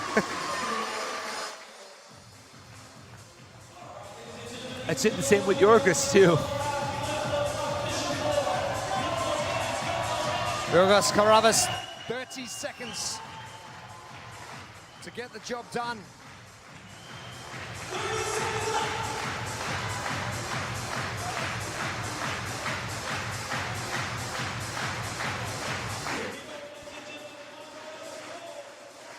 Europeans have come out this morning. The last five. Yorgos, we don't have time to mess around here. Time to go.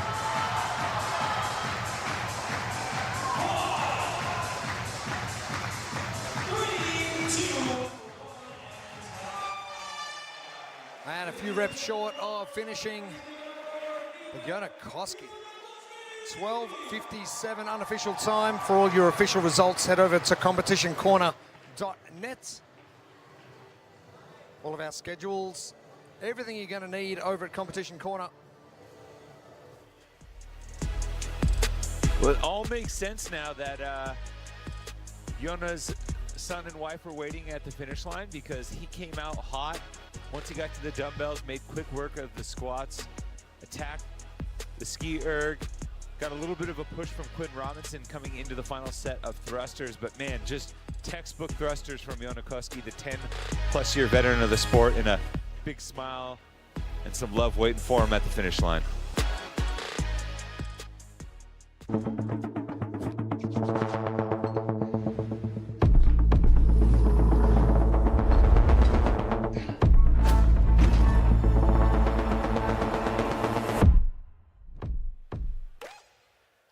Jona Koski, impressive, 12:57, and he is standing by with Lauren Smith. Jona, that was such an impressive performance. You were being chased throughout the majority of that workout. How were you managing your own energy expenditure whilst balancing the rest of the field behind you?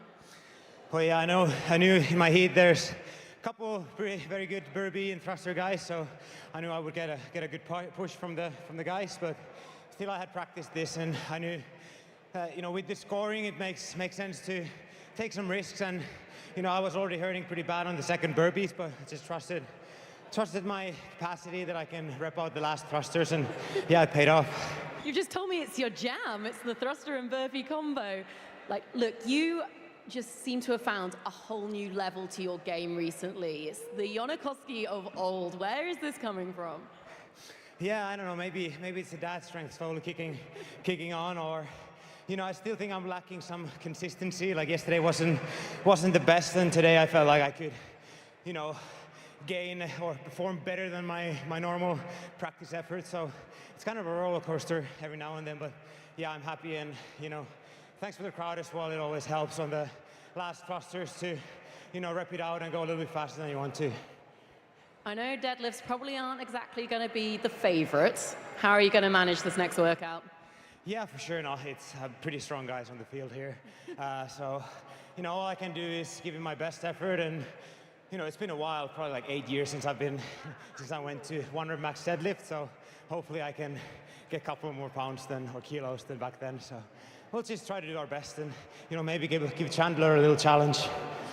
Watch out, Chandler. He's coming. Awesome job. Yeah, thank you very much. Appreciate it. Thank you, guys. Jonna, and there's your reward. It's the best kind of reward for sure. Oh, exactly. I love the playfulness with Chandler. He knows who everyone's chasing on that one. Oh, yeah. Can't wait for what is about to come for this afternoon session. Tour stop number 1 continues. This is day number 2. And our final heats of our pro men for pro number 3 coming up. And the crowd really starting to fill here at the drum sheds in the north of London. And thank you for tuning in wherever you're tuning in from. Heat number 5, here they come. And ladies and gentlemen, make some noise for your final Pro Men Heats. Lane number 10, Chris Ibarra, United States. Lane number 9, James Spray, United States. Lane number 8, Jelle Hoster, Belgium. Lane number 7, Ty Jenkins, United States. Lane number 6 and overall leader, Tudor Magda, Romania. Lane number 5, Roman Krenikov, United States. Lane number 4, Spencer Panchek, United States. Lane number 3, Aniol Lekai, Spain. Lane number 2, Nate Ackerman, United States. Lane number 1, Samuel Cournoyer, Canada. 1 minute. Final heats onto the floor for Pro 3. Tudor Magda, currently your leader. And some prize results. Aniol Lekai winning Pro 1 yesterday morning, but this is London Pro 3. Going to start on that rower, move over to the burpee box jump overs. Some dumbbell goblet squats with 1 dumbbell. Some time on the skier, get back to the box, and then finish with those dumbbell thrusters. Ty Jenkins continuing a run of impressive performances. Chris Ibarra, an athlete that worked his way up from the challenger divisions last year to earn himself a pro card, and then a surprise that shouldn't be really a surprise. Spencer Panchik, a wild card invite, 2 top 10 finishes yesterday, finds himself inside the top 5 overall. The start of our final heats of our pro men. 16 minutes ahead. 12 minutes and 57 seconds to beat from Jonna Koski from heat number 4. And I think this is going to be a bit of a bloodbath. Yeah, I'm hoping so. We saw Jonna follow the blueprint pretty much to a T here. He was unafraid to lead from the front, came out towards the front of that last heat early on, and he really made his money on the squats, both with the single dumbbell goblet squats and on the thrusters. And I think with this heat in particular, we have some athletes that will gladly throw down the gauntlet and come out hot early, especially coming off of the rower and some of the machines. Exactly. I think in this heat, it's not so much we don't have these, we have great ones, but we don't have these outstanding squatters, but we have outstanding machine workers here. And I don't think they're afraid to go out hard on the machines, go out hard on the ski, kind of use the engines that they have. So they might be suffering a little bit more on the thrusters. But as Jeremy says, I think it's just going to be a bloodbath. I hope so. And I hope all 10 of them finish roughly in the same time frame, so they're pushing each other to the absolute edge Yeah, it's the energy of that final heat where we have the men that are really competing for those podium finishes, want to be and want to keep being in that final heat. It's just a different energy out here. And it will have major implications on the leaderboard. Right now, the top 5 men separated by just 5 points. So so single placements in this workout could have drastic effects, you know, inside the top 10. Yeah. James Sprague getting to work immediately. Lane number 9. And when you spoke to him yesterday, 19th place finish in Pro 1, hey, I'm not panicking. And then to do what he did for Pro 2 was just like, okay, yep, no panic required yeah, at all. No panic at all. And a lot of tall athletes in this heat as well. If you look down the list, Sprague, Hosta, Krenikov. It's a long way to shift those bodies across the shorter box.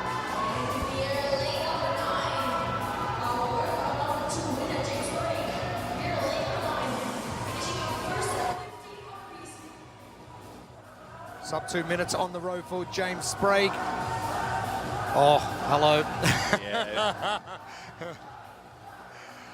Wow. Yeah, he's one of those athletes that will take the leading from the front, literally, and that's an indicator that he's feeling more like himself. You know, I spoke with him yesterday after that first event. He's like, yeah, I just didn't have it. Like, I didn't overpace it. I just, the juice wasn't there. I'm not really sure why, but I'm feeling better. He was outside, you know, getting some sun. And he responded with that home run in the next workout, so looking like he's completely back to form. We also spoke about playing to your strengths, and he knows he's always going to be probably top 3 athlete, if not the best top 3 athlete on any machine. And so utilizing that to his advantage and gaining the time there where he can. And credit to James too, you know, when he first kind of came on to the scene as an individual outside of the team divisions, there were some very clear holes in his game. He was always, you know, good aerobically, good runner, good machine athlete, but you know, some of the squatting, some of the gymnastics were big holes for him, and he has more than shored that up and has consistently outperformed the expectations. 13 reps ahead of Roman Krenikov is James Sprague. Now you'd know this as well as anybody, Kat. This is his house. This is my comp. I won it last year. You know how that rolls. How much do you want to defend that? Oh, with everything. You know, he's here with one intention, and that is to defend that. And he's been proving that not only last year, but he's become the podium finder. You know, if he's not in first, he's on the podium. He's so incredibly consistent, and he wants to be the best. Is that another driver, though, to say, okay, I won it last year. I want to back that up and prove that I can do it back to back? Yes, 100%. That back-to-back thing, it also just adds to like the intimidation factor that you have. Now that you're not only the champion, you're the back-to-back champion, you know? Yeah. I also think he's handled some of the, we'll say, negativity as well, because when he kind of made his rise to the top, there were people saying, well, I don't know if this is a fluke or maybe it's just kind of a one-off. I know, Kat, like your first title kind of came out of the blue. A lot of people weren't expecting it given what happened the year before. How do you manage that kind of? I was just gonna say you utilize that, because I remember you can get one win by fluke. You don't win a championship title by fluke, and so you kind of take that a little bit personally, and you want to prove no, this was not a fluke, and you can utilize that to make sure that you solidify that. Shop now, Adidas Drop Set 4. Scan the QR code and get yourself the latest Adidas Drop Set 4 trainer. Sprague, 25 seconds faster than Jonakoski, getting to the 4th aspect of row number 3, the chipper. Look at Sprague's technique here. Really upright with his torso, not getting a huge hinge. Really short, kind of choppy. Yep, pull with his eyes forward, kind of looking through the notch of that V there that anchors those handles. Yeah, very short, choppy pulls. And, you know, doesn't really need to go to full extension overhead. he is one of the heavier athletes too, so a lot of times you might see them really lean into the handles, let the body weight carry the momentum. And Yolakai making a big jump. Trying to catch a leader. James Sprague, Roman Krenikov in there.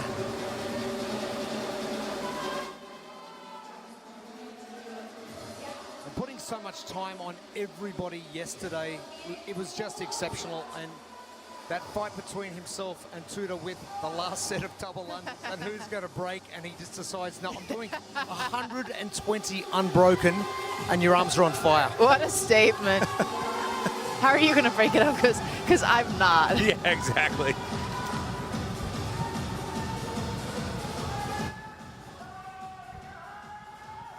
Ty Jenkins, a massive hip hinge, that massive mop of hair as well. When you look at the difference in Yellow State and James Sprague right now, James doing those short, quick pulls, and Yele really utilizing all of his length and getting the work done.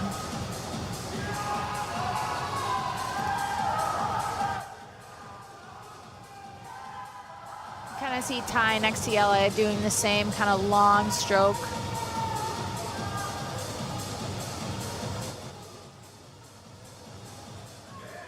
Things going to get a lot tighter. The last 5 coming for James Sprague. How far back is Agnol?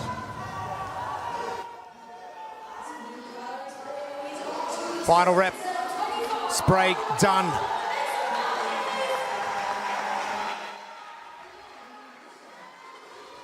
We've seen a number of different techniques with the burpee push from the floor. Most athletes hitting the deck. James Sprague bouncing straight out off the floor. Yep. Big step up, kind of into that almost kind of half lunge. Yeah, more delayed from Agnol.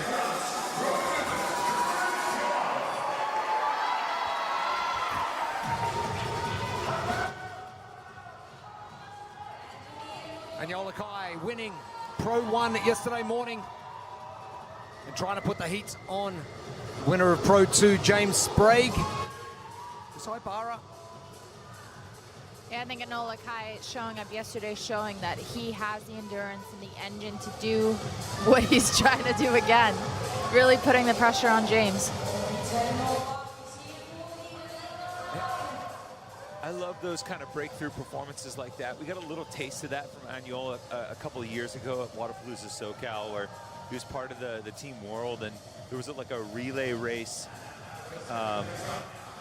workout with some bar muscle ups and some heavy barbell work, and he came out and won his race and kind of came from behind, and I think he wasn't necessarily the heavy favorite to win against some of the heavily favored Team USA guys, and the fire that came from that, and I spoke with him after, and he was just like, yeah, I just got to prove that I consistently can hang with the best, and I don't always get to see that in training, and these competitions are a good opportunity for that, and he's doing it again. He did it again yesterday. Yeah. Sprague done with the burpee box jump overs, moves on. Moving through those. Just ahead of Agnol and Roman Krenikov in third. Ty Jenkins in fourth position.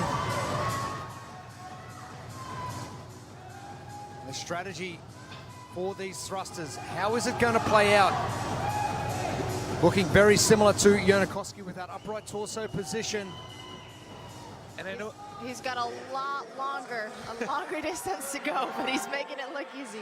He's taken away a lot of the excuses for us taller guys.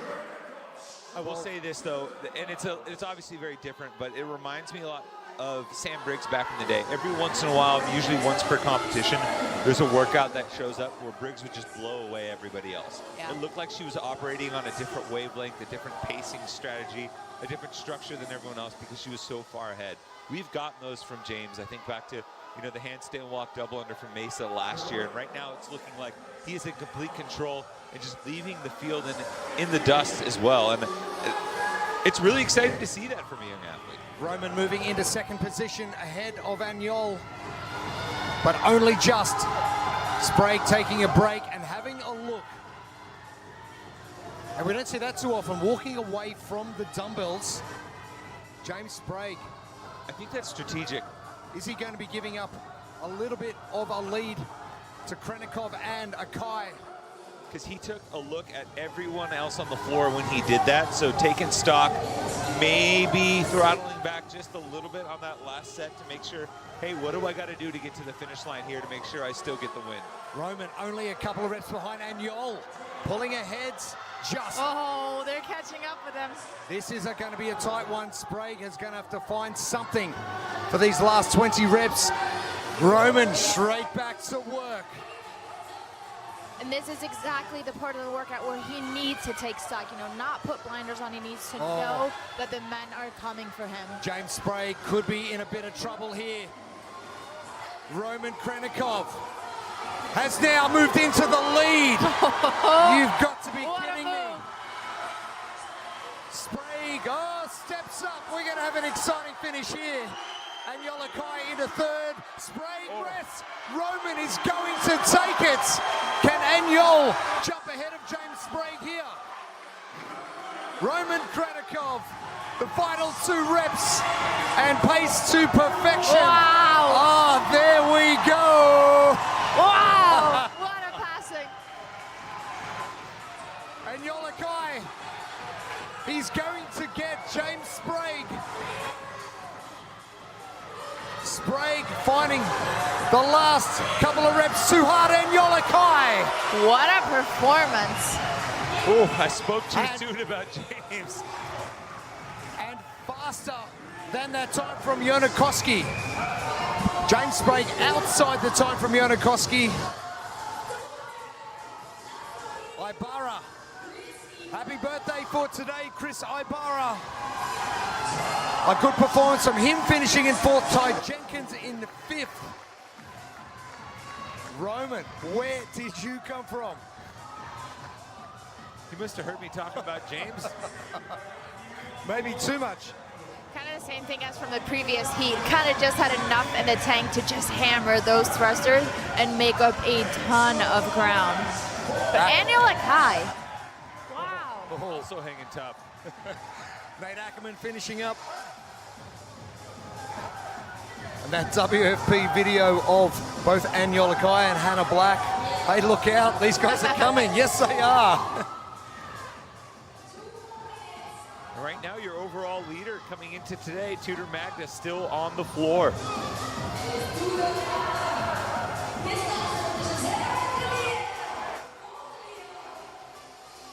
Spencer talking to himself or trying to get some extra air in? Magda coming in, Cornway, not far away, Yellow Hosta. Cornway done, Yellow Hosta, the last couple of reps.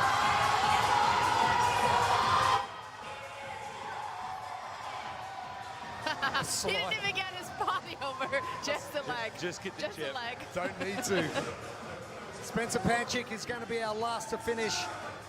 Well underneath our 16-minute time cap. All done and dusted. Pro 3 in the books.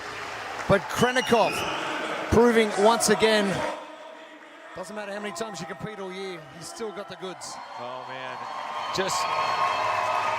Just when you forget about Roman Krenikov, he goes and does something like this.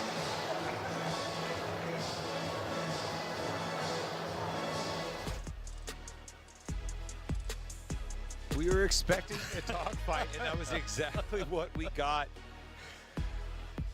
between some of the athletes we're used to seeing in close races with each other. James Sprague out front early. It looked like he might run away with it, but Roman Krenikov reeled him back in, able to overtake him on the final set of 10 thrusters.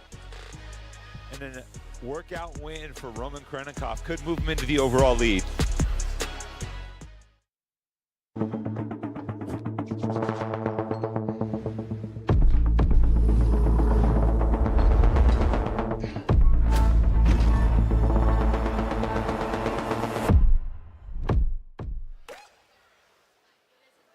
Day number 2 of the tour stop number 1 here at the Drum Sheds.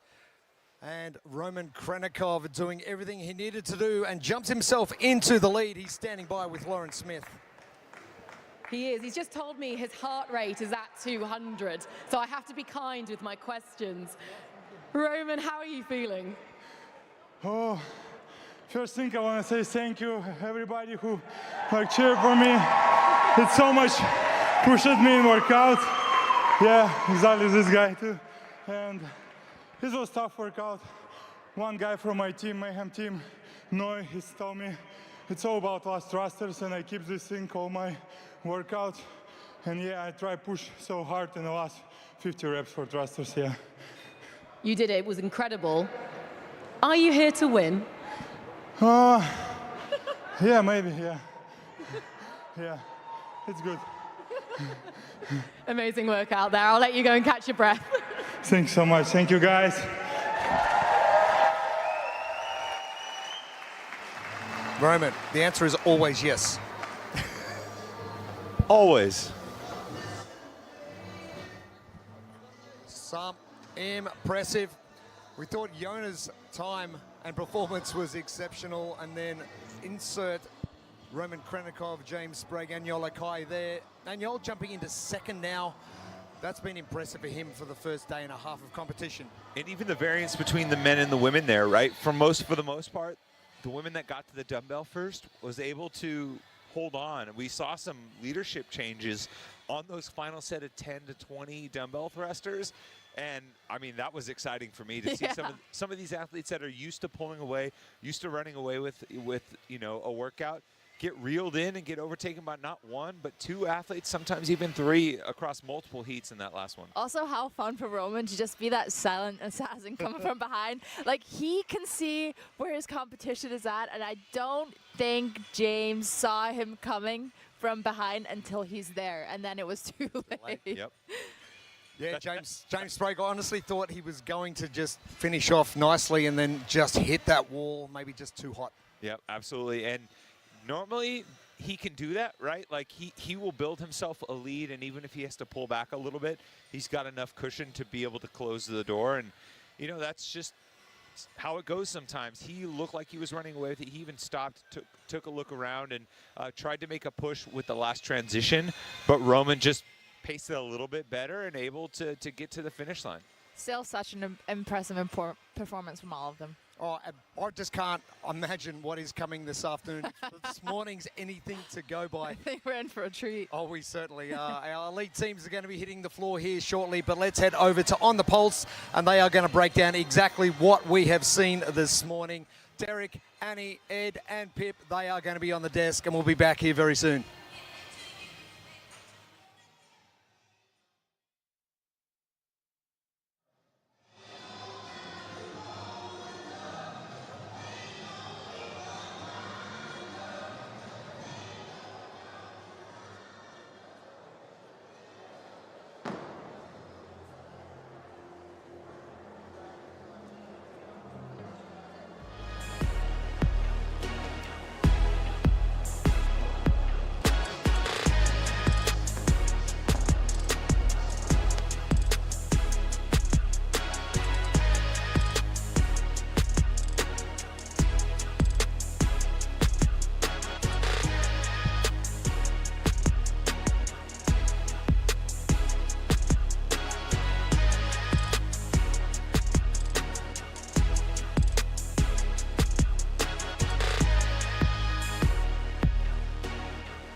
It all began with a jump rope in 2015. It was tangled, plastic, and poorly adjusted. We knew we could do better, and so we did. We built our first prototype by hand. It worked. It made a difference. Our first double unders made a big impact. We felt the joy of success for the first time, and it felt magical. From there, our mission became clear: to facilitate the joy of success for athletes around the globe. Since then, we've focused on one thing: improving what others overlook. Engineering and innovation are our tools.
Day number 2 of season 2 of the World Fitness Project continues. We are live here from the Drum Sheds in London, and we're going to continue tour stop 1 with our elite teams. Now, this is pro number 4. Jeremy Austin, Tommy Marquez with you, a very special guest. Smiles all round, it's Jesse Smith. Hello there. Hello, everyone. So good to have you here. Tommy, we've been impressed with what's happened with the team competition over the last day. What did you make of what happened yesterday afternoon? You know, I was impressed by the kind of mix of performances that we saw from teams that were in the top heat, some that weren't. Pursuit of Happiness came in, knocked the first 2 workouts out of the park, looked like they were going to be, you know, towards the top. Then we got to see some other names, ARC's performance come up strong.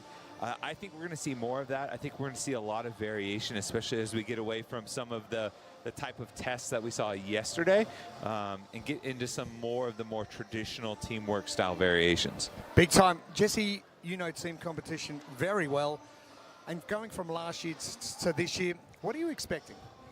So honestly, just looking at the teams that are out here, I think you're going to get a lot more of your European teams, which I think they get to train together a lot, which is a really, really cool experience to see them on the floor anytime there's a worm workout or anything with synchro, kind of like we have in this workout. I think they thrive for that, so I'm excited to see how the synchro part of this workout goes. Oh, the worm. I shudder every time. It was a good way to finish with our sprint yesterday, but our team's about to come onto the competition floor right now. It is elite team number 4 and the second day of our competition here at Drum Sheds. And give it up for and the athletes. Here they come. Teams. Lane number 8, CrossFit 1 more rep. Lane number 7, CrossFit 1 more rep, Nathan. Lane number 6, Krieger and Friends. Lane number 5, Blacklisted HQ. Lane number 4, the Babysitters. Lane number 3, off the grid training. And lane number 2, CrossFit 1 more rep.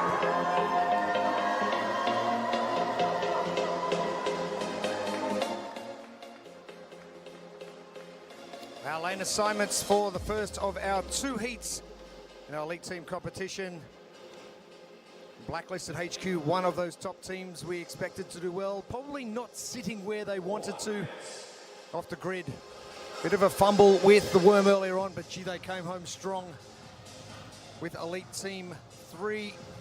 The sprint finish on the floor here yesterday, but we move on to elite team 4A and 4B. Yeah, 2 scored workouts happening simultaneously. The first one, 4A, 400 calories on the Echo ski, 400 on the Echo row. Then while that's happening, 4B, you're going to have some synchro box jump overs and synchro single arm dumbbell hang snatches at any point in time. If The other portion of the workout is done. They can rejoin or switch as necessary.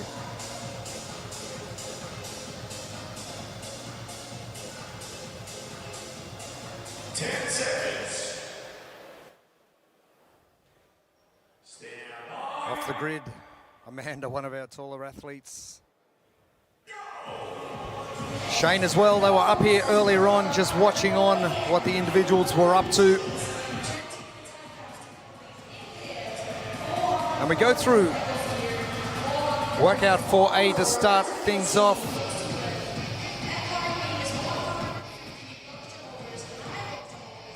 Synchronized box jump overs.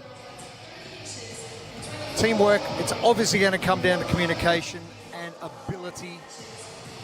How do you combine both and maximize your output? Yeah, so this workout has a good combination of that synchro skill work as well as the endurance capacity. And obviously you have to have the girls on the machines at some point, and I think there's a good component of trying to get the girls to go kind of hard on the machines, and then you get to the dumbbell and the box jump over, and you can maybe chill there a little bit more, but really try to send those machines as hard as you can, especially from the female side. There's a lot of choose your own adventure here with these pairs. Jesse, I know you spend a lot of time in a variety of team formats. Like, where does this kind of fall for you as far as wanting the structure laid out in front of you and the task at hand, and being able to kind of adjust it as necessary for the strengths and weaknesses of your team? So kind of like I mentioned before, I think this is one of those workouts where the teams that get to practice together, or at least know each other really well, is going to come in handy. So if you know your second female is really good on the rower, you can put her there a little bit more, or if you have a guy that's really good at skiing, I think the teams that maybe are a little bit newer to one another might have a bit of a harder time trying to figure out what you need to do for the workout. But I think the teams, like you said, the European teams that end up training together a lot will probably be able to figure this out a little faster. Let's talk about for a second what you've been doing lately, and it is a lot. Moving to London for a bit, we saw each other over in Abu Dhabi for the Crucible. Then you go, let's go do some holidaying in Spain. Then you're going back to Atlanta. Yes.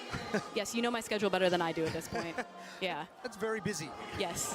And to top it off, while we were in Spain, we did get our passports stolen, and that makes it difficult to go back whenever you don't have passports. They don't really like you to do that. So we've had a heck of a time going back and forth here. But back in London for the foreseeable future, hopefully. I keep joking that our current home is the hotel because that's where all of our things are at. So it's a lovely home. It's also reassuring that, you know, you can pack light, get everything you own into one space, and be mobile like that. Yes, packing light is not my forte, but Chandler's, his military background has taught me a lot. What is needed and not needed. Now, obviously with Chandler, with that wrist injury, it hasn't been ideal preparation. Yeah, so that happened right before Wadapalooza, which is about 8 weeks ago at this point, which is actually the ideal healing time for a bone fracture. So while it didn't work out well for Wadapalooza, it did work out well for this weekend, and he's back to doing pretty much everything, even though he just used his wrist last week. It was a bit of a interesting prep for a competition, not something I would suggest most people do. CrossFit, one more rep to the bottom of the screen in the white and black. And I'm liking the heights on both boxes. It seems to be the same sort of tough element for both parties. Let's talk strategy a little bit with machine versus box. And as Tommy said, with choose your own adventure. What's the best sequence to go through? Are you doing a certain amount of reps? Is it working on time? Or do you do sort of like a Tabata 40-20 type scenario? What works better? Yeah, so like I mentioned, I feel like the box and the dumbbell especially end up being a little bit more of your rest, even though, like you mentioned, the box is high. But if you can keep a good cadence with that, you're going to hopefully get your heart rate down just a little bit. And I would say that your switches would be more based on people for the machines. You're going to want to hopefully hit a certain amount of calories. The hope also would be that you would be done with the box and dumbbell before the machines, so you get back to that and you can send it at the end.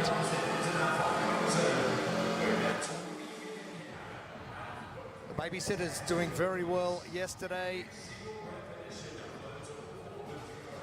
I have a sneaking suspicion behind the name babysitters. Both of the women athletes a little bit older than the younger up-and-coming male athletes, so they're probably having to maybe babysit just a little bit behind the scenes. I don't know, do you guys have that kind of team structure there? Do you have a mom of the group, a caretaker? You know, I was actually a little jealous of this team name. When I did Wadapalooza a few weeks ago, I was with Sydney McAlishan and Annika Greer, who are on the younger side compared to me. I am 30 years old now, and they are in their low 20s, we will say. And I jokingly was the mom of the group and had to kind of wrangle in my children every once in a while. It's a fun role to be in. It takes a little bit of the edge off actually having to compete whenever you can be in charge. Did they have a curfew? If they did not adhere to it at all. We had ice cream every night. Hey, there's something wrong with that. That's why you train, isn't it? Exactly.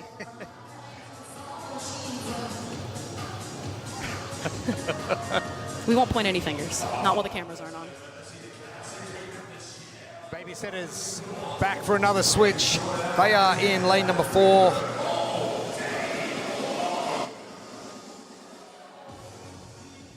Now, correct me if I'm wrong. Box jump overs, with that rest every single time, you can probably just keep it doing the movement.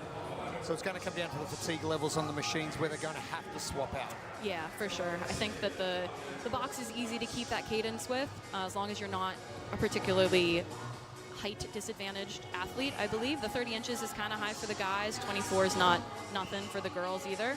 I mean, you just saw the individuals do the workout. Everybody was at 20 inches across, and they made it look like a cakewalk. So this is a little bit higher than that. Definitely takes a bit of a toll.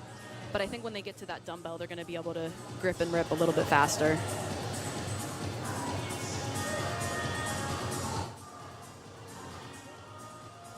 Cross set, one more rep.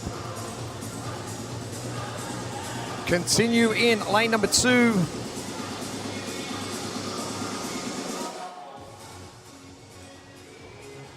And the 3 teams from the same gym in the same heat again. Lane 7 and 8. Wonder if there's a little bit of talk on the floor between them. The chatter would be so good. Oh, yeah.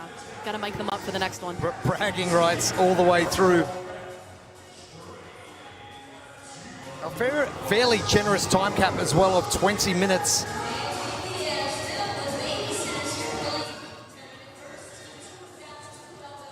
And we've noticed with the individuals in the previous workout, pacing was like primary goal to get a good result. With this, you obviously can't go out too hot or you're in deep trouble. What sort of pace are we sitting on? We're sitting on like a 70 to 80%. You're just dropping that back a little to maintain. Yeah, I think if you have like a zone 3 pace, if you spend a lot of time on machines like Chandler does, or like I have to at some time, you end up finding that pace you can hold in a workout, probably something that you would want to be holding for a 20-minute test.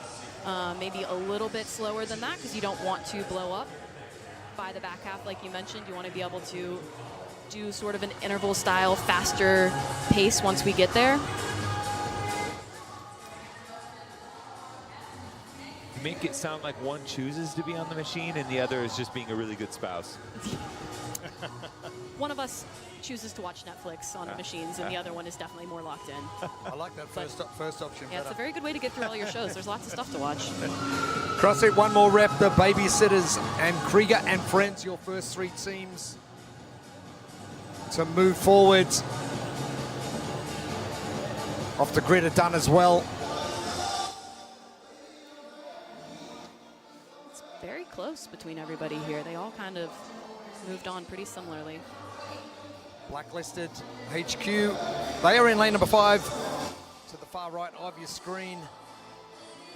It's worth noting you don't have to switch arms on the dumbbell too, so you're kind of free to just let it rip on one side if you feel better. Let's talk about that for a second. Is that a safer option so you're not transferring every single time with the possibility you could drop it? I think from the hang to it makes sense, right? Like it's a little bit different transition where you don't get to drop it on the floor, let it rest while you transition between hands.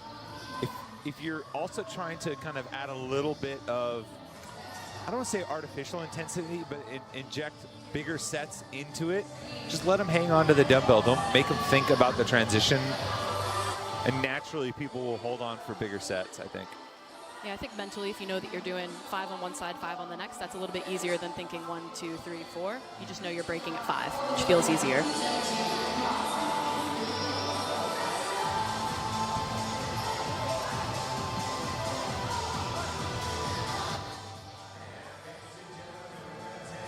Dumbbells will be progressed down the floor.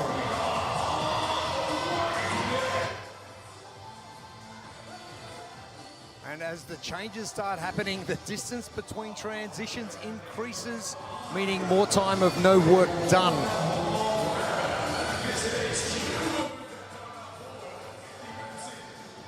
Blacklisted HQ, the top-ranked team in this first heats. Opportunity now to progress forward.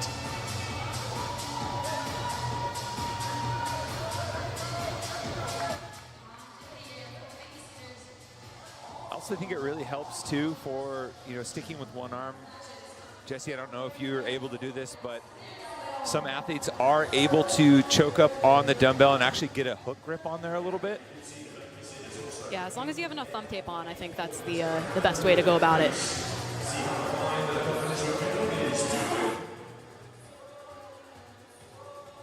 You also see some of the teams doing a little dip under every time they catch, which kind of helps save the back and the shoulders just a little bit more.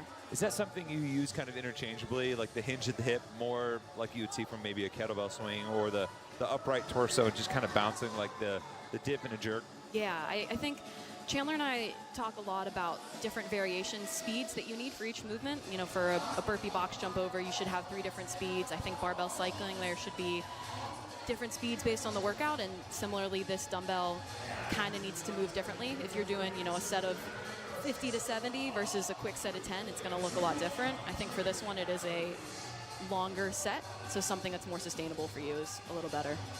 And speaking of those different speeds, that was something we were discussing earlier with Katrin about making the adjustment from individual to team and vice versa. I know you've competed on both sides of that equation. What is the biggest difference, do you think, in terms of speed when you go over to team? I think obviously in team it's a little bit more of an interval style workout, so you're going to be going hard for 20 to 30 seconds and then resting for 30 seconds.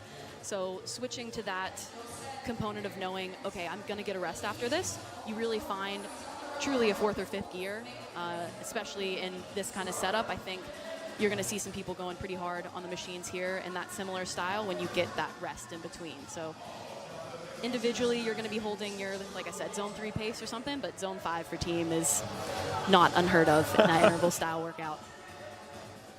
Spencer and Liana finishing up for Blacklisted HQ. They are heading back to the machines.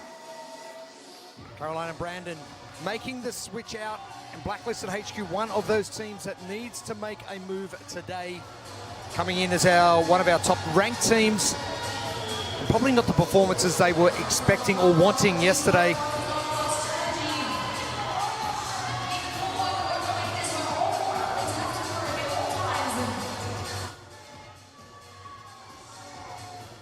Brandon and Caroline in lane 5. The synchronization working very well. Not their first rodeo.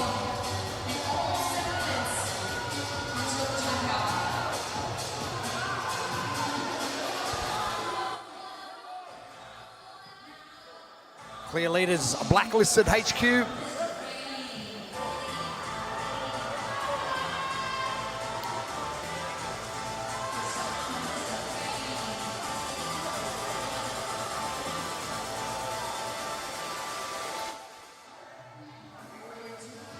And if you want to talk about the cost of additional transitions here, one more rep just swapped out their pairs, and during that transition to and from the dumbbells by both pairs, Blacklisted HQ got another 18 reps on the dumbbell. So trying to minimize that can be key, especially on the back half of this with the cycle rate on the dumbbell is so quick.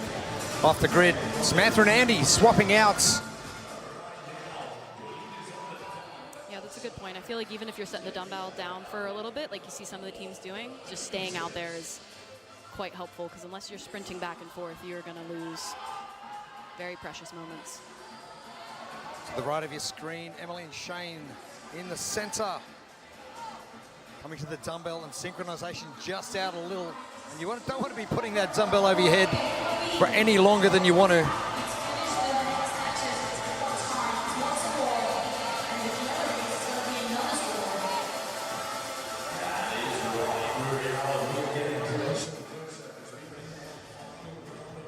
It's interesting to see some athletes still opting to switch every single hand. I mean, assuming that your teammate might not do that, that's another wrinkle added into the synchro element, right?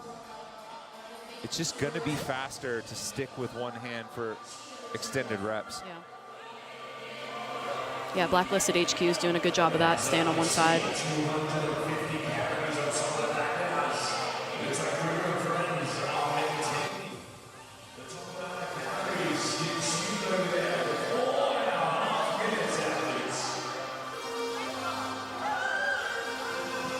And good communication as well.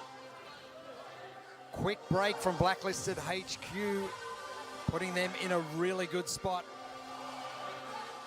It's my favorite part of all the team competitions is hearing people yell from the floor, because you don't get that on the individual side. There's nobody, unless you're talking a little bit of trash, nobody's really yelling at each other on the floor. And it's a beautiful sound.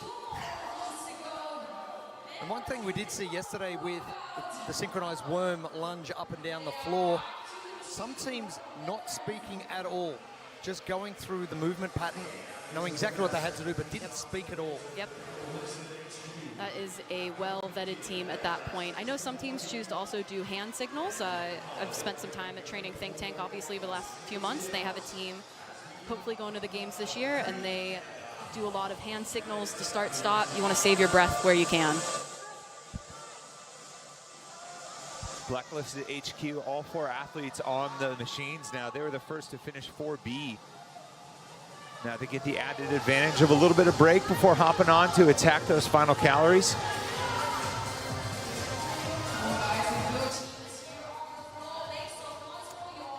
Three minutes to send it on a machine. That's fun, but also not very fun. I can hear it in your voice. I mean, at this point, right, we're 17 minutes into the workout. Is there a certain time frame you're looking for to kind of send out? Are you going 20, 30 seconds, 40 seconds? Yeah. 40 might be pushing it, and especially when your teammates are right behind you, I wouldn't go more than 30 seconds. Oh, we got a little... It must be done on the ski. Oh, no, not done on the ski. I think she was trying to make sure he stuck to the planned interval time. 30 seconds was up, she said, I'm out. Blacklisted, they are well in control. CrossFit, one more rep in lane 1. They are done with the dumbbells off the grid as well. And the babysitters all complete, and that is going to make things a whole lot easier back at the ski and the row. Now all bar one team left on the dumbbell snatch. Final 2 minutes coming.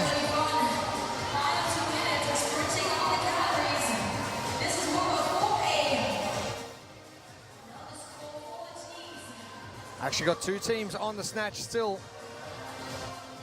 CrossFit, one more rep, Mathan. And the other one more rep team.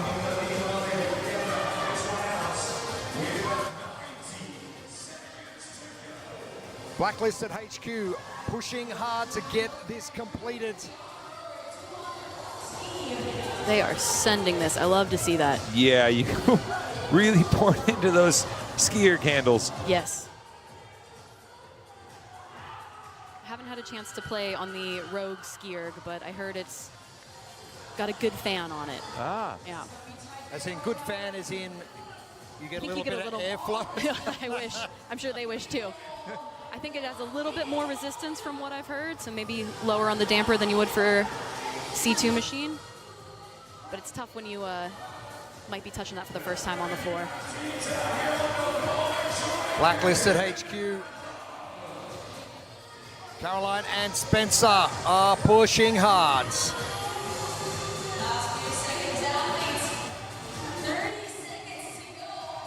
Apologies, Spencer jumping on now. Brandon was on before.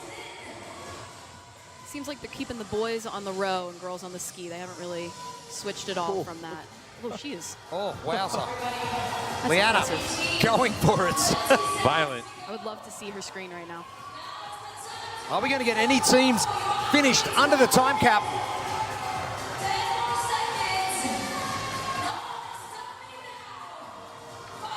And the answer to that question is going to be a big no. Wow. Oh, tough going. It had to be close. Hira was thinking the dumbbell snatch box jump over component was going to be the hard bit. No, no, no.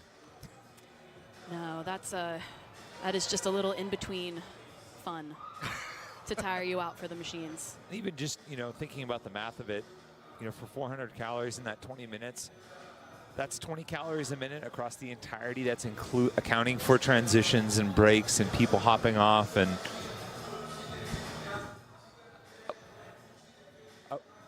I would encourage people to go try that at home. See if you can hold 20 calories a minute for 20 minutes. For 400 calories. I'm okay. Yeah. While you're watching the stream. Just a casual. Or Netflix. Or Netflix. Maybe a good Audible book. Floor getting reset for our second heats. But our first heats, doing it tough. A lot of moving and shaking here between all the teams.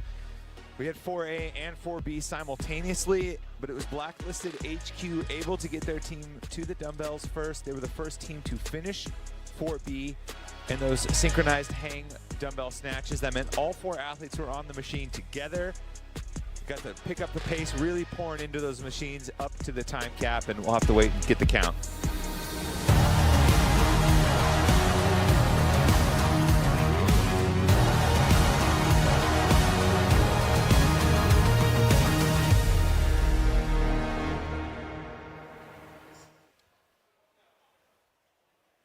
Heat number 1 in the books. The teams picking themselves up off the floor, making their way to the exits.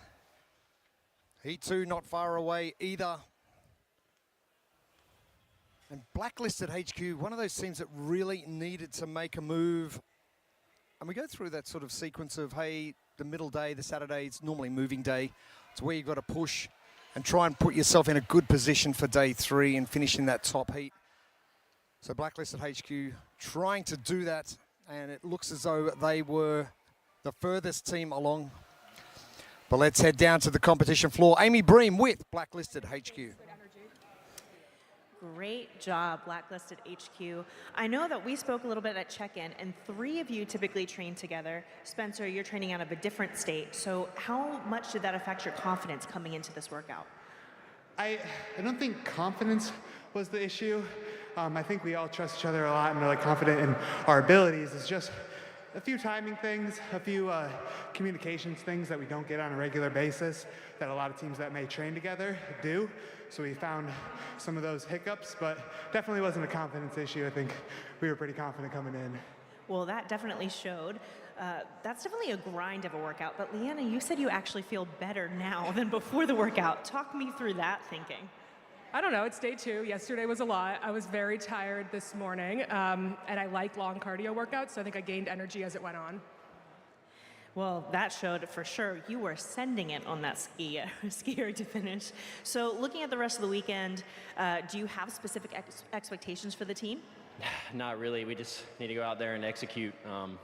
We had a few mishaps yesterday, but I feel like this was a good one to start the day. So hopefully that gives us some momentum and we can continue on and do good in this next event later on and finish strong tomorrow. For sure. We still have lots of points left. First time London for the team. How does it feel to be competing across the pond? The time difference was a bit of a shock. We just made sure lots of sleep and chug some coffee and we were good. You heard it here first. Lots of sleep, chug some coffee. It's working out well for you guys. Great job. Thank you. Thank you. Thank you, Amy.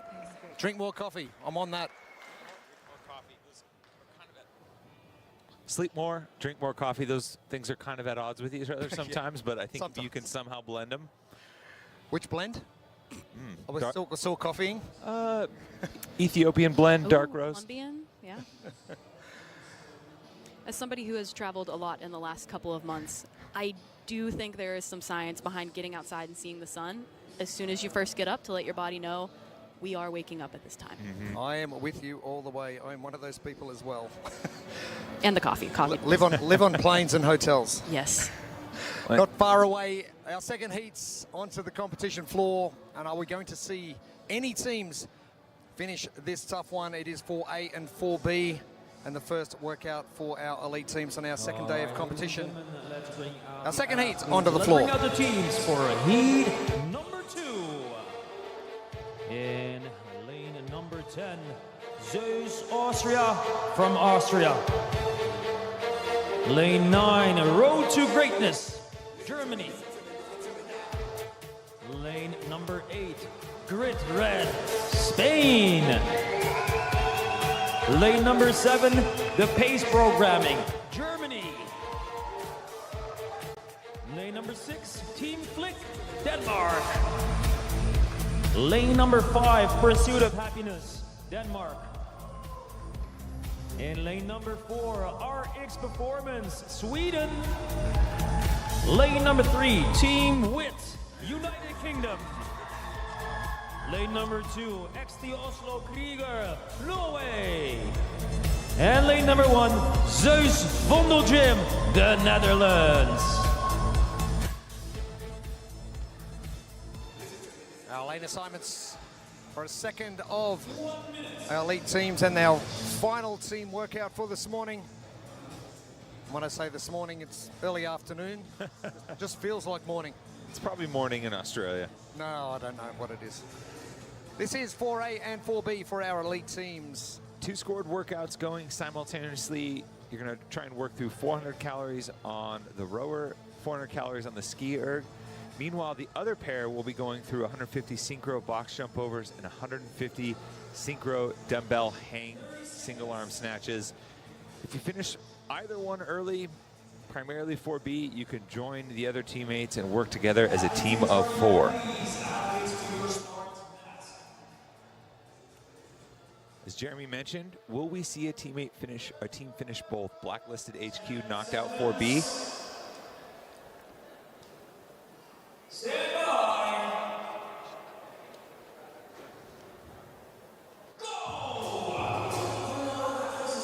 Teams, they're in a rush.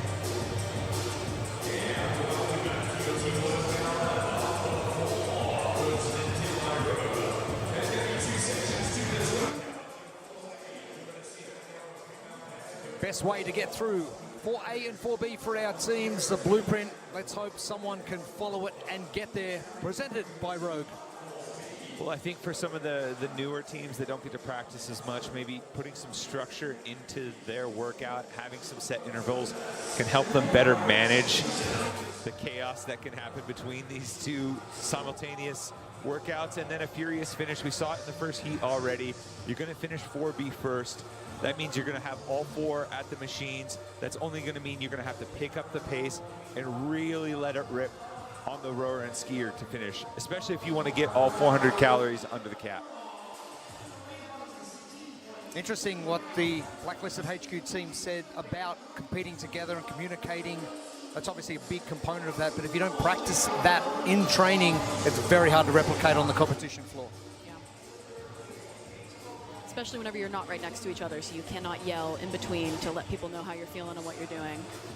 Now, going to our worm yesterday, is that a component with the crowd roaring, music pumping? Is that a major issue because you've got this big implement and you're, say, doing work with the worm? Say it was a lunge yesterday. It's very difficult for the first person to hear the fourth person, and how does that work?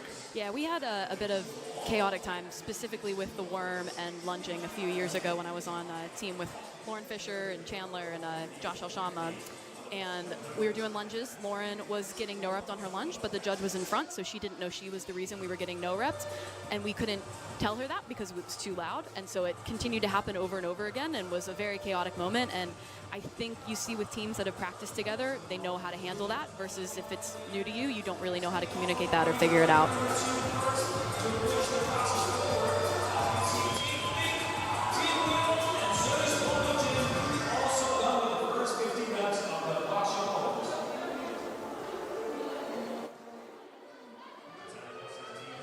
Rogue, don't weaken, official equipment supplier of the World Fitness Project. Just scan that QR code on your screen.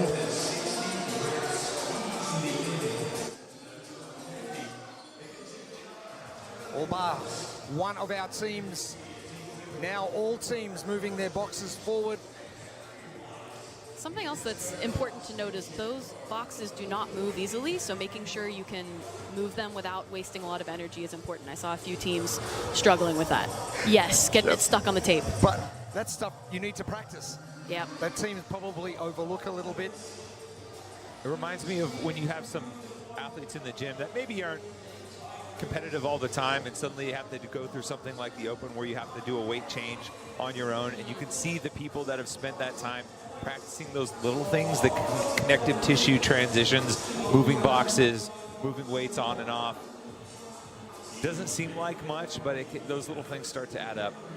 An extra 5 seconds on the rower at the end is another calorie or two. That all matters. Victor and Julie for Team Fleck getting to work on the machines. Eskild and Mia on the box. And I don't know if you're aware, but chatting to a couple of the teams through our interview process yesterday, a lot of the teams from Copenhagen, people from random teams got together and created teams to come and compete. The super teams, yes. But hey, we like each other and we work well together, so we thought we'd create a team. Sure. So we don't actually have one team from the finals last year competing here. We've got bits and pieces from all over the place. So. Yeah. I think you guys scared him off. I don't know if it was me as much as it was probably Jamie and Roldan and Fabian. That's fair. 2 of those guys competing here this weekend too, which is cool to see. And good for you to compete with Jamie in Abu Dhabi early in the year as well. That was It's always cool to see people a few weeks later and have them, I guess, be your competition. But I guess it was a few weeks later, wasn't it? It was. It was a quick turnaround. It's fun when you do that too, because then you know that person a lot better as a competitor, and you can strategize a little bit more. We had a fun race on a run there. Quarter of the way through our first workout for our teams today, 4A and 4B. This is our second heat. We'll wrap things up before we get to the On the Pole show with Derek Forrest, Annie Torres-Dotter, Pip Malone, and Ed Haynes. There we go. Carry the box. Don't push it. It's Pursuit easier. of Happiness doing a great job of running back and forth between stations here. Same with Team Fleck. This is impressive to watch. Well, yesterday, a third, a second, and a first for Pursuit of Happiness, so they did pretty well. And that 11th place finish, probably not where they wanted to finish the day. Jesse, at this stage of your career, how much mental energy are you expending when it comes to the synchro movements? I know it kind of varies based on the movement, but you know, especially for the newer athletes, I think it maybe piles up a little bit more than they think, having their attention not necessarily solely be on their own movement. Yeah. I think that there's a big component to knowing your partner as well. I think because I've had a lot of time practicing synchro, when I do, let's say, different team competitions like Wadapalooza with Sydney or Annika, I become the one that I will watch them. I just let them do their thing, and I figure out how to match my pace to that. And so I think if you have that knowledge, a lot of times I think people are trying to get both people to synchro with each other, and it's usually one person synchroing with somebody else, whoever has the capacity to go faster or slower in that movement based on your skill set. It's a really important factor. It's kind of like isolating one variable, one athlete, let them go at the pace they're going to go, and let the other person kind of adapt. Yeah. Yes. If possible. A lot of adaptations, and sometimes that changes middle of the workout. Usually it's a big watch me call and then figure it out. Team Fleck and Pursuit of Happiness continue to battle it out in the center of the arena. Let's head down to the competition floor. Amy Bream.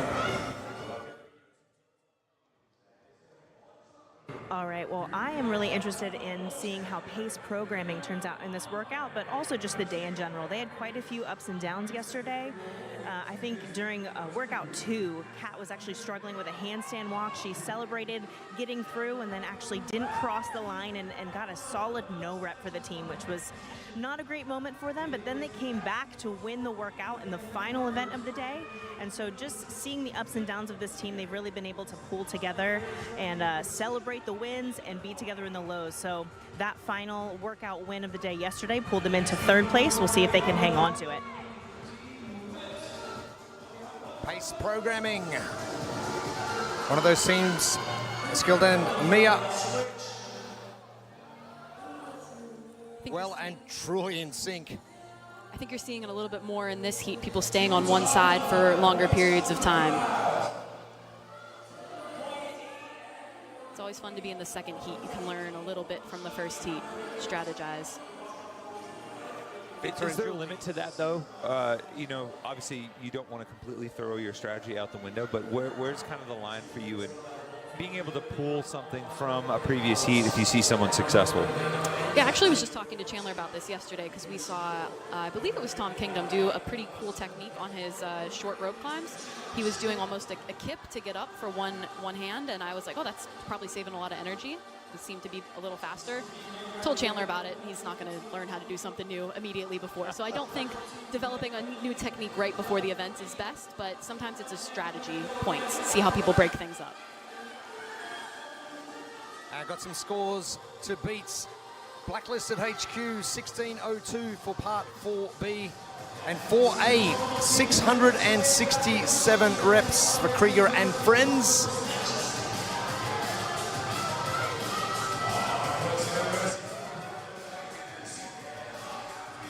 And for all of your official results,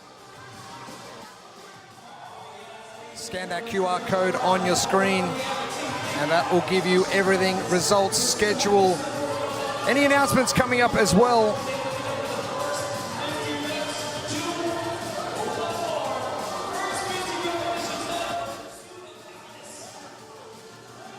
So we said Blacklisted was 667, so they were 133 reps away from finishing.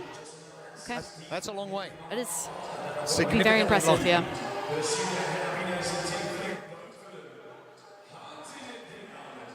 Now going through what we've seen from heat number 1, and we're now almost at the halfway point of heat 2. Do you get your pairs on the box and the dumbbell to push even harder to then get back to the machines to be able to churn through more reps? Yeah, I think so, especially when you get to this dumbbell, it's less cardio taxing as it is grip taxing, and you know, once you get back to the ski erg and the row, you don't need your grip as much, so I would try to send it on this dumbbell so you can get back and help your teammates and, like you said, start pulling over those 20 cows a minute. It's interesting. I'm watching Pursuit of Happiness right now. They're doing set, at least the previous pair was doing sets of 5 on each arm, and I think they're doing a set amount total, and they're letting the work on the dumbbell, the athlete over here, be the dictator of when they switch. So they're both really aggressive for about 25, 30 reps. Set the dumbbell down together, and there was no question about whether or not they were transitioning. Clearly something that they've worked out ahead of time.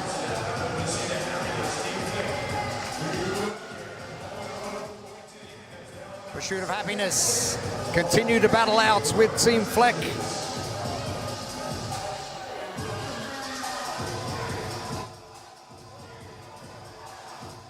Louis and Vera in sync. Now, does it make it easier?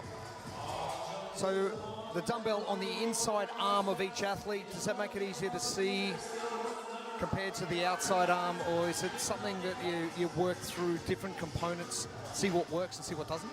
Yeah, I think it depends maybe on your bicep size too. If you can see past your arm or not, it's probably important. Never had that problem. Never had that problem.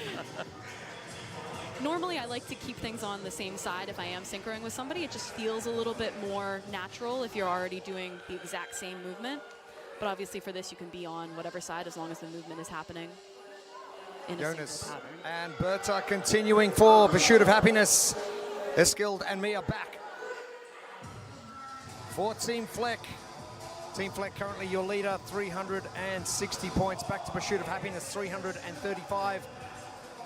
And pace programming, Team Amy touched on before, 315. But RX Performance not too far away in fourth, only 15 points back. Jonas from Team Cook from the final in Copenhagen.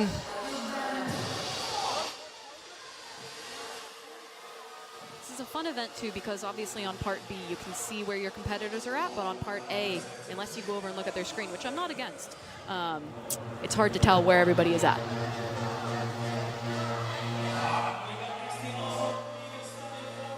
Pursuit of Happiness. Continue to switch out, Louis and Vera. It's been interesting to see the combination of who does what once they do get to the machines. As you mentioned before, males were consistently sitting on the row. Just seen a swap there with Jonas going to the row.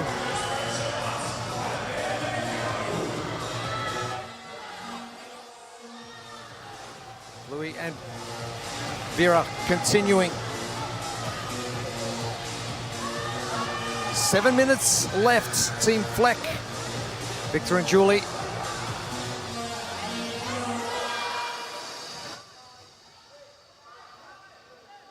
Victor wearing a long sleeve is one of the most impressive things I've seen. Chandler also just did that too. It is warm down there. It doesn't feel that warm from up where we are. Obviously, we're not doing a lot of exercise up here, but how's the temperature been overall? Has it been a little bit cooler? Like outside, I heard yesterday was 25 degrees, and I went, oh, that would have been wonderful. Yeah, you guys don't get to go outside too much while you're here. Sun in London? In London, it's been nice. I think once you get down on the floor, you got the black flooring and then the lights coming down, so no matter what, you get some more body heat, and it does get warm down there, which is another thing to factor in to your plan. Pursuit of Happiness continuing to fight for that lead with Team Fleck. And this is likely going to be the pair that finishes out their dumbbells. They're right there last, I was just about to say last 10, but I guess last 5. Pursuit of Happiness, they are going to be next finished. I imagine this pair will stay out for a little bit and then probably do one more transition. Oh, no, they're going back already. They're done. Our top 2 teams in lanes 5 and 6 battling out. I mean, that's about 2 minutes ahead of Blacklisted HQ from the previous heat. That's also just 2 extra minutes of them making that adjustment for the machines and being able to pick it up a little bit. Jonas and Berta not in too much of a rush to head back to those machines either. Say more of a stroll back. Casual stroll. I'm sure their teammates are wishing they would run a little bit more. And the change coming for Pursuit of Happiness.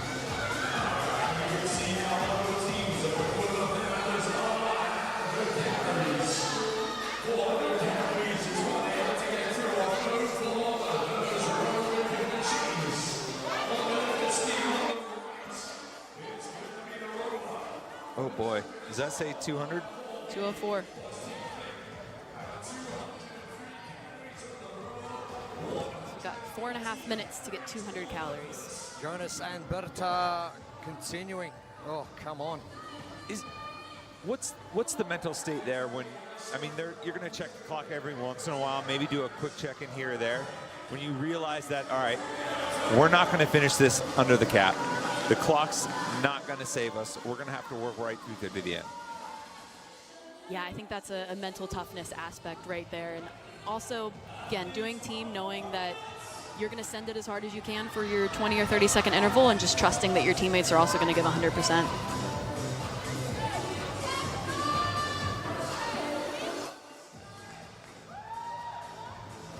Just over 3.5 minutes remaining of our second heat of Elite Team 4A and 4B. For some teams, 4B already completes. Team Fleck. Victor and Julie. Oh, the eyes closed for Victor. Don't even want to know what that screen says. Nothing good. No. Nothing good. Okay. 233 for Cals and now 235 Cals. He's pulling almost 1,700 calories per hour there, which is not a chill pace. No. I remember you mentioning chill before. Yeah. No. This workout is not chill. Pursuit of Happiness. Trying to chase down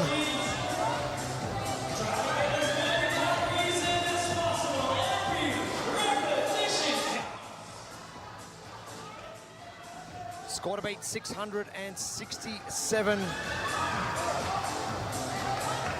That from Krieger and friends from Heat 1.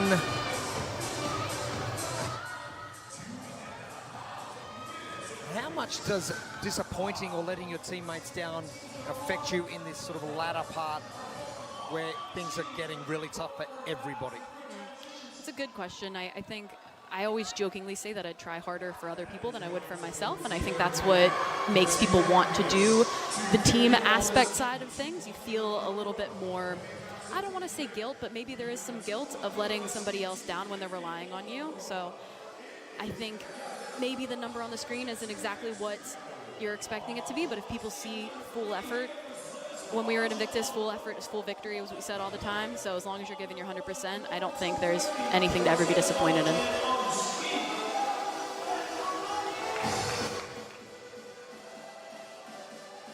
Only 90 seconds away from the finish of 4A and 4B. And the teams again on day number 2 of tour stop number 1 will finish things off. Team Fleck looking to finish strong and finish on top of the leaderboard again at the end of day 2.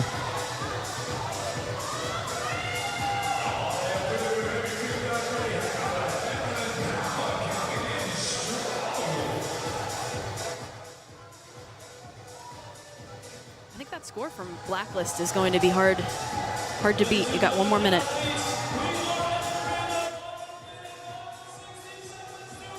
Eskild and Mia getting to work on the right of screen. Jonas and Berta for Pursuit of Happiness. Oh, wow. I'd love to see what that is. Oh, no, what is that? 1700. Oh, there's a chance. And they've actually, you know, done a decent amount of work in that last couple of minutes. 4 minutes left. They were almost 200 calories away. And I know what's going to happen in about 25 seconds from now. There's going to be people just falling on the floor. Carnage. The worst part of the workout is the judges telling you have to leave the floor once you've laid down. Well, Sarah Sigmundsdottir this morning, she thought it was a 15-minute cap and it was 16, so she sent it for... Then the judge says, no, you got 1 more minute, and she wasn't done. I would just be done after that. 15-minute cap for me. Wow. And all done. And not one team getting all the work complete. Some tough going, and there is some body strewn all over the floor. oh my gosh. What a great Victor, some quiet time required. Look in the back left there. Just looks like he's... Put some chalk marks around the bodies and... It's nap time. That's so good. We got just different people doing different things. It's fun to lean on the machines afterwards, too. They provide good support, yeah. Oh, the pole, yeah. You need close-ups on every single one of these people right now. Well, as It's all fun and games when we started. Full effort is full victory. I think a lot of the athletes had a full victory here, despite no one finishing underneath the cap. On 4B, though, it was Pursuit of Happiness. They led pretty much from the outset. First team off of the box, first team done with the dumbbell. First team to have all 4 athletes working and pouring into those handles on the rower and the ski erg. And as you can see, as time runs out,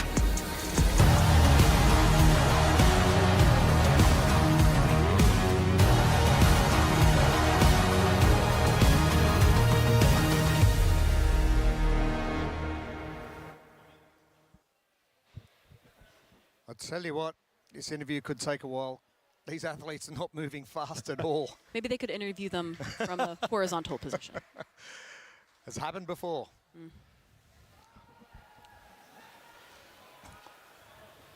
So we look at what we've just witnessed over the last 2 heats. Expectation versus reality, and no one finishing, which was a little bit of a surprise. What does that do for like your mental capacity moving forward within the competition? I think that, you know, if you got to practice this workout a little bit, maybe you knew that the machine was going to be a tough sell. I think that you saw some teams maybe with different strategy. We had a few teams that seemed to send the Part B a little bit more, maybe a little more conservative on the machines, but they were able to send it once they got everybody back there, which I think was a smart call. But we'll kind of see how the leaderboard shakes up with that. Oh, some tough going for our teams. So let's head down to the competition floor. Amy Bream. Team Oslo Krieger, great job. A workout like that, there are so many strategies that you can do. Did you test that workout beforehand as a team? We did, and the amount of strategies we went through was countless, up until seconds before coming on the floor. So it's a very tactical workout, and I'm very happy we stuck to our game plan, didn't break, kept transitions quick, and it paid off, especially in the first event. Absolutely. And Adam, you are the only member of this team. You were actually in the finals, coming back with a different Krieger team here in Tour Stop 1. Has that experience helped you coming into this particular competition? Absolutely, because the setup is just as amazing as last time. So things like the rope climb were very similar, so it was great to give a bit of experience to the team. And we've got some team members here which have also had a lot of team experience, so that's obviously paying off in a good way. We first time together as a team, so lots of learning curves, but it's really exciting and a great journey and super fun on the way. Will we see you back in the next Tour Stop? I hope so, but it's a little further, so we'll see. Well, there's such a dominant presence of Krieger athletes here in particular. What does it feel like to have that support system while you guys are competing? It's amazing. It's kind of just like training at home again. I mean, 20% of the female athletes are from Krieger, back in Oslo, back in the gym we all train in. So it feels very close to home, and it's great energy to bring here. Lots of support coming over, athletes supporting each other, loads of coaches giving great tips. So we couldn't thank the program enough. That's incredible. We love to hear that. Great job. Thank you so much. Nice game. Thank you, Amy. Adam, Greg, nailing it. And one of those athletes coming back after our final, finding another team, join them together. Hey, let's go compete. Well, I mean, based on everything that we've seen, it probably wasn't that hard just to walk into CrossFit Oslo and be like, hey, do we have any fit people here that want to train with me? There's a few. Yeah. Just take your pick. Just, I don't know, close your eyes and start pointing. That's it. Just point. Plus the trip from here to where they're at in Europe versus going to Mexico City is probably a little bit nicer, so easier turnout for them. Big time. And something Adam did say in that interview just now was support network. You've obviously got a good support network where you are and with Chandler as well. How important is that? Oh, it's monumental. It really, once you start going down to the team side of it too, if you have 4 people that need to get somewhere, it's a lot harder than getting one person to go out. Even there's a lot of athletes here that I know that don't have coaches that could come out because of the travel and everything. It's really difficult. So to be able to get 4 people, that's really impressive. So people that have gyms and families that can help them and support them to get out here, it's very impressive. Big time. Can't thank you enough for coming in, for some insights as well as everything you're doing. Hopefully you can just stay put and stay solid just for... Probably not. No, probably not. Make sure you don't get your passport stolen. But thank you so much for coming in. We're going to get to On the Polls very shortly. Derek Forrest, Pip Malone, Ed Haynes and Annie Thoristad are going to break down exactly what's happened for our individuals this morning and our teams as well on behalf of the entire crew here, Tommy Marquez and Jesse Smith. Amy Bream on the competition floor. We will see you back here very shortly for this afternoon's proceedings. We'll see you then.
the jump rope in 2015. It was tangled, plastic, and poorly adjusted. We knew we could do better, and so we did. We built our first prototype by hand. It worked. It made a difference. Our first double unders made a big impact. We felt the joy of success for the first time, and it felt magical. From there, our mission became clear: to facilitate the joy of success for athletes around the globe. Since then, we've focused on one thing: improving what others overlook. Engineering and innovation are our tools. Morning. You ready? Couldn't bet to be a rocket no more. Connect. See you in just me. Watch the slide. Are you ready? Come on.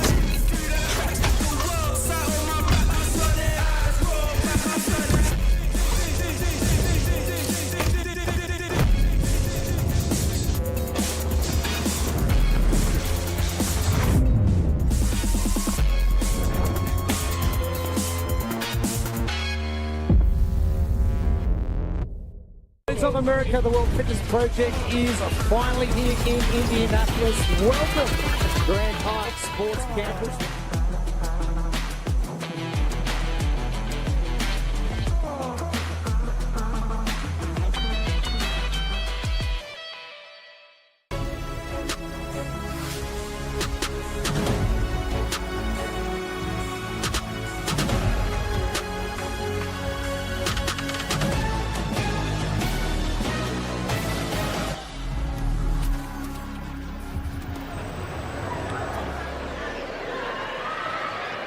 Welcome back into On the Pulse Live here in London, England at Drum Sheds. 3 workouts are in the books for the individuals, and the leaderboard is starting to shake up here on Saturday. I am Derek Forrest. From left to right, we've got Annie Thorisdottir, Pip Malone, and Ed Haynes. We're going to start right off the bat by talking about the women. Let's take a look at the heat standings in workout 3.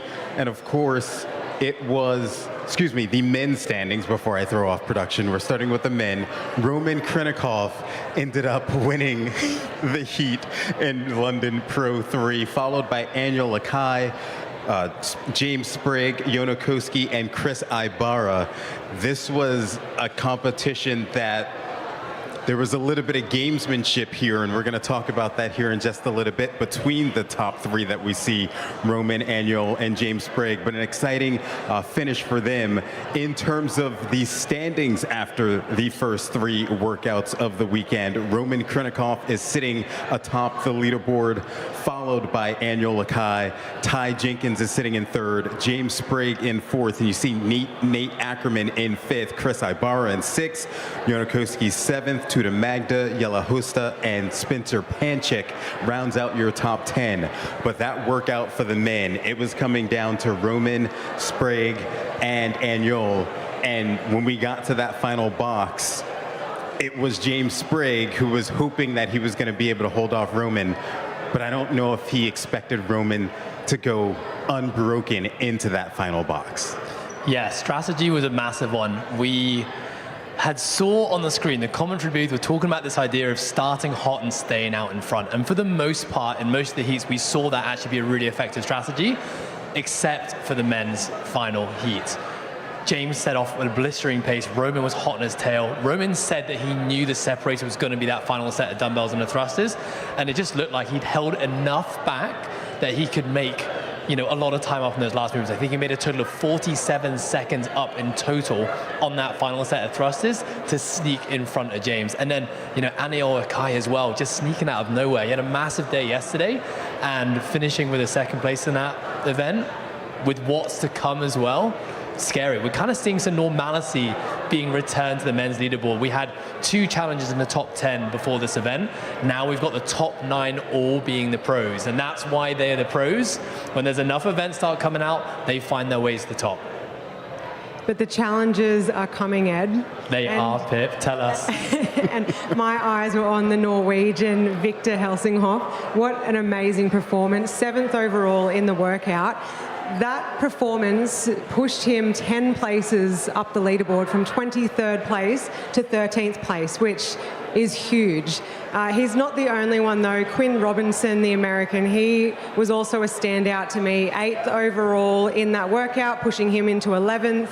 Also Spencer Panchek also in there as well. But also Alex Katoulis, the Greek athlete, still sitting in that bubble. So places 10, 11, 12 and 13 are all challenger males. And they're right there on the bubble trying to get into that top 10. I thought it was cool to see from Quinn as well, because you talked about it yesterday. He was like failing that rep and it was so costly for him. He was so close to that threshold today. Thankfully that didn't happen too much, but it looks like he's like really going for it this weekend. Like he is taking chances and seeing if it's going to pay off. I think that's a beautiful thing about the World Fitness Project, is that you always have two stories going on. You've got the pros who are vying for the top, and then you got the second competition with the challengers who are trying to break into pros. And so it makes for a really interesting storyline, because if you are a challenger and you're fighting for this pro card, you're up against 20 of the best athletes, and you cannot rest on your laurels. You can't be taking it easy and thinking that you're going to finish in a top 20 spot. So these challengers kind of throw the kitchen sink at every single workout, and you're seeing it with Quinn, you know, just riding that line, just so fine, and so far he's doing pretty damn well. That's what I think is the benefit of the new scoring system. We saw a little bit of it last year with the challengers creeping in, but not as many as we're already seeing, right, after just 3 workouts on day 1. So how much more excitement, if you will, or more, how much does it add to the storyline, the fact that these challengers are right here on these pros' heels, especially just midway through the weekend? I think it just gives the challengers a bigger drive to go for some of these, like to take bigger chances and go for some of these wins. And even hearing the pros talk about it, like Janikowski talked about it on the floor now. He ended up taking 4th in this event. Loves the combination of thrusters, and that's pretty crazy, thrusters and burpees. But he even mentioned that like sometimes you just need to take that chance, knowing that it pays so much off to win or be in one of those top spots. So that's why he went for that.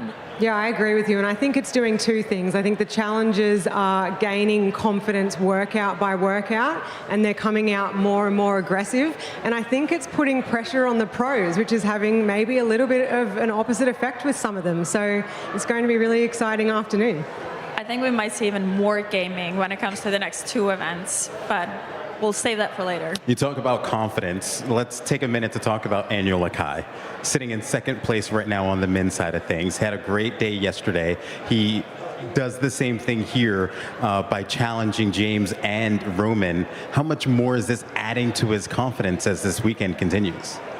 Yeah, I mean, he's come into this season putting a lot of work in the off season. He was confident. He was confident coming into the weekend, but he was very confident coming into that workout. Pip, you called it. You said, workout 1, we're going to see some familiar or similar results in this workout, and Anil Kai took 1st place, and he's backed that up again with 2nd. So, you know, I would say we've talked a lot this weekend already about what it's like to have a target on your back, but we've just been talking about what it's like to be the underdog.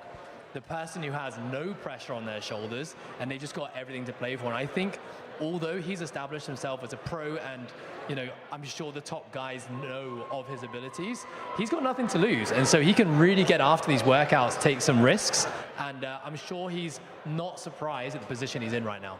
Yeah, let's turn our attention to the women's side of things, and we'll take a look at the heat results for London Pro 3 for them as well. On the women's side of things, it ended up being Vor Thurman Moe who ended up winning the heat, or the event, excuse me, also winning her heat. Laura Horvath, she finished in 2nd place. Oda Ludwigvam finished in 3rd. Amy Kringle in 4th. Nice little battle again between Laura and Amy in their heat, and then you see Olivia Kerstetter sitting in 5th, and then you've got Bergos Bjornstadter sitting in 6th in the heat there. So nice to see the youngster being able to compete with the top dogs as well. But in terms of the overall standings after 3 events, Laura Horvath again still sitting atop the leaderboard right now. She has 285 points, 4 points above Amy Kringle at 281. Andrea Solberg in 3rd. Ella Wilkeson in 4th. Emma Tall is your top 5. And as we mentioned at the top of the weekend, we had the battle between Laura and Amy all season long last year, and that is continuing today. Yeah, absolutely. They're separating themselves a little bit from the pack, and I do think that they're going to have some still great events that are showing up for them. I don't think there's any big holes that will get exposed this weekend. But bringing it back to this event, we had Laura and Amy battling it out, but actually the winner was in the second to last heat. So thankfully she had a great push. It was cool to see the 4 Norwegian girls kind of like taking off, but then ended up being Var Thurmemo and Oda Lundekvam, both from Norway, that kept on keeping that lead, and Var gradually separated herself from the pack. She ended up taking first place, and she moved from 11th till 7th place on the leaderboard, and Oda from 19th to 12th place on the leaderboard. Var was just so consistent throughout, but she did the same as Sprague did, but she managed to hold on to it. She failed 2 thrusters there, so I wonder what her time could have been if she would not have failed those 2 thrusters. She did tell me that the same thing happened in training, and apparently that's not a panicky move for her. She was okay with that happening. It was just shoulders burning out, and she had more in the tank. And you know this, Annie, it is so hard to set the time to beat in one of the earlier heats because it's just how it happens. It's just everyone else is watching, they know what to do. So naturally, that time can get beaten, but here it held up and it was awesome to see. And I think as well, going back to the men where we were saying the challenges are coming, same thing in the women. We have 2 inside the top 10 with Bergeros and Leah. Inside that top 10, but in the top 20 there is 6 women from the challenges, so they're coming in the female division as well and putting that pressure. And I saw in those top heats what that pressure was doing to some of our pros. And do you agree, Ed? I totally agree. I mean, when we're looking at the women's leaderboard, we don't want to say it's a 2-horse race because we are seeing Annie and we are seeing, we're seeing Amy. Hi, Annie. Thank you. Hi. You be there if you were competing. And Laura, spreading their lead. There's a 47-point spread now between Amy and 3rd place Andrea Solberg. So that gap is big. We've still got the potential to shake up this leaderboard, but it is very, very cool to see these challenges in the women's division really vying for the top 5 spot. And I think we could see some shake-ups now. And we're not going to talk about the next workout just yet, but we know some of these ladies have the ability to take home some big points. Yeah, I was very happy to see how Bergeros also attacked this workout. I know she's a little bit afraid on the next 2 events, but 19 years old, and she was feeling, now being in this heat, she was feeling that, I don't want to say intimidation, but a little bit more stress. Now she has girls that she knows are going to be so fast, and she knows that she might need to just keep her pace, and that takes maturity and time to develop. So it was very cool to see that she maintained her speed, and then when she got to those thrusters, they were the game changer. Like her moving on those thrusters, it was so fast, and she overtook so many there, taking 6th in that workout. But again, she has to take advantage, and those girls that know they have weaknesses, they need to take advantages before some of the other workouts come up. Yeah, you mentioned Bergeros. She's in the top 10. She's sitting in 9th. I wanted to bring something up real quick. Amanda Jobs was emotional after she won her heat, right? But talking about just being in her biggest competition she's ever been in. Some other youngsters like Bergeros are in that same situation. How much confidence is it bringing the youngsters knowing that they're able to compete with some of these top vets? I mean, I want to actually just jump in and say this is the beauty of what the World Fitness Project is doing by offering the pro cards. She talked about the sacrifice and how much support she needs to be able to get to events like this and compete. And I think that was obviously bringing out a lot of emotions after a great win. But that's what the pro card does. It gives you the security to be a professional athlete, to remove the stress of doing constant online qualifiers, paying out your own pocket to get here, and potentially going home with nothing. So, I mean, testament to what this organization is doing. You're not just competing for 1st, 2nd, or 3rd paycheck. You're competing for a top 20 pro card, which make this a bigger game. Yes. All right, let's take a look at the schedule for the rest of the day. We've got one more event for the individuals, but it's a two-parter. We're going to see a heavy deadlift or one rep max deadlift, followed by 100 calories on the Echo bike. But we also have another team competition there at the end. We are going to come back and preview 4A and 4B, but as of right now, we're going to take a little break. That's going to be super exciting. That's going to be another competition that is going to shake up the leaderboard for sure, but we'll definitely have our reaction in just a little bit, I can't wait. just as a little bit of a teaser there. But for Ed Haynes, Pip Malone, Andy Thorisdottir, I am Derek Forrest. We will be back in just a little bit. You're watching On the Pulse Live. We'll be back.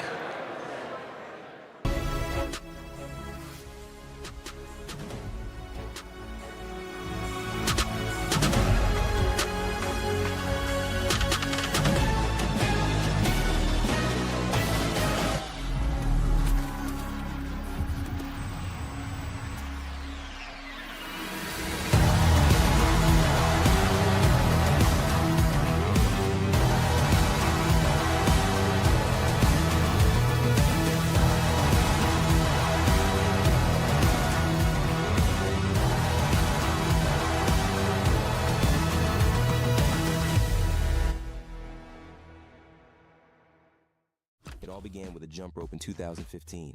It was tangled, plastic, and poorly adjusted. We knew we could do better, and so we did. We built our first prototype by hand.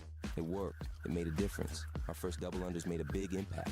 We felt the joy of success for the first time, and it felt magical. From there, our mission became clear: to facilitate the joy of success for athletes around the globe. Since then, we've focused on one thing: improving what others overlook. Engineering and innovation are our tools. Morning. You ready? Couldn't bet to be a ride no more. Connect. See you, we just rewatch the sky. Turn black like me. Are you ready?